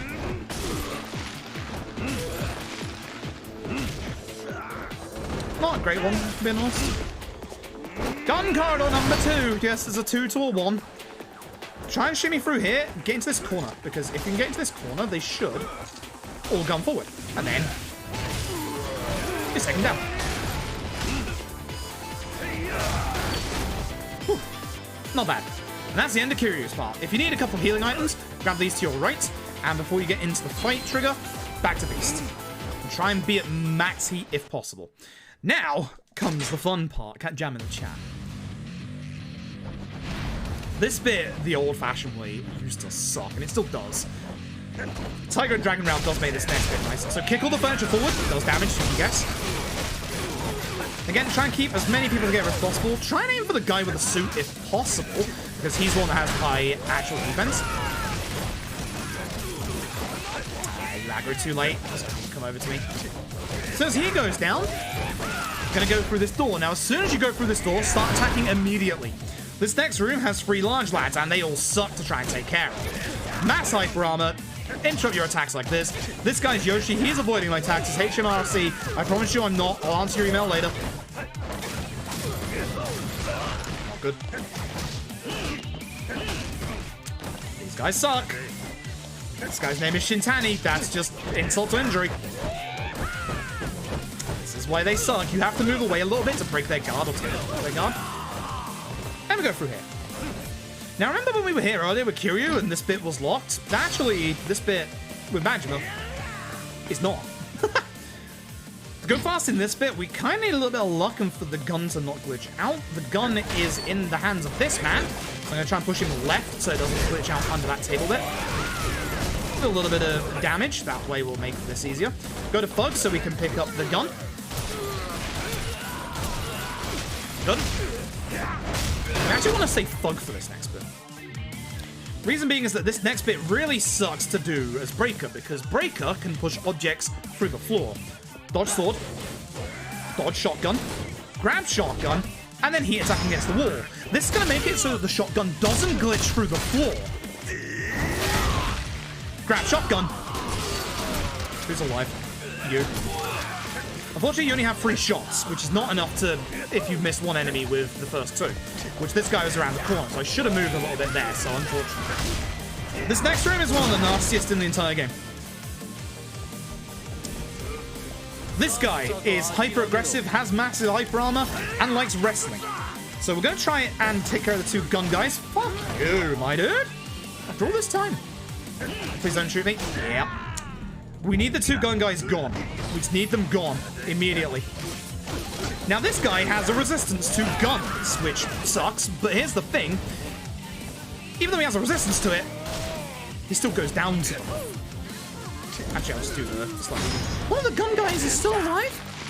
Just want to point that out right now. Hello. See? This guy sucks. I could use the other gun and knock him down. This wasn't a good room. Fuck that guy. Hate that guy. And that's why specifically it's no Tiger and Dragon and not no guns, because oh my god. If I had to do that room without a gun to take care of that guy, I'd tear my hair out. What little of it is remaining. And now for our final boss rush. Stamina Royale is just in case you don't actually need it. But because I got shot like twice. No. No. 18人殺しの冴島大河の兄弟分 Wano is hot shit. It's the only time you fight Wano in the game. Funnily enough, like I always say, you know, I wish Kuze 3, the one outside of Serena, was replaced with an Wano fight, because that would be kind of cool. Wano doesn't actually get that much screen time in this game. He's there in the background. He turns up in like chapter 5 with like the Nishiki stuff and the Serena stuff, and then just he's gone. Like he's just away somewhere. So these 2 fights with Majima can actually go really well or really badly. You have to set this fight or the next 2 fights up really well, otherwise it's going to go horribly wrong. So, as you can tell with Breaker, Breaker is insanely good when utilized. Whoops, that was weird. I was holding the button. Breaker is utilized really well when there's a bunch of furniture around, and there's 2 little bits in this room that have a bunch of furniture. Now, why do we have to do a little bit of work with? So we want to run towards him instead of him towards us, and we want to go from a specific angle to go to those chairs. So we're about here. It's a bit far to the right, that should work. Yep. So as you can see, all the furniture bouncing off Wano basically demolishes his HP bar. And again, we obviously want to do Nishtani Strand. We want Wano to go to his final phase as late as possible. He should already be within HP range, so we want to hope that he doesn't do his early stand-up, which he does. And he did. Damn. Oh, I managed to catch him. Nice.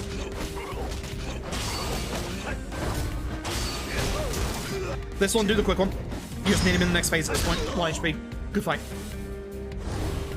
Downside is no heat for Loudly. This is not a damaged QTE, unless it hits you, and then it's going to damage you. Christmas, man. I love that QTE so much. Boop. Oh, it gets us full because of the QT, right? And then one final fight for Majima. I forgot to split. Damn. I actually forgot to split. Whoops. Keep forgetting I have to manually split here. Because of my manual splits. This is the aforementioned Lao Gui, by the way. You haven't seen him before. Lao Gui has 3 phases, and you don't want to see fucking any of them. That's the problem. You don't want to see any of them, and it's really easy to see them. So, fun fact, this is my movement hand. Fun fact, I'm not going to use it. So, just start off attacking Lao Gui.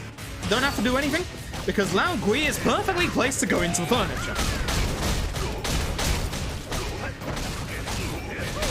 Shit, he got up straight away, that sucks. Yeah, I didn't get it off in time.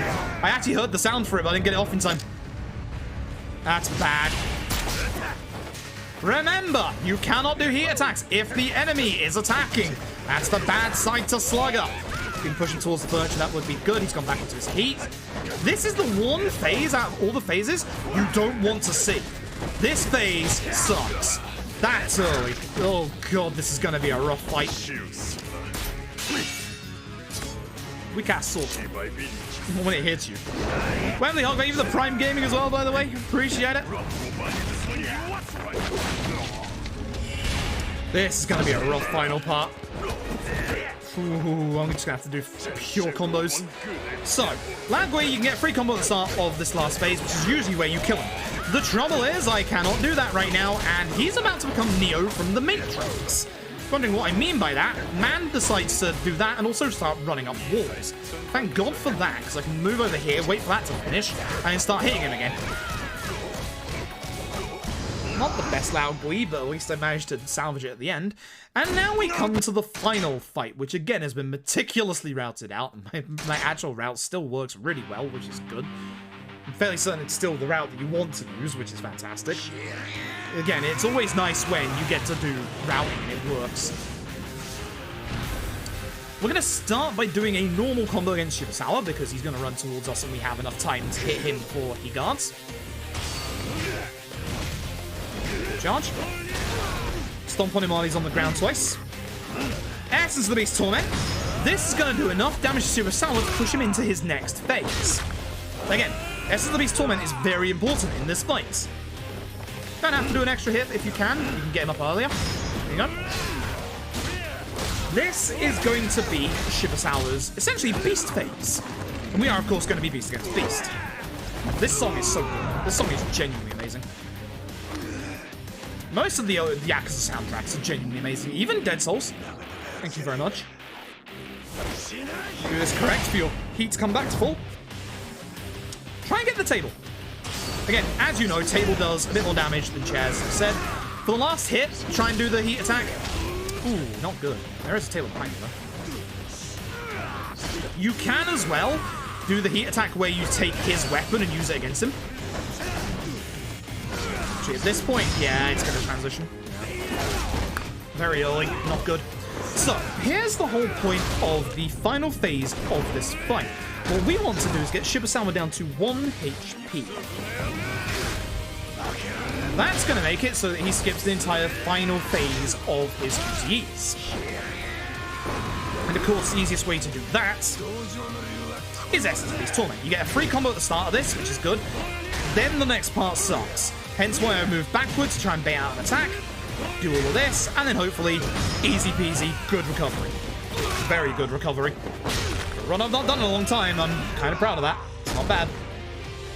Kicking and getting up faster, as you know. Oh, I didn't do it this time. So because he's on 1 HP, he's actually going to skip an entire phase or 2 of his final QTEs, depending on, obviously, when you get him into these QTEs as a normal fight. So usually, you would get another QTE after this one, like another round of matching QTEs.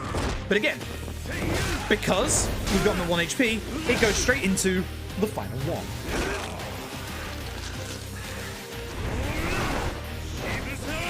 That is the end of the spirit. Yeah, still sub 3. Well, I'm happy at sub 345, honestly. For, again, a run I've not done in a hot minute. This route I've not done in over a year, and Zero I've not done in like 2 months or so. It's not bad. Actually, a month? A month. And for reference, in terms of the actual any percent, my any percent route, Tiger and Dragon, is a 338. World record's a 327 for any percent with no Tiger and Dragon. But yeah, that's the difference. It's like, for me, a good 5-minute difference for shotguns. Like, it's a big difference. It's a very big difference. But yeah, that's no Tiger and Dragon. Much, much more fun than the Tiger and Dragon route. And it was fun to do that again, honestly.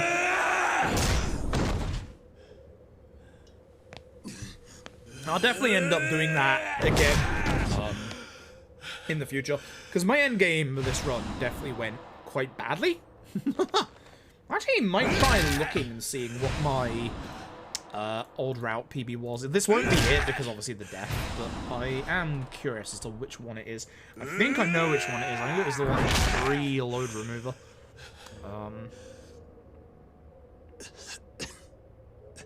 I'm trying to look at Yakuza Like a Dragon, which is where I'm going wrong. Where are we? Show obsolete runs.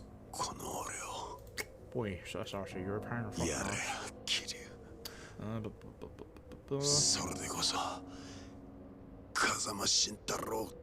Alright, they're all marked without loads because fuck SRC, that's why.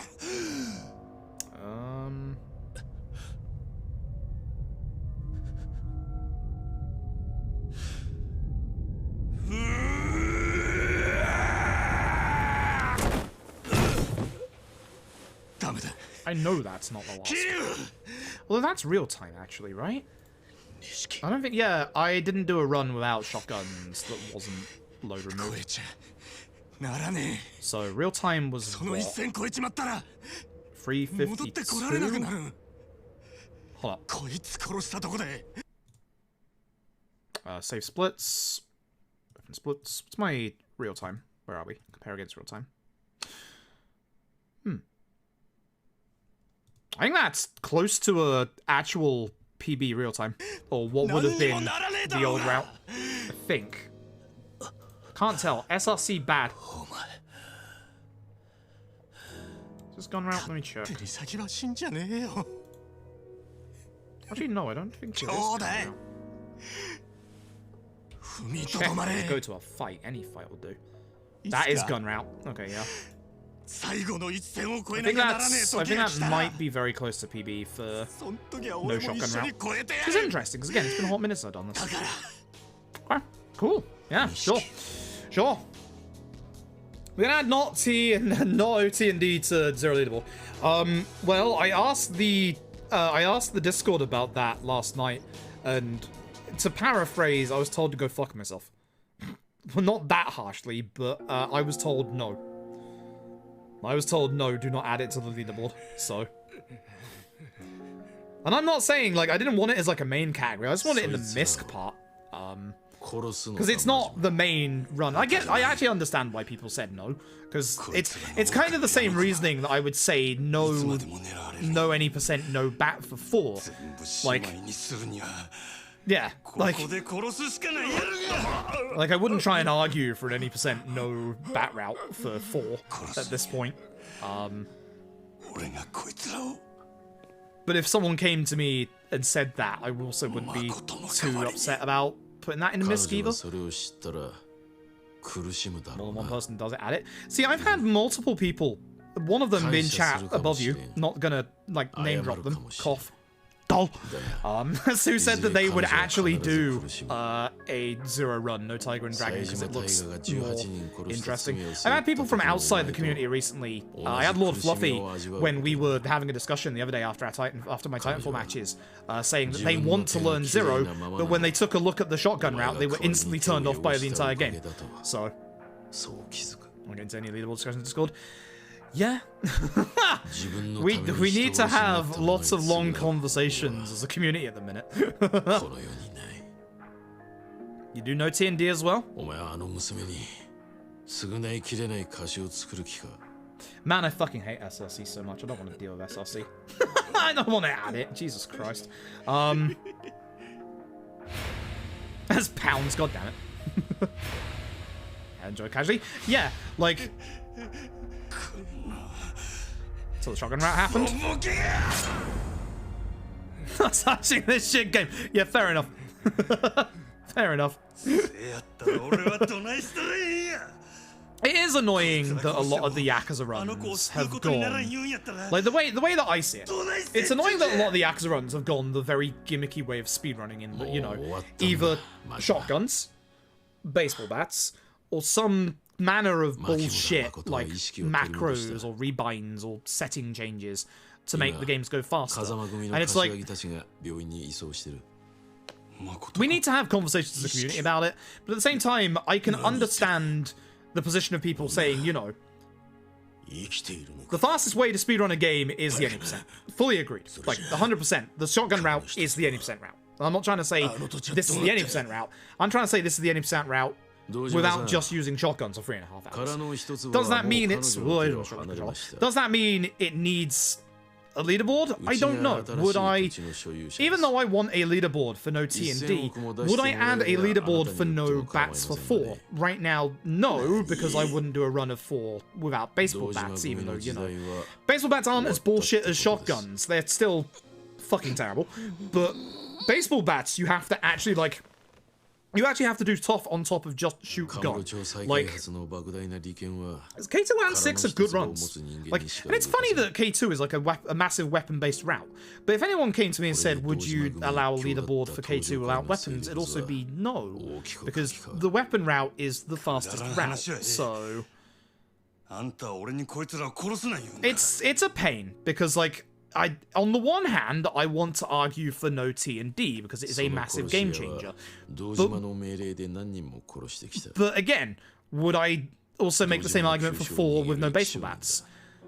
No. Which makes me a massive fucking hypocrite. You know? Yeah, no max crush for K1, for example.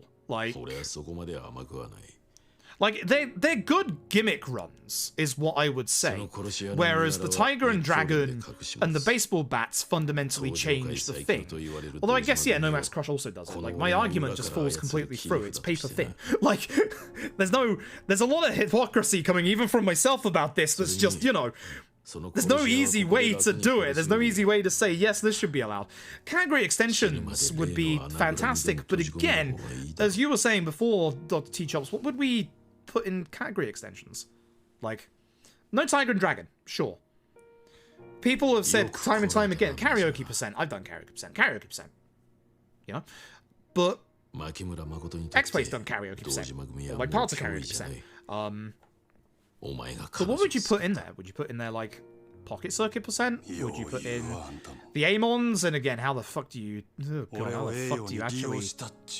How do you fucking manage that leaderboard considering 0 Amons you punch in 1 punch? Like... Put him as miss. That's what I feel. Like, I feel like category extensions... The idea that I had, that I almost said out loud, that I didn't want to say out loud because it's a lot of work for whoever does it, and if I wanted it that badly, I would have to do it. Fucking Excel document. Just a simple fucking community-driven Excel document. Like, we don't have to have a leaderboard for fucking everything.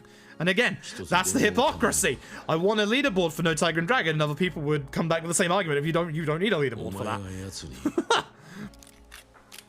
AD Rando. AD Job Rando, yeah. It'd be nice if we could get Rando. Man, imagine if we could Rando LED to the point where you get random moves per level up. And you wouldn't know what moves you would get until you, like, leveled up. That would be fucking crazy. XL over SLC anyway? I would agree with that. I would agree with that.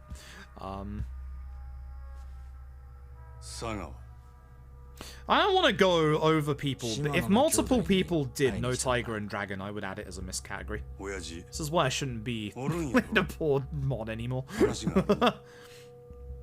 if multiple people wanted to do it, and again, I'm not saying main category, I'm not saying a main any percent run. Like, because the main any percent is shotguns. It's the fastest. The point of speedrunning, fastest from point A to point B, as I said earlier. That's the shotgun route, easy piece. That's the Tiger and Dragon route. But if people wanted to do and did do No Tiger and Dragon, fine. I would, if we had multiple people who did it, like if we had 2 other people other than myself, so not just me and 1 other person, at least 3 people, because the thing that you've got. And the thing that we have to have a conversation about in regards to, like, what's going on with the Dragon Engine stuff on PC is we split the FPS on Kiwami 1 from, like, what is it, 240 and 60? Because you play K1 on PC above 60 FPS. That's fundamentally game-changing. That's the reason why we have those FPS markers on the leaderboards. And, like, we've had, like, very few people that actually run at 60. We've had a couple, but not, like, that many. And, like, everyone's always going to gravitate towards what's fastest. And the unfortunate thing is we're finding out is what's fastest for a lot of runners isn't necessarily fair. What's happening with K2, what's happened with LAD, what probably happens with 6, and we just don't have enough runners to figure that out at this point, other than getting past the bullshit PC version doesn't work for some people. Like, It's probably the same with 6 as well. It's probably the same with every Dragon Engine game on PC, but it's also partly the same with the older engine games. We haven't had a conversation about it with 0, for example, because the shit that happens, we might not have Kiwami HP regen with 0, but I bet you, with higher FPS, some people will be able to skip cutscenes faster than other people. I bet you that'll be a thing. Like, I can't believe I'm saying this. Q-Lock did good ports of 3, 4, and 5 by locking them to 60 FPS. I can't believe those words just came out of my mouth. 3, 4, and 5 actually feel legit no bullshit on PC. Mostly because 3 and 5 are slower on PC. They're not good ports. But as far as the actual technicality and like the actual stuff behind the ports go, they're a lot fairer than every fucking other run. Text gets faster at high FPS in 0? Well, there you go. Well, there you fucking go. Oh, for fuck's sake. Because, like, I currently don't get any problems in 0, FPS-wise. I hit 240. I hit the hard cap of 240. I don't have the FPS counter on for this run. I probably should, because I could see 0 going the same way as K1 as needing potentially an FPS split. Though actually, with 0, I feel like it's less of a category choice and more of a variable. So less the way that K1 is set up, and more kind of like a toggle on the thing. If you've ever seen like an older like JRPG run that has like turbo, yes or no, and you can scroll through and see, you know, this run uses turbo, this run doesn't use turbo, this run does, etc. Like one thing like that, because I don't think the 60 to 240 FPS stuff in this game is as fundamentally game-changing as it is in K1. Because it's game-changing in K1. It breaks features of the game that should work in K1. So that's why I feel like K1 needs a proper, you know, split like it has. Like, not very surprising? Yeah. Weirdly enough, I haven't looked into that, obviously. So it's one of those things that I feel like 0's, yeah, faster text skipping is a bad thing. Like, it should be like an actual like competitive leaderboard, and that's the thing that I got too lost on with the K2 discussion the other day. I think with K2, from what it looks like it's gonna be, we'd have to have a discussion whether we split it like K1's board in like the, you know, the 60 FPS slash whatever the fuck. I don't know if we'd say 120 or like 240, considering 240 seems to lose people time. Dragon Engine's a wonderful thing. But I think it might just be a leaderboard variable. So kind of, instead of split the runs like they are with K1, have all the runs listed on the leaderboard and then have a variable that you can switch between that. I don't know if that would be the right way to go. Again, we need to have a discussion about that and how we want that to go forward, but again, it's a pain in the ass. I think that, from the sounds of things, it sounds like for K2, at the very least, I'm not sure if it's the same with 6 and LAD, because 6 and LAD, I can't use the phrase 6 runs well for me in regards to PC6. I can't actually say that because it doesn't. But I don't know if like 6 and K and LAD's FPS cap in game actually works or not, unlike K2's, which doesn't. So I think because 6's PC port came after, so you like to hope that it does. But it is Q-Lock again. Should probably check that. So I think for K2 it sounds like probably the Nvidia Control Center or whatever AMD's equivalent will be fine as the actual FPS cap instead, because obviously the in-game menu one obviously doesn't work, and it gives those who are running with that FPS cap competitive disadvantage. And then we'll just need a way for people to record the FPS of their runs. Although again, honestly, it depends on what we want to split the FPS by. Like, if over at 120, which is obviously what it sounds like, is going to be like the higher point of FPS capping, then it'll be 60/120, and we'll just need an FPS cap to make sure people don't go above 60 for 60 runs, I guess. Advanced 6 FPS cap is good. Okay, that's good. That's good. Because I know LADs should be good. I'm fairly certain from all the testing that I did the other day and the testing that Tom and PS Caller have done, I'm fairly certain we haven't noticed any weirdities with the FPS cap for LAD. Like 60 works at 60. Like 100 when I capped it at 120, it capped at 120. It never went over. So, and it wasn't under either. So I'm fairly certain that LADs is fine from what I've tested. I might be wrong again. Yeah, so the silent patch stuff is the interesting thing, and this is the thing that I lost sight of with the conversation the other day, is that when the Ryzen 7 crashes were first, like, kind of brought to light and became, like, very well known, the first thing I said is go practice with silent patch, see if silent patch fixes those crashes. Because silent patch had a thing in it that literally said, you know, this is supposed to, like, slow down the crashes or stop the crashes, and unfortunately, even Ryzen 7s, that didn't work. So we immediately at that point said, okay, this is a third-party tool, we'll ban it at this point. Again, there's no problem with having that conversation again now, because it's been a long time, to see if there is something that can make it work for everybody. Accessibility and equal grounds and spots on leaderboards. Honestly, I think that is also another conversation that needs to happen. I was all for just pure accepting turbo until that one video turned up of breaking the mashing thing on K2, and not in a slow way, but in a very fast way, like less than half a second compared to everybody else needing like 3 or 4 seconds for the feel the heat. I think regulated turbo would probably be the way to go. But I'm somebody that, I'm not gonna lie, when I do Yakuza 5 runs, my arm starts getting fucked. Especially when you get to the end of the run. I'm not gonna be using turbo myself, but I'm more than happy to listen to people on accessibility stuff, because at this point, even 5 runs are starting to make my hand and my arm hurt real bad. Just with their sheer length and stuff like that. It's been the interesting thing coming back to Titanfall 2 is having changed my sensitivity for mouse and keyboard for that run, I'm not struggling as much with arm pain anymore. So I've actually gotten quite lucky on that, but I am wondering whether that's going to come back or not. But I'm more than happy to have an actual conversation about it. Because accessibility is a big thing, and speedrunning fucking sucks. Like, speedrunning is gonna completely... The nice thing about the Yakuza games is that, for the most part, we don't have massive, intense, like, movements or stuff that we have to do outside of the mashing QTEs. And this is the thing that really frustrates me about LAD. LAD's whole accessibility thing of turning off QTEs.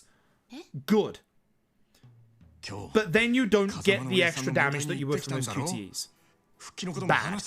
So you are running at a disadvantage if you turn off QTEs. Like, it absolutely sucks that LAD has the right idea, but then just bad implementation. People who turn off QTEs in that game via a literal accessibility option in the options should not be suffering because, you know, they can't do the QTEs. It's an amazing idea in principle, but the execution is just badly done. So, it sucks. Yeah, trust system is the only thing you can do, and it's kind of like speedrunning in general, and like speedrunning communities in general. You just need to have that trust, and it sucks. Like, it's kind of like, you know, for my stupid argument and like incorrect argument the other day with the NVIDIA control panel thing. How am I supposed to regulate that? How am I supposed to know the NVIDIA control panel is being used? You know, like, like. There's no way for us to find out. The best thing that I have ever seen, and it is with a PC port that is stupidly broken, is a run that I used to do a long time ago. Nier Automata. So Nier Automata has a Special K mod, much like Yakuza K2 does. And the interesting thing about that Special K mod is that they worked, I believe they worked in relation with the mod author for a speedrun mode, where if you go over a certain FPS, the game breaks. in a bad way. Like, you do, like, extra damage and stuff like that. So, in a way, to make it so that it's fair, there is a hard-fast rule with Nier Automata that you cap at a certain FPS, and you use the Special K mod to do it. Because, as you probably know, Nier Automata's PC port is, not good. And this is the original one we're talking about, not the new Game Pass one, which I don't know what the stance on that one is. But essentially, with the Special K mod, if somebody is cheating and they are trying to inject more FPS into their game, if the FPS counter ever goes above, like, say, the 120 lock that it has, the FPS counter will change to the word cheater. So it's easy for the mods to see, you know, someone's trying to break their FPS, and it stays like that. And they did extensive testing on this thing to make sure that it never went above the cap of 120, and it doesn't. So that's a thing that we would never ever get to work with the Yakuza speedrun scene, because one, we're not big enough, and two, that's so much work. That is so much work to ask of someone. Like, are they seeing probably on par with the Game Pass version? Ugh. Down patching we go, baby.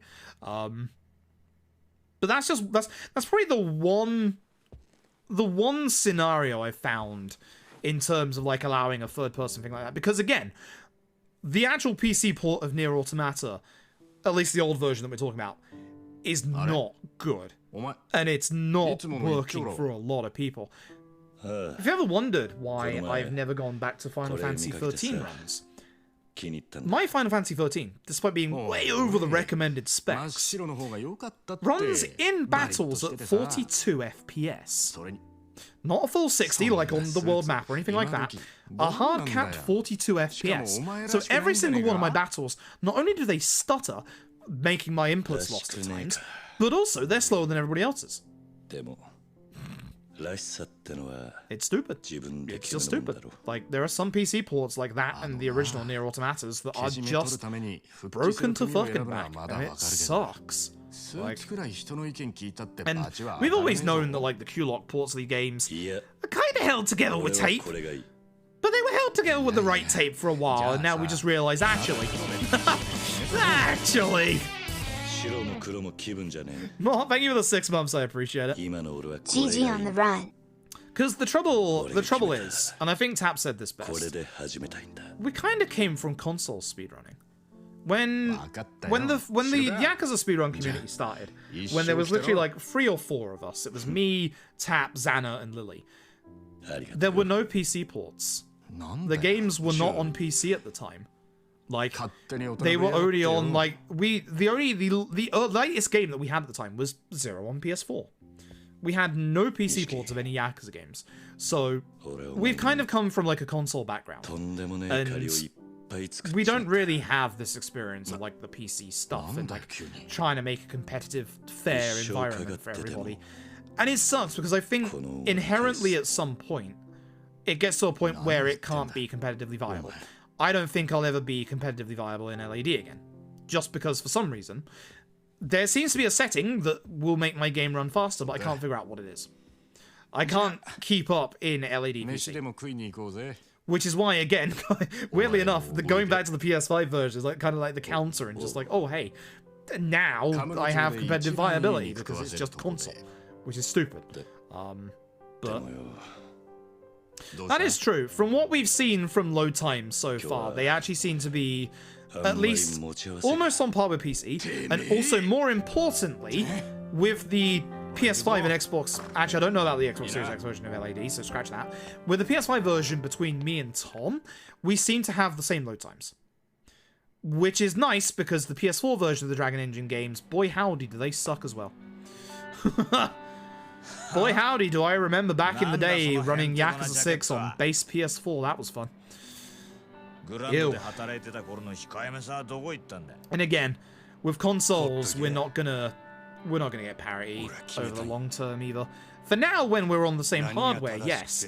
But PS5 Pro, hell, even just changing out the M2 in a PS5, like changing hard drive to SSD in a PS3, PAL 20 SC back in the days of PS1 and PS2, etc. Like, speedrunning's always been like this, and it sucks. 50 seconds loading Nagamo. Yeah.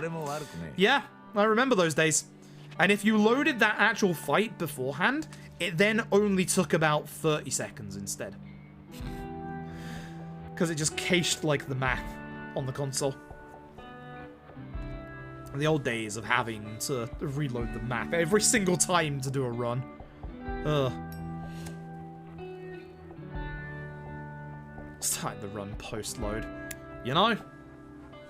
That would have been a sensible thing. Oh well. So is Yakuza's Curse game? Yep. Even on the PS4 remaster on the PS5. Like, to make it go slightly faster, you have to watch the cutscenes. Or not watch the cutscenes, but get to the map. Like, even on the PS4 Pro version.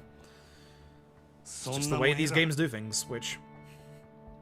That's GTA title. It's something you can control your character. Yeah. God.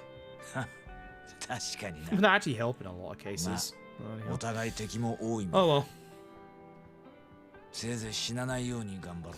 Oh well. Speedrun stuff. Speedrun stuff. Speedrun stuff is stupid. It really is. God. I do miss the days when the runs weren't just shotguns and baseball bats. This has been fun. This has been genuinely good fun. Shout outs to the runs that weren't massively changed due to, you know, broken weapons and stuff. K2, 5. Why did... Okay, Sukamino, I see you. 6. LAD. Why did I shove my middle finger up then? Why did I do my middle finger when I said 5? Yeah, hi Sukamino, fuck you.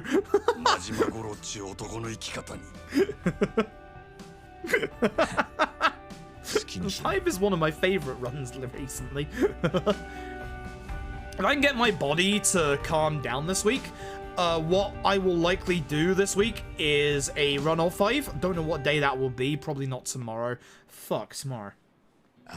Ew, tomorrow might be a problem. Tomorrow I've got to wake up early, so I don't know what tomorrow looks like. I don't even know if tomorrow's going to be a stream. Tomorrow might be K2. If there's a stream at all.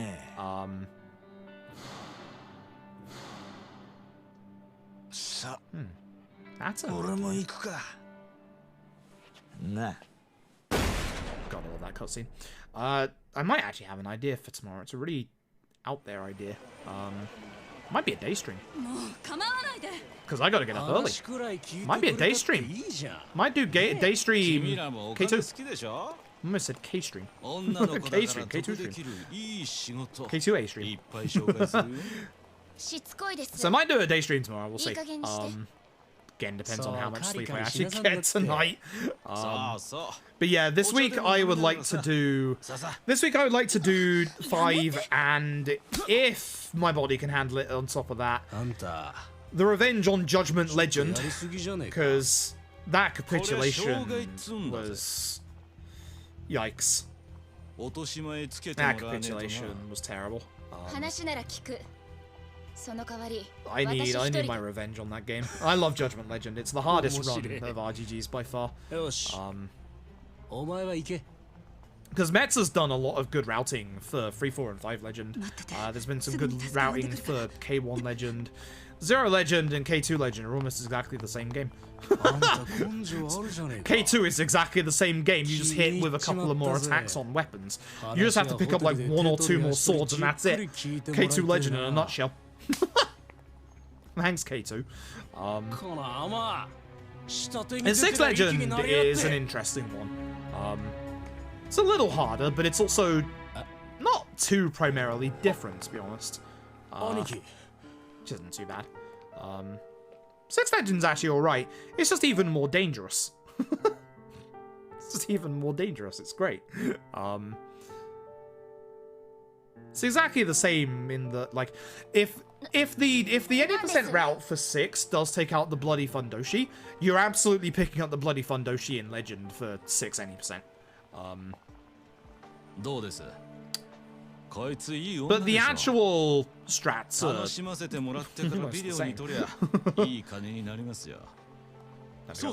Yeah, you would do on Legend, I think, for the extra damage. Although, If you didn't, you wouldn't get the defense drop, which would help a lot the legend.